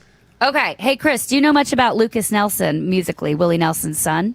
I do not. I'm a big Willie Nelson fan, but I don't know much about his son. Okay, well, I'm going to tell you more. And Jim, I know you listen and have heard him. Dre's a fan. I know that as well for sure. So Lucas Nelson, of course, he's the son of the great Willie Nelson, and he's really trying to step into his own legacy. And guys, that would be so hard. If your dad's Willie Nelson and you're a musician, luckily Lucas isn't actually a talented musician, but imagine trying to put your own stamp in the world when Willie Nelson is your dad. That's got to be, near impossible. So he really wants to make an impact on this world. He wants to say something. He wants to continue to say something. He's got a new record. He's a Grammy Award-winning artist. He's 36, and he says that in honor of the release of his new album, which is called American Romance, he wants to encourage you to check out, we can discuss this later, but he says he really wants to encourage people and let people know that he is grateful that he gets to play the music that people crave, want, and need. He says, and I quote, "It's a nice feeling to know that people want to hear the music you're playing, especially in this day and age." Now, here's what he means by that, I think. Y'all can step in here, but Jim, this is an interesting comment to me. It sounds so basic that he said, I'll say it again so you can hear it. "I'm grateful that I get to play the music that people crave, want, and need. It's a nice feeling to know that people want to hear the music you're playing, especially in this day and age." Now, why it's interesting to me, I think the idea of people wanting to hear the music you're playing and I wonder if he means wants versus just following the herd or even listening to what we're given on the radio or in small format when now there's so much access to. I think he's recognizing the fact that, thanks for choosing me through the noise is what he's saying, including the noise of his father, right? The best advice I ever got in regards to why things have to be so good, why you have to work your ass off to make sure that you put good quality out there, is my friend Patrick McNamara one time told me, Pat Mac, as we called him, he said, no one has to come. That none of the people who are right now making comments, like our good friend The Coop and the Doodah Man and GT Sport Gaming, or our friend Chris Gonzalez, none of these people have to be here. Right. None of them have to be here, which means in order for them to be here, they want to be here.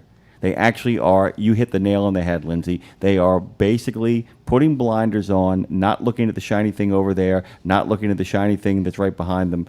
They are actually focused on being here, and you want to create content that folks can rally to. Can I say really quickly about the younger Nelson really quickly?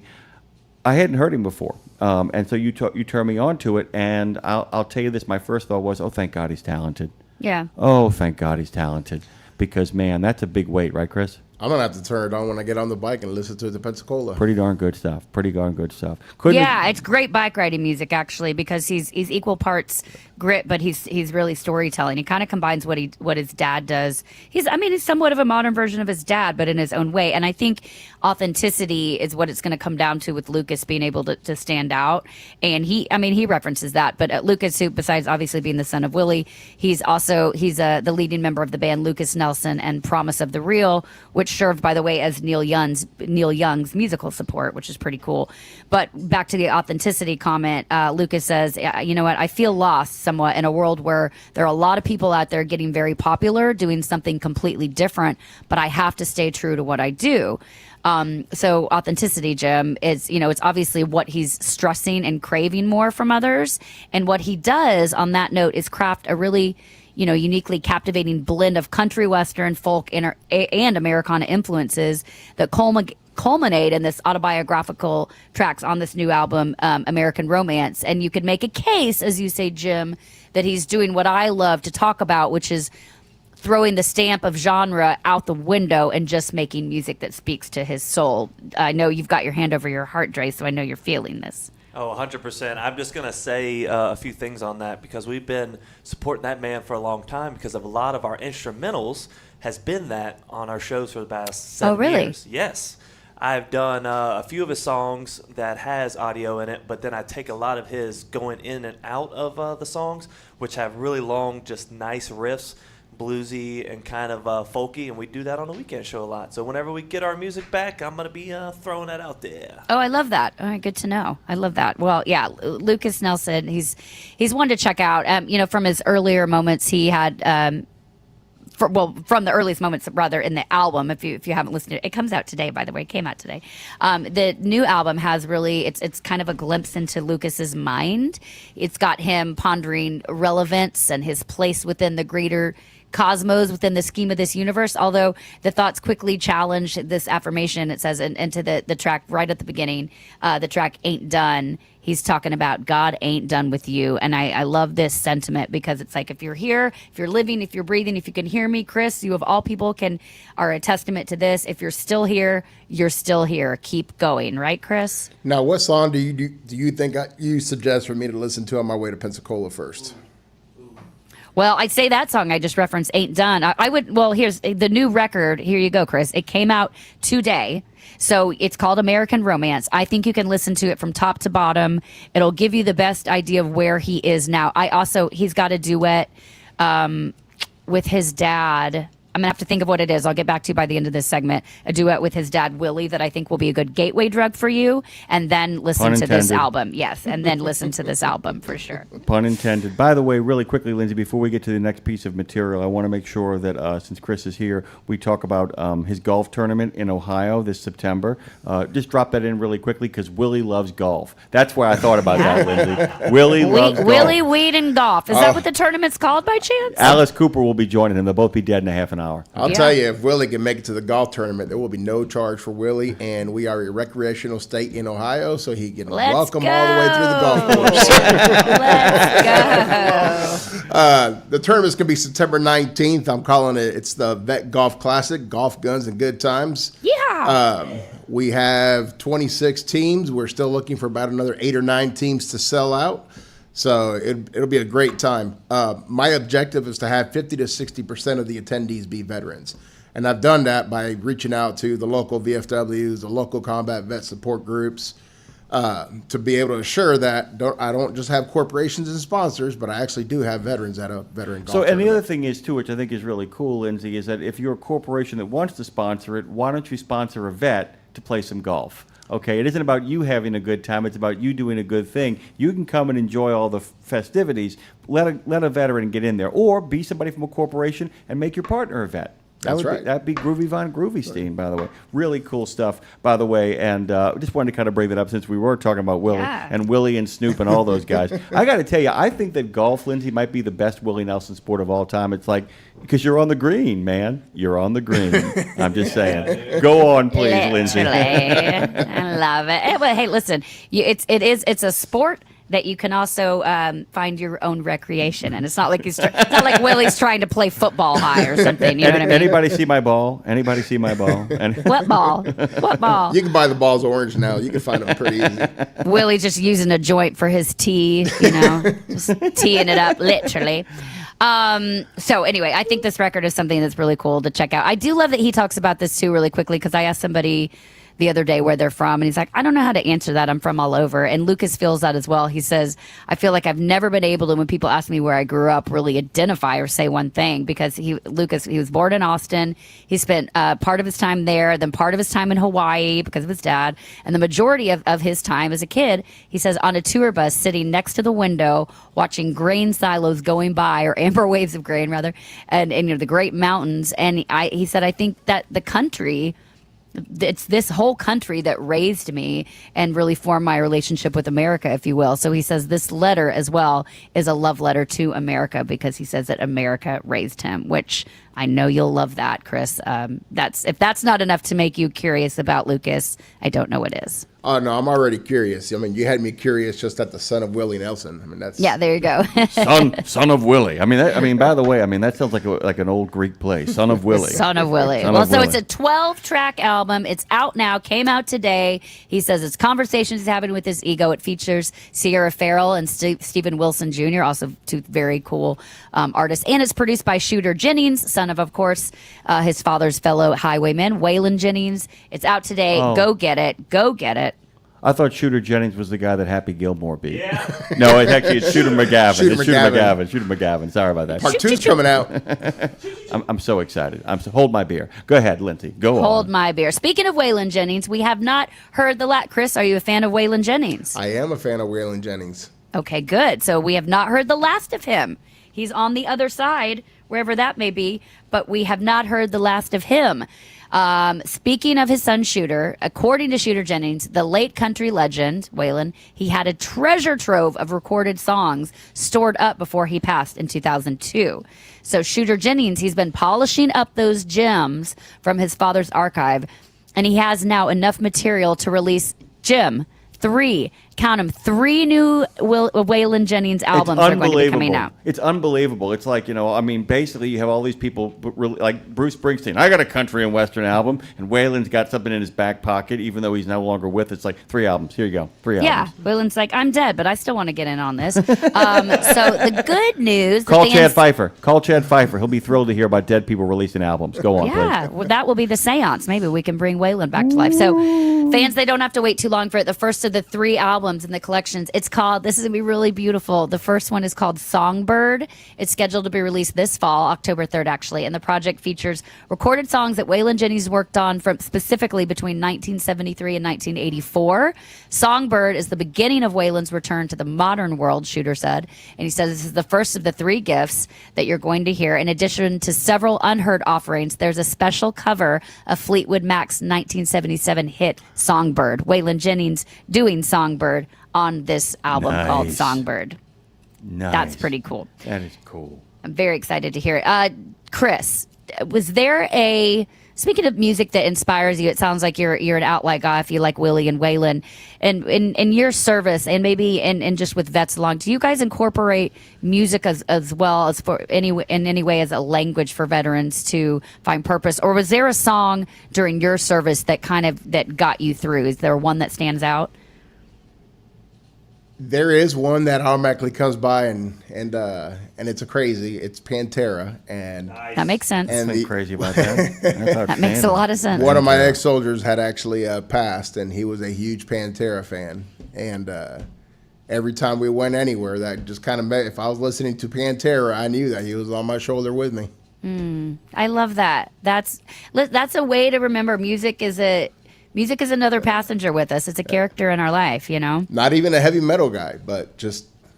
It's amazing how somebody's association to a song, even if that thing isn't our bag, we something like... Yeah. I got to tell you, Phil Collins is great. Blah, blah, blah, blah, blah. But I had a friend of mine who's no longer with us,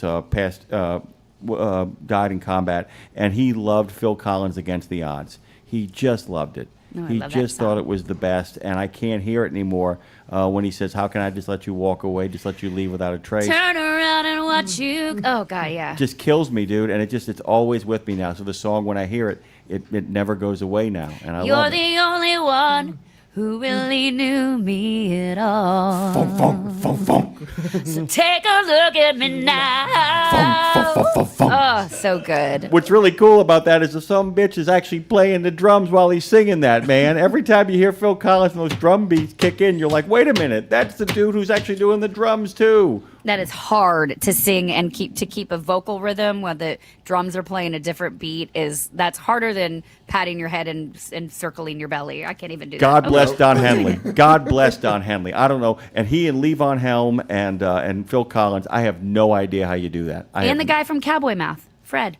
Genesis, turn on the radio. Sorry, go on, please. Well, I'm excited about the release dates for the second and third albums have not been shared, but this is happening a lot. We're seeing, and this is with the help of technology. I'm not going to say AI because that's a different newfangled beast.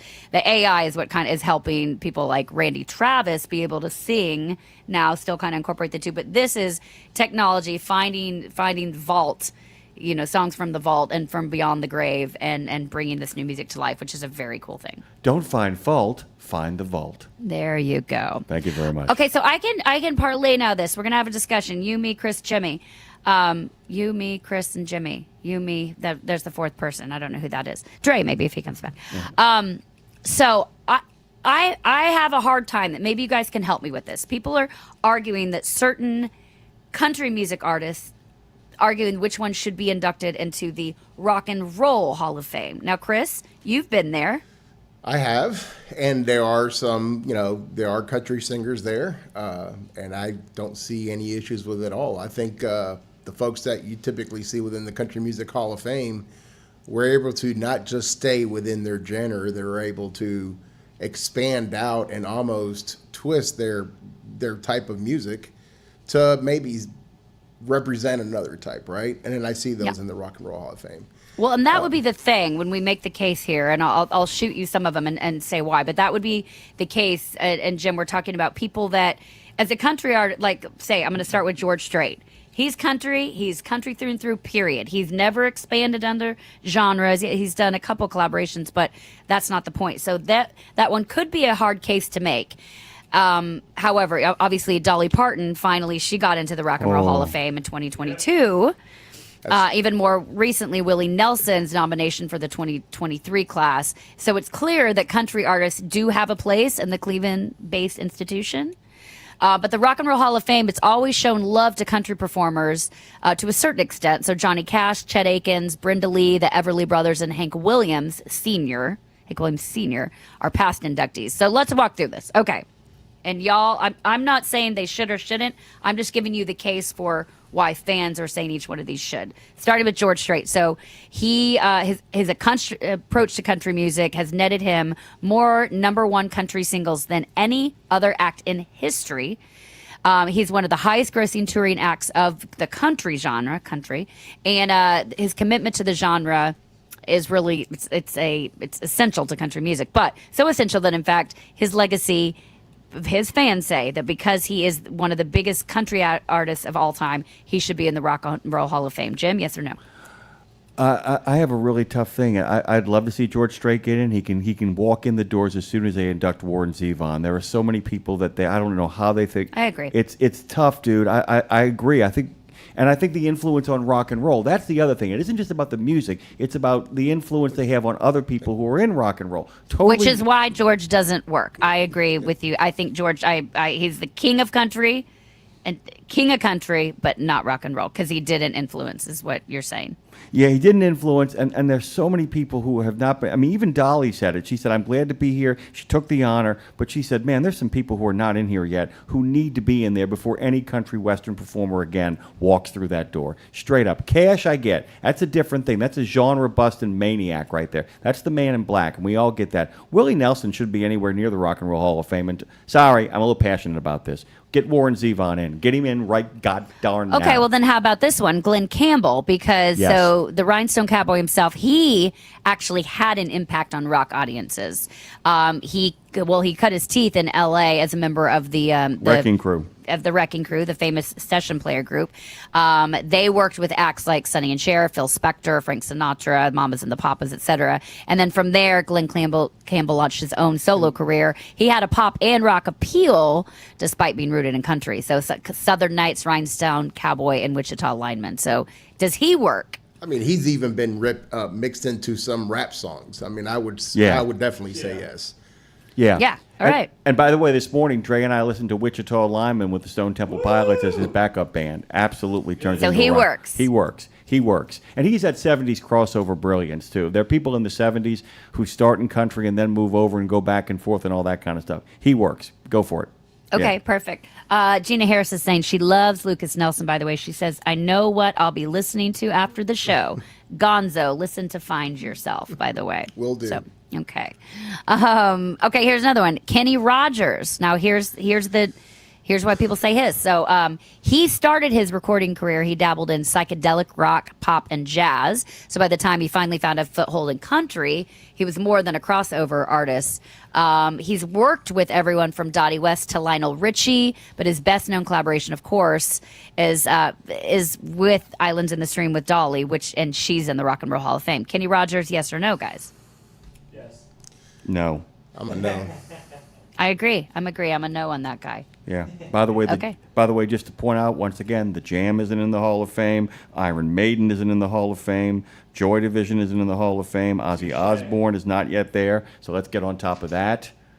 Okay, well then let's talk about let's talk about the Outlaws since we talked about Waylon today. Both Waylon and Merle. Can either of them be in? Yes. Waylon Jennings. Merle, but not Waylon. Okay, so Waylon as well. Yeah. Waylon pioneered this new kind of performance. He bucked the country music status quo for sure. But Waylon's first mentor was Buddy Holly. And then his 1974 album, This Time, it's probably the headiest epitome of outlaw country. He kind of started his own genre, which took him out of country specifically, made him traditional. And then I'll let you speak, so Merle, he's a California native. He spent more time in front of rock audiences than he did actually in front of his contemporaries, country audiences. And he played a big role in the development of the Bakersfield sound. Yep. So, and by the way, his songs have been covered by Keith Richards, Grateful Dead, etc. So Merle makes more sense to me than Waylon. Merle and Charlie Daniels were the first people that ever even got me into country music. So. Absolutely. Lindsay, we're out of time, sister. We're out of time. All right. Well, let me just wrap up with this. I want to say that I think Hank Jr. and Alabama do belong in there for reasons we will talk about. I will continue the conversation in the chat. Hank Jr. belongs in because Hank Sr. is in, and Hank Jr. is more rock than his dad. That's all I'm saying. That's your country and Western music news here on Road Gang Radio. It has been a great day. Thank you, Chris Gonzalez, for joining us today. Everybody, please head over to find out more about what Chris does. You can go over to nextstepvets.org. You guys really are helping build up veterans, help them find purpose, lean in to their second half of life, which could be take them on to their third, fourth, fifth, hopefully. Thank you for having us. Oh, my God, you're fantastic. Let's get out of here, Dre. Have the best weekend, guys. Coming up next, Trucking with OIDA. You don't want to miss it. It's polished. It's equal parts polished and laid back. #balance. Informative and fun. Have fun. Don't go anywhere. You know Sap Brothers will beat any competitor's advertised price on tires, so hold on to that fifth wheel, because when you buy 4 Salem S624 EFTs, the perfect line haul trailer tire, mounted at Sap Brothers, your price is an amazing $199.99, originally priced at $299.99, and prices are good through June 30, 2025, while supplies last. Save on 4 or more at Sap Brothers, and nobody's going to beat that price. Salem Tires, advanced compound technology for maximum mileage and rolling resistance without compromise. When you think tires, think Sap Brothers. In a video game, if you get enough experience, you level up. And when you level up, you gain more skill. And with enough skill, you beat the boss and win the game. Sounds a lot like trucking, doesn't it? Except in trucking, you don't beat the boss, you become the boss. And if you want to be the boss, you gotta meet the boss. And that boss Carrier's Edge boss, Jane Jazrawi. Want your drivers to level up? Carrier's Edge has the training, comprehensive safety, compliance, and best practices on one website. It's a simple subscription with no contract and no commitment. Learn more. Try it out. Level up. CarriersEdge.com. Jane, come on! We're starting the game! All right, I'm coming. Wait for me. CarriersEdge.com. Could a concerted effort bring about an end to the 30-minute rest break requirement? Plus, the news might just have you worried about $5 a gallon diesel again, but don't fret just yet. And cool cars, cool trucks, and flying taxis. A brand new Trucking with OIDA starts now. Welcome to the show. I'm Scott Thompson. And I'm Ashley Blackford. Ashley's having some vocal issues not today. Not at my best, clearly. Yeah, the Midwestern allergy season is not doing you any favors. No, and you know what? I didn't even know what allergies felt like until I moved to the Midwest, grew up on the East Coast, never experienced them until I came here, and then this is what happens. I lose my voice probably like 2 or 3 times a year, which in this profession is rough. Not ideal. It's not ideal. I feel great. Yeah. I sound like I'm... We were joking. We should just do an ASMR. Yeah, we should do an just ASMR whisper the whole time. Yeah, we won't do that. No. Well, you might. I might. I will try not to whisper as much as possible. It's finally Friday, Ashley. Yes, finally. I think I went all week thinking it was Friday, but it finally is. Finally is. We were talking with Tennille earlier. It's like a collective thing. Like if I feel like everybody the day is not the right day that it should be. Yeah. Everybody else feels that way too. Yeah, it's weird. Makes me think we are part of maybe a computer simulation. Maybe birds aren't real. Birds aren't real. Yeah. Yeah. It's all coming together. These conspiracies and more on this edition of Trucking with OIDA. No, we will not get into those conspiracy theories. We are going to talk about a few things today, though, and a little bit here. I have been fascinated this week and last week looking at fuel prices and the future of what those might look like with everything that's going on in the Middle East. Tom Kloza has been covering the energy markets for 50 years. Quite literally 50 years. So he kind of talked me off a ledge a little bit, or is going to hopefully talk me off a ledge here a little bit later on in the show as well. You've got a great story about the Shell Starship as well. Yeah. A really cool deal there with the Indy 500 that we're going to get to as well. But let's start with some news here. It has been a little bit slow, I think. For many, in many respects, and I think that's partly due to the summer season kind of being upon us here. But we do have some news here about an exemption renewal from FMCSA related to oversized loads and the rest break, right, Ashley? Yeah, those who haul oversized loads are essentially getting a break from a break. FMCSA made an exemption announcement this week, and I will let Scott tell you what that is.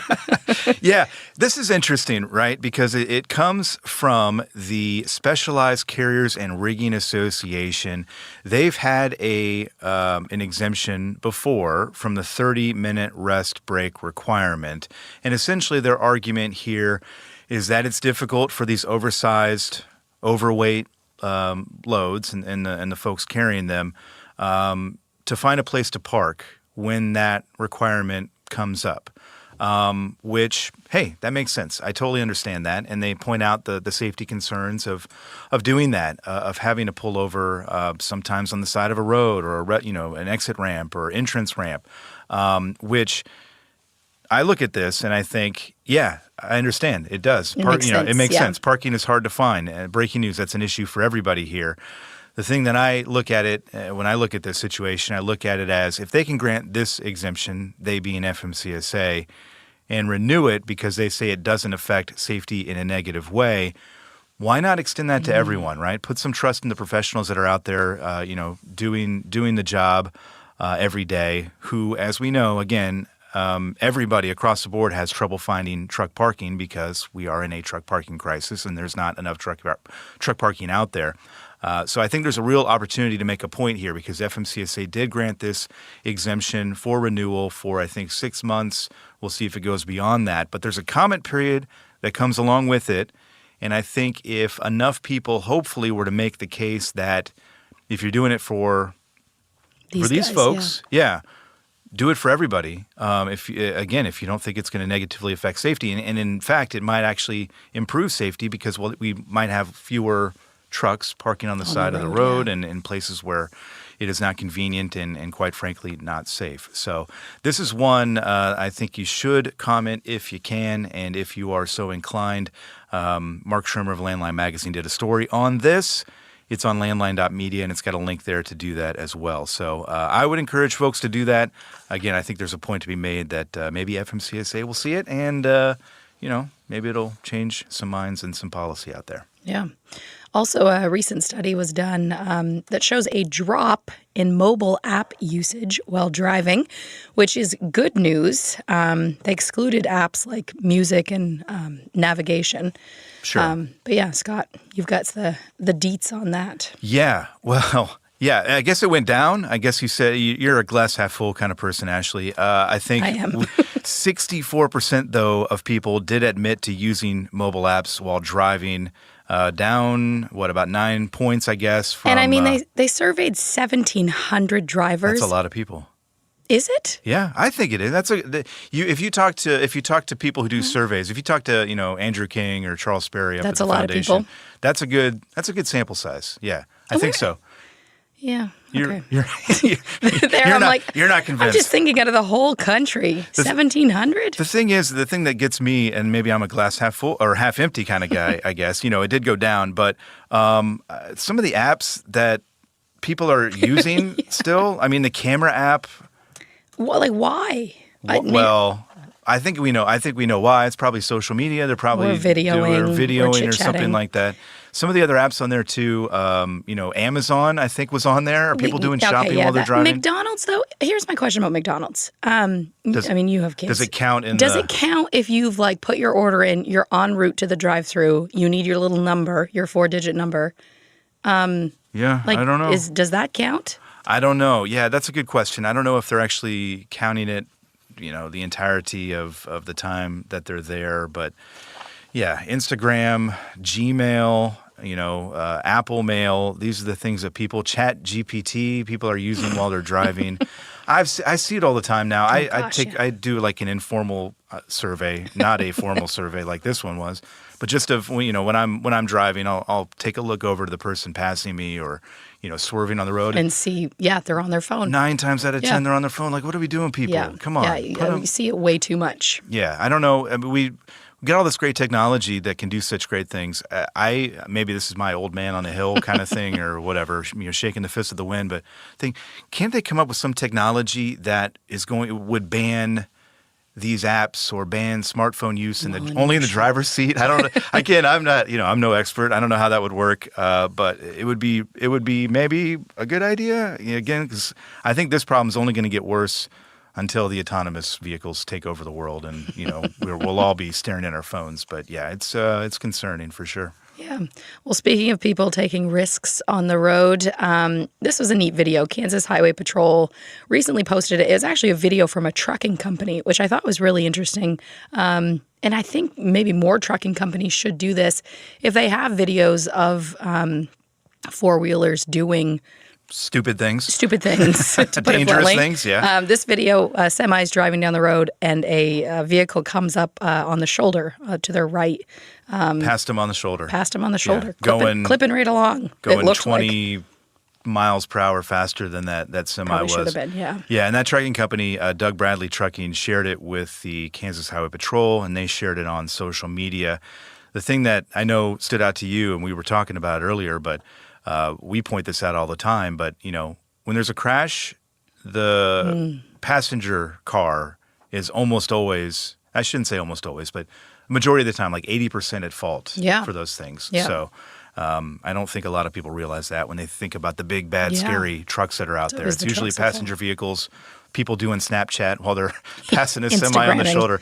Yeah, for sure. Ashley, real quick, before we go to break here, would you take a flying taxi? Absolutely not. Absolutely not. Well, guess what? I think you might have that option. I've been waiting for flying cars and flying taxis since I watched the Jetsons when I was a kid. Yeah, I think that's the one that everybody goes back to. Yeah. Apparently we've been talking about it for a long time now, but the Secretary of Transportation, Sean Duffy, recently announced that they're working in partnership with a number of other countries to kind of fast-track this technology. I guess there's a subsidiary of Boeing that is kind of involved in this too. They're trying to quite literally get flying taxis off the ground. Like, is this the best usage of our time? I mean, if you're, that's my question too. Is like, who's the first person to take the flying taxi in our? I mean, we've seen them in like the demos or whatever. I think there was one in Paris like a couple years ago, and I think they were trying to roll them out for last summer's Olympics in Paris. Didn't happen. I think they're thinking like 2030 or something around that now. Ashley will not be in line for that. Nope. I would maybe I'd be like the out. millionth person taking it or something. I'm not quite sure. Flying taxis aside, that's in the future.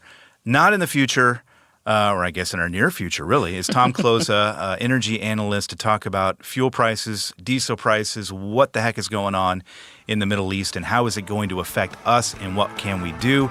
That's up after the break right here on Trucking with OIDA, so please do stick around.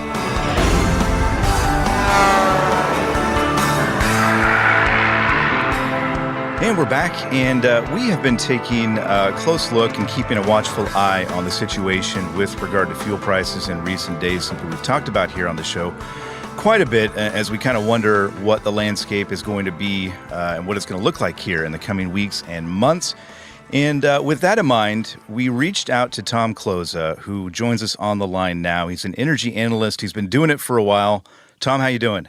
Not too bad. This is a much more dynamic summer than last summer, that's for sure. Yeah, and I'm not sure dynamic in this case is a good thing necessarily. And you've been covering kind of this stuff for a while, and we could talk about kind of historical comparisons here as we get the conversation going. I was looking at your Twitter or X feed, I guess as they call it now, and the one thing I like on there, you said you've been covering energy markets since Jimmy Hoffa went missing. Not since the failed search for Jimmy Hoffa, which was about 30 years ago. We're talking about when he went missing, right? Well, and he went missing. I remember the Johnny Carson line about 5 years later said they had a new lead. They found his car keys in a can of Bumblebee tuna. So, yeah, for sure. Yeah. Do you remember? Do you remember when that was all going down? Was that around the time you started? It was July of 1975 is when he disappeared. Right around July 24th. So, that's when I had graduated college and started work for a company called Oil Buyers Guide back then. So, it's going to be 50 years for me in a few more weeks. Well, 75 was an interesting time, too, with regard to the fuel markets and everything going on, too, right? Yeah, we didn't have a futures market, and we didn't have financial traders who were trading oil and diesel and gasoline. Now we do, and there's been some pretty significant changes there. But, if you can't turn on a financial news show right now without them talking about the price of crude oil, a little bit less on the diesel and the gasoline side, but I think we need to pay attention to that going forward. Yeah, why is that, do you think? Is it because we're kind of following the money? Is that maybe why that is? I'm curious. Yeah, you don't normally get a lot of speculation or investment flows into diesel for one reason or another. The traders like to bet on higher gas prices in the season and higher crude oil prices. But right now, diesel is concerning because if you look around the globe, we're probably at the lowest inventory levels since 2005. It's a little bit misleading, because higher interest rates around the globe probably dampen the enthusiasm for keeping oil. But I think we're pushing the envelope of what you call just-in-time inventory, where, we've been able to reduce it, and you want to carry as little inventory as possible. But we may kind of flirt with some dangerous levels here down the road. Yeah, and let's kind of talk about that here because, as I mentioned just a few moments ago, I keep an eye on the diesel level price pretty much every day just to kind of see where it is and what it's doing. In recent days, it has been going up, and I think that's not surprising considering what's going on in the Middle East. I mean, that's kind of an evergreen statement, I suppose, in some ways. But this situation between Iran and Israel is a different beast, it seems like, and obviously has the potential for being something much bigger and much worse. But when you see what's happening there, what are your first thoughts? Well, my first thoughts are that I always worry when sentiments are combined and when there's a consensus view that is clearly one way or another. And right now, the consensus view, despite what's happening in the Middle East, is that crude oil is going to be much cheaper in the fourth quarter of this year and substantially cheaper in 2026. The problem for diesel is that it is tight, and it is the product that is getting the greatest sort of following right now. It's selling for almost $30 over crude. And just to put that in perspective, if you looked at the 70s and 80s and 90s, diesel always sold for maybe $5 or at most $10 over crude. So it's getting rewarded. It's going to be interesting because I think I could make a strong case for crude oil prices to back down to $60 or less, once this nonsense in Iran is completed.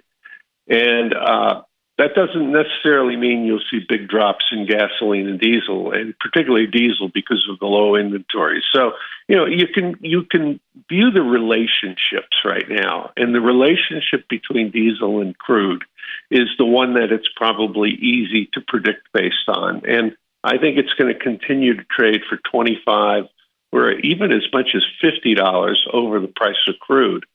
So you may get some headlines later in the year about crude oil prices lowest since 2021 or whatever, and yet you're going to have stiff values across the country for people that use diesel. Yeah, we were kind of exchanging emails earlier this week, and you had mentioned something to that effect, right? That you feel like the effect on diesel here, again, depending on what happens in the Middle East and elsewhere, is going to be more pronounced than we would see with gas. Are we looking at a situation where gas prices are going to maybe, stay level, go down while diesel prices go up? What does that relationship or difference look like? Well, one of the most popular trades out there right now in the futures market is to be long diesel futures and short gasoline. A few months ago, gasoline fetched a small premium versus the price of diesel. Right now, if you look out into December diesel is fetching the price about 45 cents above the price of gasoline. And it's amazing. Sometimes these trading plays can influence the market. There's so much sentiment that suggests that diesel's going to be tight this year and prices are going to be prone to spikes, that you get a lot of people getting ahead of the trade and basically speculating on profitability if they hold diesel futures. So we're seeing that right now. We'll probably see it in spades for the second half of the year. And then it's going to be all about the winter. The one thing that we haven't had a really cold winter in some time. And there's so much less storage and so much less diesel in storage than there used to be, that could really strain the logistics. Just in time was an inventory practice that was pioneered by Michael Dell, but it could become just intolerable if you don't have enough oil when you get squeeze time. I'm not that concerned about the Persian Gulf area right now. Yeah. I think there's a $10 per barrel or about 25 cents a gallon premium on crude oil and products. And that's tied to the possibility that a wider war may come about. The really sort of apocalyptic numbers where people are talking $90 and $100, that would be based on mines in the Strait of Hormuz or some sort of shutdown in the Strait of Hormuz or kind of a scorched earth policy by Iran. I don't think, it's never happened, and I don't think it's likely to happen this year. If it does, the sky is the limit. But I think most of the bets now are that it's going to be calming down. The other thing I noticed is Goldman Sachs today, they said that they thought crude oil had a $10 per barrel geopolitical premium. and they thought that its real value would be close to $60. And they put a percentage of probability about a wider war pretty high, like 67% or so. But they also modeled a nuclear agreement with Iran, which would be very bearish, and they modeled that at about 50% this year. Yeah, and that I think that's initially what made me think of you when I saw the situation going on there, because as you kind of point out, and I don't think this is going to surprise anybody, but when you look at the headlines out there, you look at kind of the I guess the fears that are out there too about what could happen. People's minds tend to go to worst case scenarios, I think.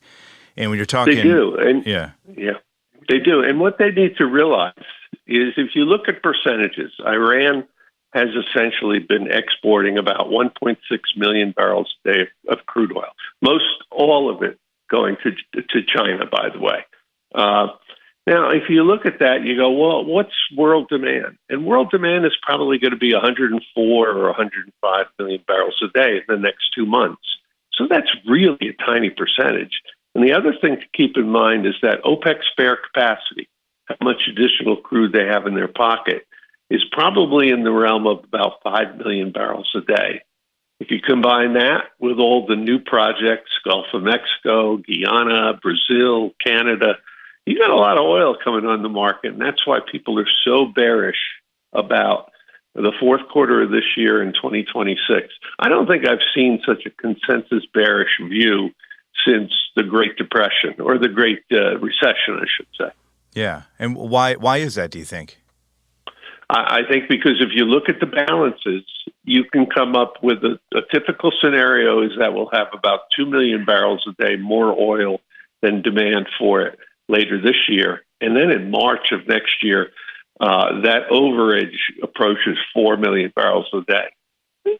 Things can happen. I mean, OPEC can cut again, and there could be some disruptions in different places. Oil tends to be in dangerous locations around the world, but the pendulum is swinging toward oversupply if you get peace in the Persian Gulf. Yeah, that two-word or two-letter word there is doing a lot of heavy lifting, because we don't know what's gonna happen. If I could push you into pessimist territory, let's say things do get hairier there. Let's say the Strait of Hormuz, we see disruptions there. What does a worst case scenario look like? And again, kind of keeping in mind diesel prices, because the people listening here, obviously, that would be a big concern for them. What does that look like to you?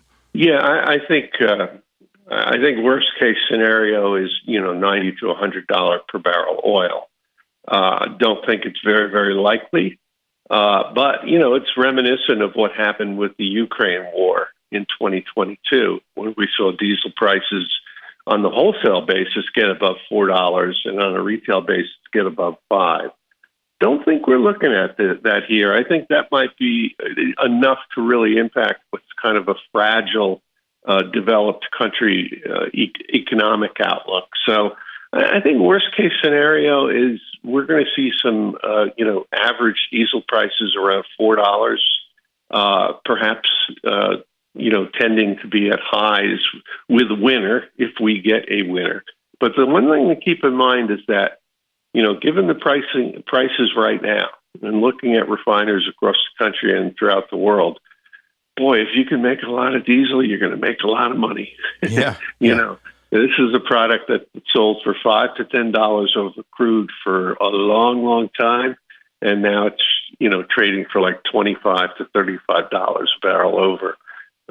It is, people think that refiners get excited about making gasoline. No, gasoline is the unwanted hydrocarbon. They get excited about making diesel and making jet fuel too. That's pretty profitable, and we're talking about all-time high demand for that. Yeah, you mentioned the Russia invasion of Ukraine, and that's obviously, right, I think, the most recent kind of, again, not an apples and apples comparison, but apples and oranges. And we did see, quite an impact on the fuel market, on diesel prices, with regard to that, what happened there about 3 years ago. There is a parallel here, I hear you saying, but not a direct parallel. Why is that? What's the difference? Well, there was much more panic after the Ukraine war. We thought we were going to lose 7 million barrels a day of Russian crude oil production, and we thought we were going to lose all of the Russian refined products. And a lot of the molecules for diesel and jet fuel that Russia produces were sold in Europe.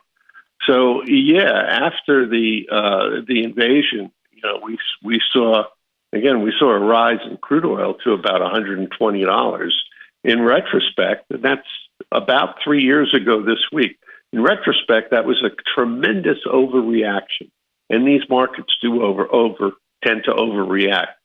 The one thing I could tell you, this is a little bit inside baseball, though, is that the markets don't overreact quite as much as they did, let's say, coming out of COVID or 2022.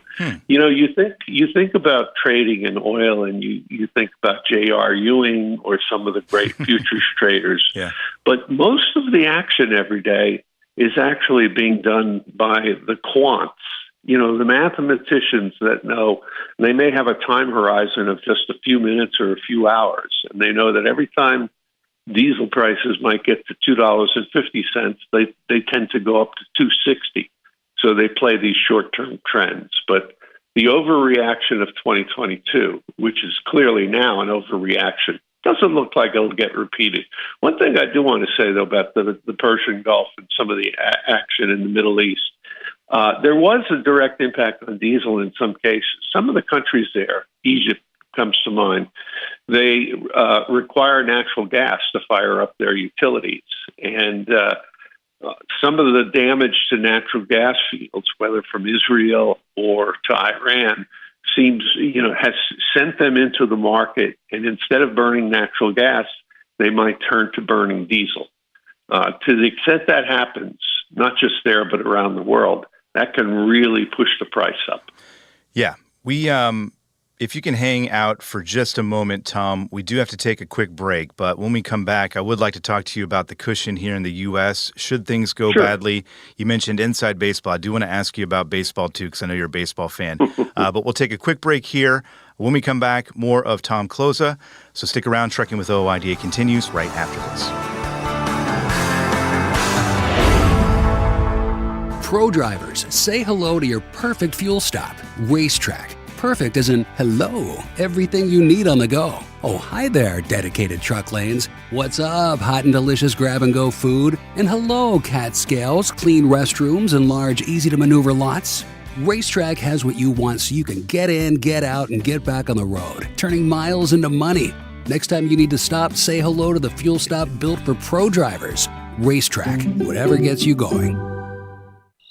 Wait a minute. Are you running all of your rig's accessories? All of them. You like that? No, why would I? Your engine's turned off. That means I ain't violating no idling laws. You like that? No, why would I? That means you're running off your battery. I'm running on an Odyssey battery. You like that? No, why wait. Did you say an Odyssey battery? Odyssey battery. Rugged, maintenance-free, thin plate pure lead technology, and massive deep cycling capability. Plenty of reserve power to run onboard accessories. Engine on or off. Twice the power, 3 times the life of conventional batteries. That's an Odyssey battery. You like that? No, I don't like that. I love that. Wait a minute. The crickets stopped. Odyssey hasn't. Get yourself an Odyssey battery. Performance you can count on. Pittsburgh Power's OPS EcoPure gives you cleaner oil and saves you money with extended oil drains. The proprietary synthetic microglass bypass oil filter captures particulates down to 3 microns and gets rid of liquid contaminants too. Pittsburgh Power's industry-leading oil analysis allows them to monitor your engine's health and anticipate maintenance needs. Catch potential issues early and extend your engine's longevity with practical solutions tailored to you. Don't wait for breakdowns. Visit PittsburghPower.com and learn about OPS today. Check out the new over-the-top lineup at participating Country Pride and Iron Skillet restaurants. 3 gigantic sandwiches loaded with flavor. Try the chicken parm stack, the big country combo, or the ultimate smash melt. the ultimate smash melt. 2 delicious smash burger patties, surrounded by 2 grilled cheese sandwiches. 2 sandwiches in 1. Visit your favorite Country Pride or Iron Skillet restaurant and come hungry. Available for dine-in only at participating Country Pride and Iron Skillet restaurants inside TA or Petro Travel Centers. And welcome back to Trucking with OIDA. Scott Thompson here, joined on the phone by Tom Kloza, the energy analyst who's been doing it for a while. And I was giving you grief, Tom, here earlier, a noted Yankees fan. How you feeling these days? I'm feeling like we're in kind of a dry spell, but, better to take place in June than in September or October. It's a long season. Yet. Long season. Yeah. Yeah, no panic yet, and a lot of talent on the team. Yeah, well, as long as you got Aaron Judge on the team, I think you're always going to have something to root for, at least, even if your team isn't good. Yeah, I think he's probably a pretty decent player. He'll stick around for a while. Yeah, he might have a future in this game. We'll see for sure. You mentioned the word panic there. We were also talking earlier. Again, you've got kind of a steady hand, I think, with all this, and you're seeing all of the pieces move around, and you've got that experience, obviously, doing this for 50 years or so. But we were also saying never underestimate people's capacity to panic with these things. Just talking about diesel prices again as they sort of inch up here, that is a factor, right? When we look at all of this, that people could start making, I guess, rash decisions that could affect the markets. That's a possibility, I would assume. Yeah, what you have to watch is the relationship between different products. In 2022 and to a certain extent in 2023, you had diesel being competitive with natural gas in parts of the world. The price of natural gas in Europe and the price of natural gas in Asia is, 3 or 4 times the price in North America. We're kind of a privileged continent as far as that goes. And when they have natural gas disruptions, again, what's the alternative if you have no natural gas available? You're going to burn diesel or something like that. So that was in the backdrop a couple of years ago. Doesn't appear to be likely this year, but you just never know. And then the other thing, and I'm about to write something about this, hopefully not to frighten people too much, but we've got sort of peak hurricane season coming July, August, and September. Yeah. And I'll put it in this perspective. When Katrina came, and we're looking at the 20-year anniversary of that, we exported very little diesel, maybe 100,000, 150,000 barrels a day. Nowadays, every week, we're exporting about 1.4 or 1.5 million barrels a day, 10 times more, mostly to Latin America, South America, you name it. That is another fly in the ointment that you have to worry about in the summer. Most hurricanes destroy demand, and they never destroy any refining capacity.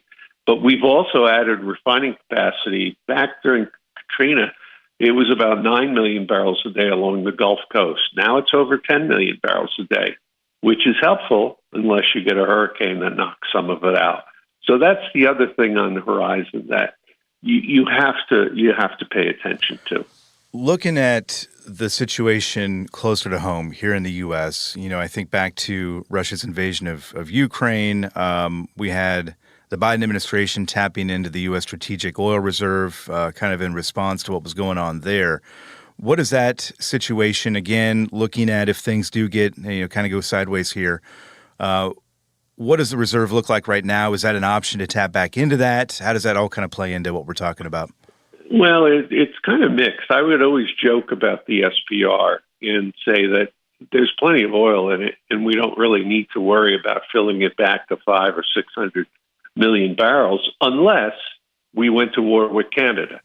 And now we're not at war with them, but It does seem to be a hell of a conflict between this administration and Canada. Yeah. We import about 4 million barrels a day from them. By the way, Canadian crude is the biggest winner in this entire Middle East flare-up because a lot of heavy crude has been taken off the market. Canadian crude was selling for discounts of anywhere between $15 and $40 to WTI. Now it's about $8 under WTI. So I guess that's a filibustering way of saying that don't be surprised to see some of the biggest increases for diesel or gasoline in the interior states, in the mid-continent, where they're very dependent on Canadian crude. I personally don't believe we need to fill or worry about filling the SPR. The president has indicated that he'd like to have funding for it, but I think he's got his hands full right now getting this big, beautiful bill passed. Yeah. And it would take a lot of money, to add tens of millions of barrels to the SPR. And I don't even know if it's capable of accepting the barrels because, the maintenance can be very, very expensive. So getting down to even, I guess, more of a micro level, we've got folks listening that diesel is their biggest expense, day in and day out. And, they keep an eye on these things. And obviously, every cent that it goes up, that hits them in the pocketbook. So I'm asking, it can be a kind of a helpless feeling for them. I guess I'm asking you on an individual level, and I think I know the answer, and I could be very wrong here, but, is there anything they can be doing?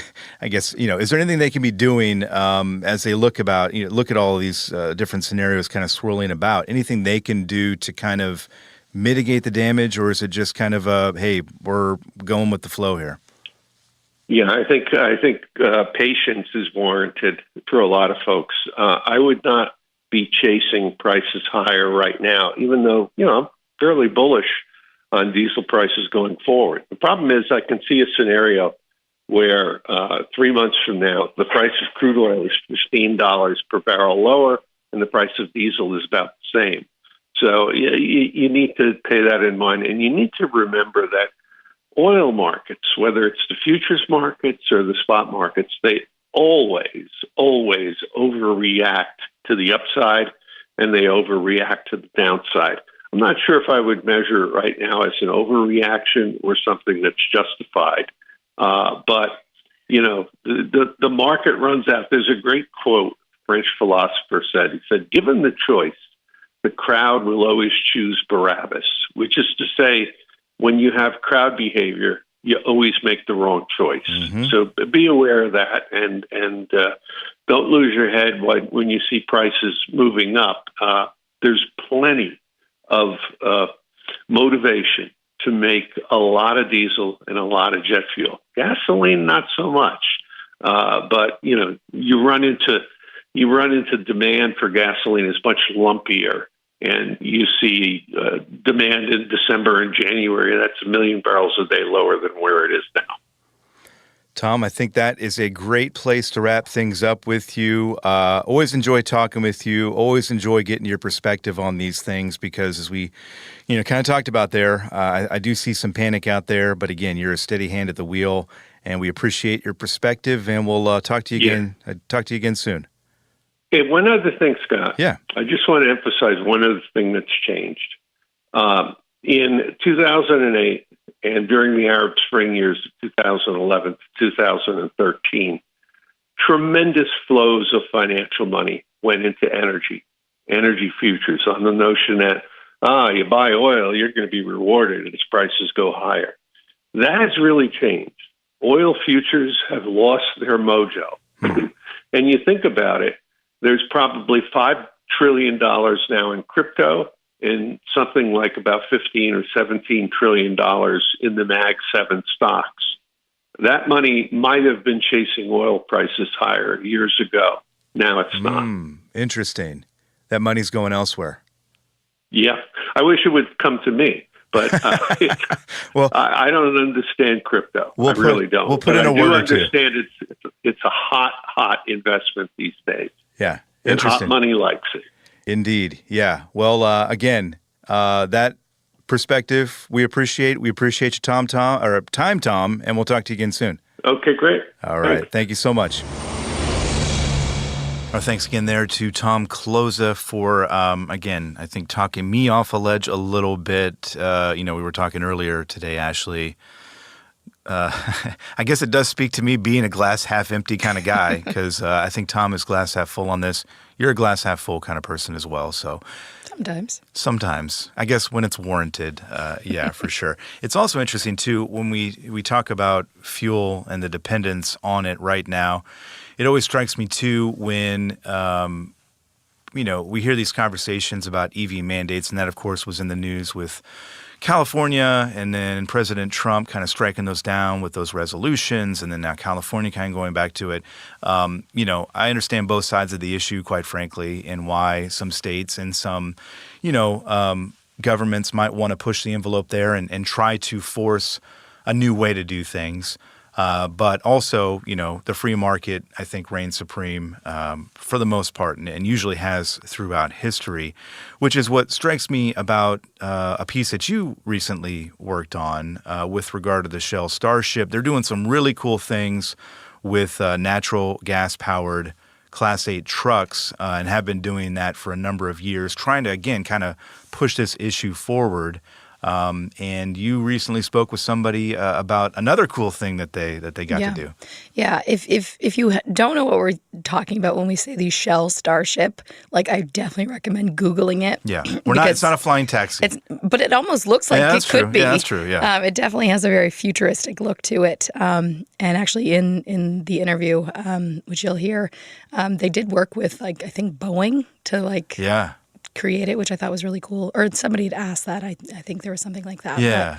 But yeah, no, they're partnering with the IndyCar series. And I noticed earlier you called it the Indy 500. Right. Which is a race, but it's only one race in the series, which is interesting because we'll get that in our correction segment later. No, my knowledge on IndyCar racing was pretty small before I did the story. It's just a little bit bigger now? So yeah, I learned a little bit more. Have you ever watched it? I have watched it, actually. I've watched it a few times. I've never been. My father. Long story short, my father is a professional drummer and worked for Jim Neighbors Gomer Pyle for a number of years. And Jim Neighbors was actually like the let's start your engines kind of guy, and did some stuff. So my father has been to more than a few, and I've never been. But he says the experience is just like thunder moving through your body, which it sounds really cool. I'd love to get out there sometime for sure. I can definitely see that for sure, just from watching the videos. Yeah. So, but the Starship involved in the Indy races this year. I recently spoke with someone at Shell about this unique partnership, and we're going to listen to that now. Drivers, start your engine!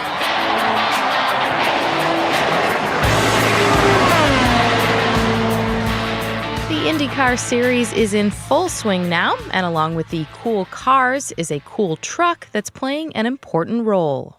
It kind of takes you back to being a kid because it looks like a spaceship, right? It's this really cool truck. It's something that you'd be really excited to see. The Shell Starship, which looks more like a spaceship, is making sure these open-wheel race cars are in working order before they start their engines. Recently, we were able to actually, get this truck that we did some demonstrations runs with to join the fleet at IndyCar and haul the Pennzoil inspection trailer for the remainder of the IndyCar series, starting with the Indy 500. Scott Burian is the Global Integrated Communications Manager for Shell. He says the natural gas-powered Class 8 truck is hauling the Pennzoil Tech Inspection Trailer, which is a step toward the Indy Series sustainability goals. So we've already helped them achieve some by going to renewable racing fuel supplied by Shell since 2023. So it's building on that relationship by providing the Starship 3.0 to haul the Pennzoil Tech Inspection Trailer. And so this truck, it has a natural gas engine, can run on renewable natural gas. And so compared to the standard truck, this helps reduce our emissions.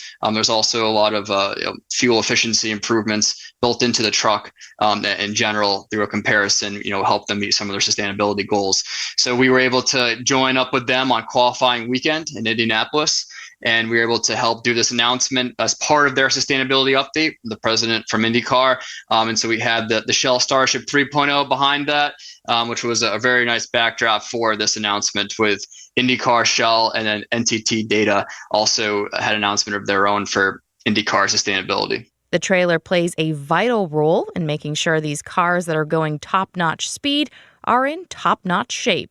Yeah, so that's an area that gets set up in the garage, at the different racetracks. And that's where they have the mechanical experts basically come in and do exactly what the name says. They they expect all the cars that are coming through before the race. So there are certain requirements that they need to meet to be able to qualify for racing, and then if they don't qualify, they have to go through various measures, penalties, etc. So it's to keep everybody to the standard, for racing that IndyCar has set.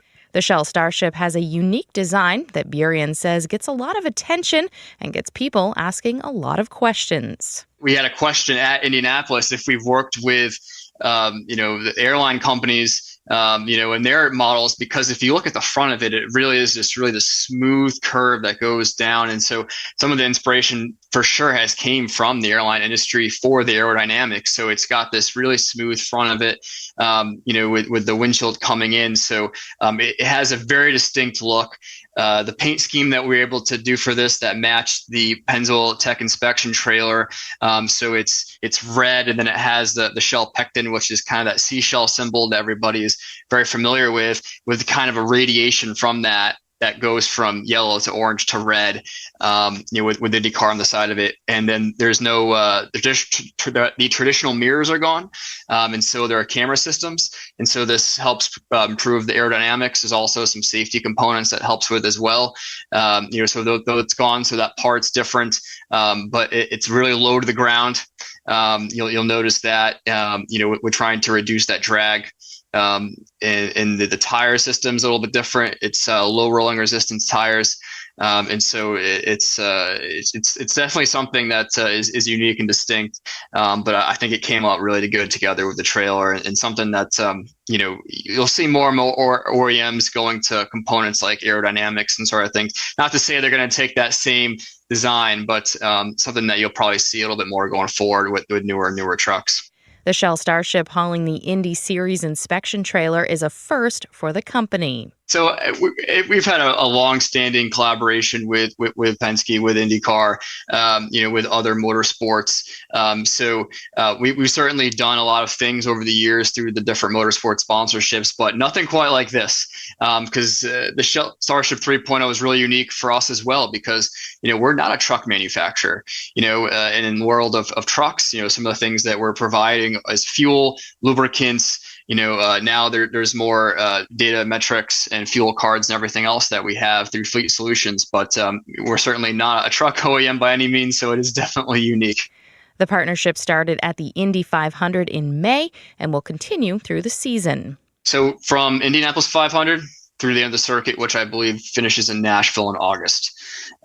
So all those races kind of in between in that circuit, and then we'll see what happens from there. But it's very much part of their fleet, part of their operations for what they're doing.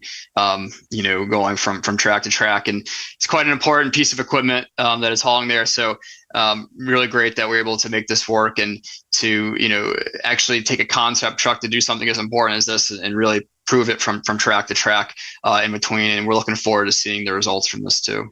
Burian says he hasn't had the chance to experience an Indy race, but he's hoping to soon. We've had a number of our members of our leadership team went to the Indy 500 because of how big of a race it is. I think arguably it's the biggest race in the world, for that event, especially within IndyCar, the biggest race of the year, outside of the championship, and maybe arguably with the championship there too, but what I can tell you is that it is remarkable there. Like, when you get out of the airport, and I get to the downtown area for qualifying weekend, on one of the hotels, there's this huge banner that said, "This is May" on the side of it. And I mean, there were hundreds, maybe of thousands of people at the track when we were there to watch the practice. And this is not even the qualifying race, like the practice for the qualifying weekend. Like, so the buzz there is just unbelievable. And, they just did a renovation to their museum there. Oh my gosh, it is incredible. They have this, it's like the starting line video, they call it. And they have this room with a screen and it curves to the ceiling. And man, like the concerts and things they've done there before the race, how many people are there? I think they said there was it 350,000, 400,000 people were there. And they compare that to like ballparks and how many people are in attendance there. Like, it is just absolutely crazy. So I definitely need to go because they've pumped me up now. I'm all in.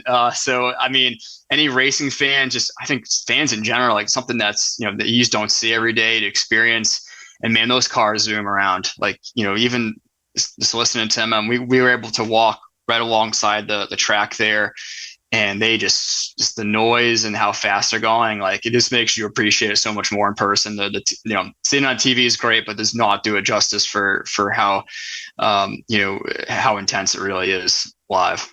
The partnership between Shell and the Indy Series is one that is beneficial for both parties. I got great feedback from this past week. We were told that in Detroit when the truck was out that it just got mobbed with people asking tons of questions, and there's a sign that we're looking to put next to the truck, but they're like, oh, we really need to tell people about what's going on because there's a lot of questions, a lot of interest. So it's great. I mean, it's great for Shell, it's great for IndyCar, to drive innovation forward and to set that message that we're alongside with them, to help them meet sustainability goals. We're doing what we can now to, improve efficiencies with trucking within the industry, because that's the whole concept is the Starship is everything on it's available now. Are all those, is that something that you should adopt 100% for your fleet? Doesn't make a sense for a lot of people, right? But there's just little things, that you can do here and there that make an improvement. And the biggest is the powertrain with that truck too. And, there's now a large bore engine Cummins has that's available. So natural gas is certainly something that you can look into. Can help save on fuel costs when you can get renewable natural gas when you can. Is certainly reduces emissions compared to the standard diesel, and it's something that can be a drop-in solution. So there's stuff that you can do now. We're looking forward to continuing to driving sustainability together. And it really is cool, and definitely makes me feel really good about the project that there's so much interest at the track, and we're looking forward to the other upcoming ones, and we can see what else we can possibly do.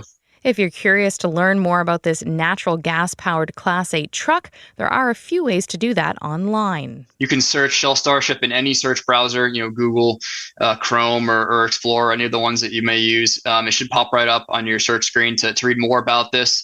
If you want to read more about specifically what we did with IndyCar, if you go to the IndyCar website, there's a press release there that you can read from them. And that has the latest paint scheme too. So you can kind of see what that looks like from the announcement.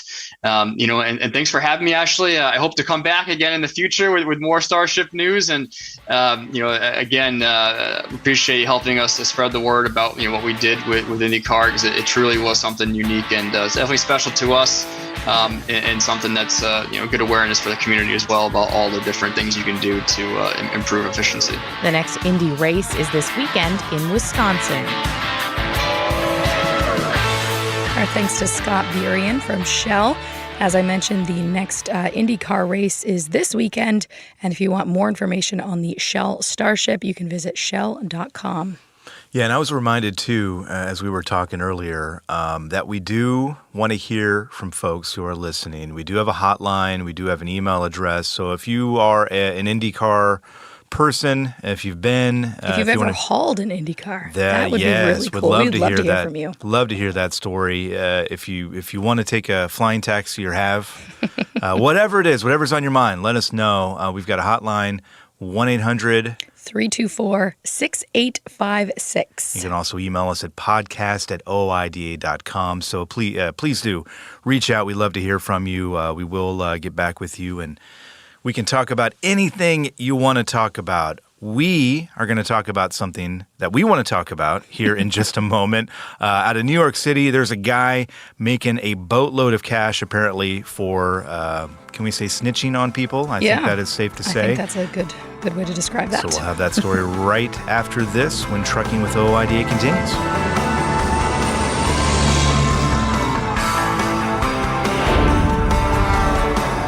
And we're back. Scott, I don't think you're in the market for a new job, but if you are, maybe moving to New York City and doing what this guy does, who calls himself a streeter, Might be a good way to I go. thought I was going to be a part of your new ASMR channel. thought that was the plan. That was there. the plan. I don't think you'd make as much as this guy's All right, making. this is a plan B, I guess. Yeah, there's this guy in New York City. We've talked about this before, too, about the Air Compliant program, where essentially they're asking people to call in and report on trucks. Idling. And I guess cars as well. Or I guess Buses. it's trucks and buses, Yeah. that are idling. Non-city buses. Yeah, so you're essentially...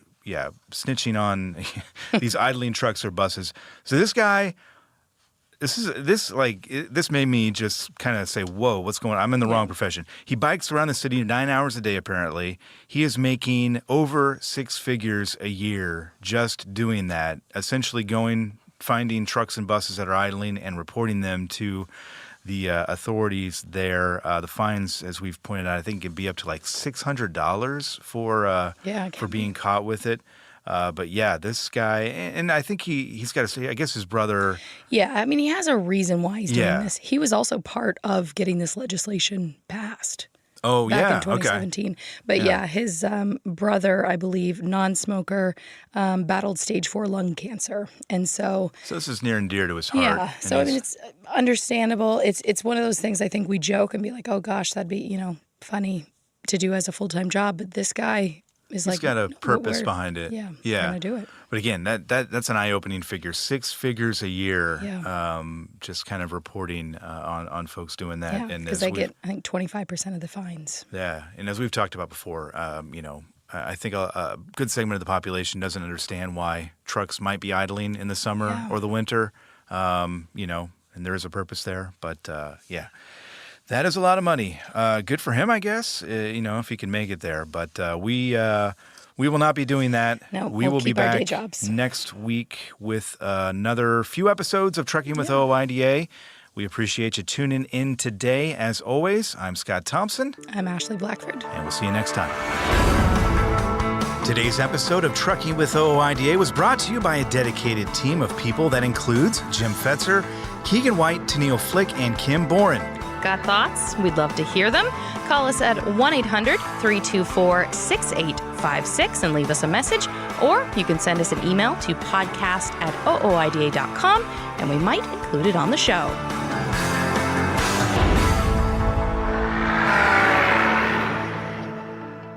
The mission of Wreaths Across America is unwavering, remembering our fallen heroes, honoring those who are currently serving, along with their families, and most importantly, teaching the next generation about the value of freedom. And you can join our mission with a $17 donation that sponsors a fresh Maine Balsam Remembrance Wreath. Each wreath will be laid in honor of a veteran who gave the ultimate sacrifice for our nation. To sponsor your wreath, please visit wreathsacrossamerica.org. That's wreathsacrossamerica.org. Exceptional value and exceptional values. That's Bennett Trucking. A core commitment of faith, family, and freedom has driven Bennett to being the leading provider of innovative, integrated transportation solutions, both at home and abroad. Bennett's values are not just compatible with providing high-paying jobs and unmatched customer service. They're inseparable. If you're looking for an employer or a partner who believes the best business model is being a model citizen, then Bennett Trucking is the place for you. Go to BennettIG.com and find the folks who share your values. Live hard, drive hard. Shady Rays has got you. If you want a pair of sunglasses that keeps up with your adventure on the road, Shady Rays has got you. If you want to keep your eyes on the journey ahead with a price point right for your lifestyle, Shady Rays has got you. Premium polarized sunglasses with a lost and broken protection program and 30-day risk-free returns and exchanges. Drop in that code RadioNemo at ShadyRays.com and get a 35% discount and make sure you can see where the action is. So they got you at ShadyRays.com. Okay, you've heard the horror stories of how folks have lost their life savings when the market tanks. Is there a way to invest and make money without risk? Believe it or not, yes. Since 1995, Americans who cannot afford to lose their investments have used fixed index annuities. You get guaranteed income and protection from market downturns. It's a win-win for you and your future. And to learn more, dial pound 250. Use the keyword Truckers Wealth to get in touch with them today.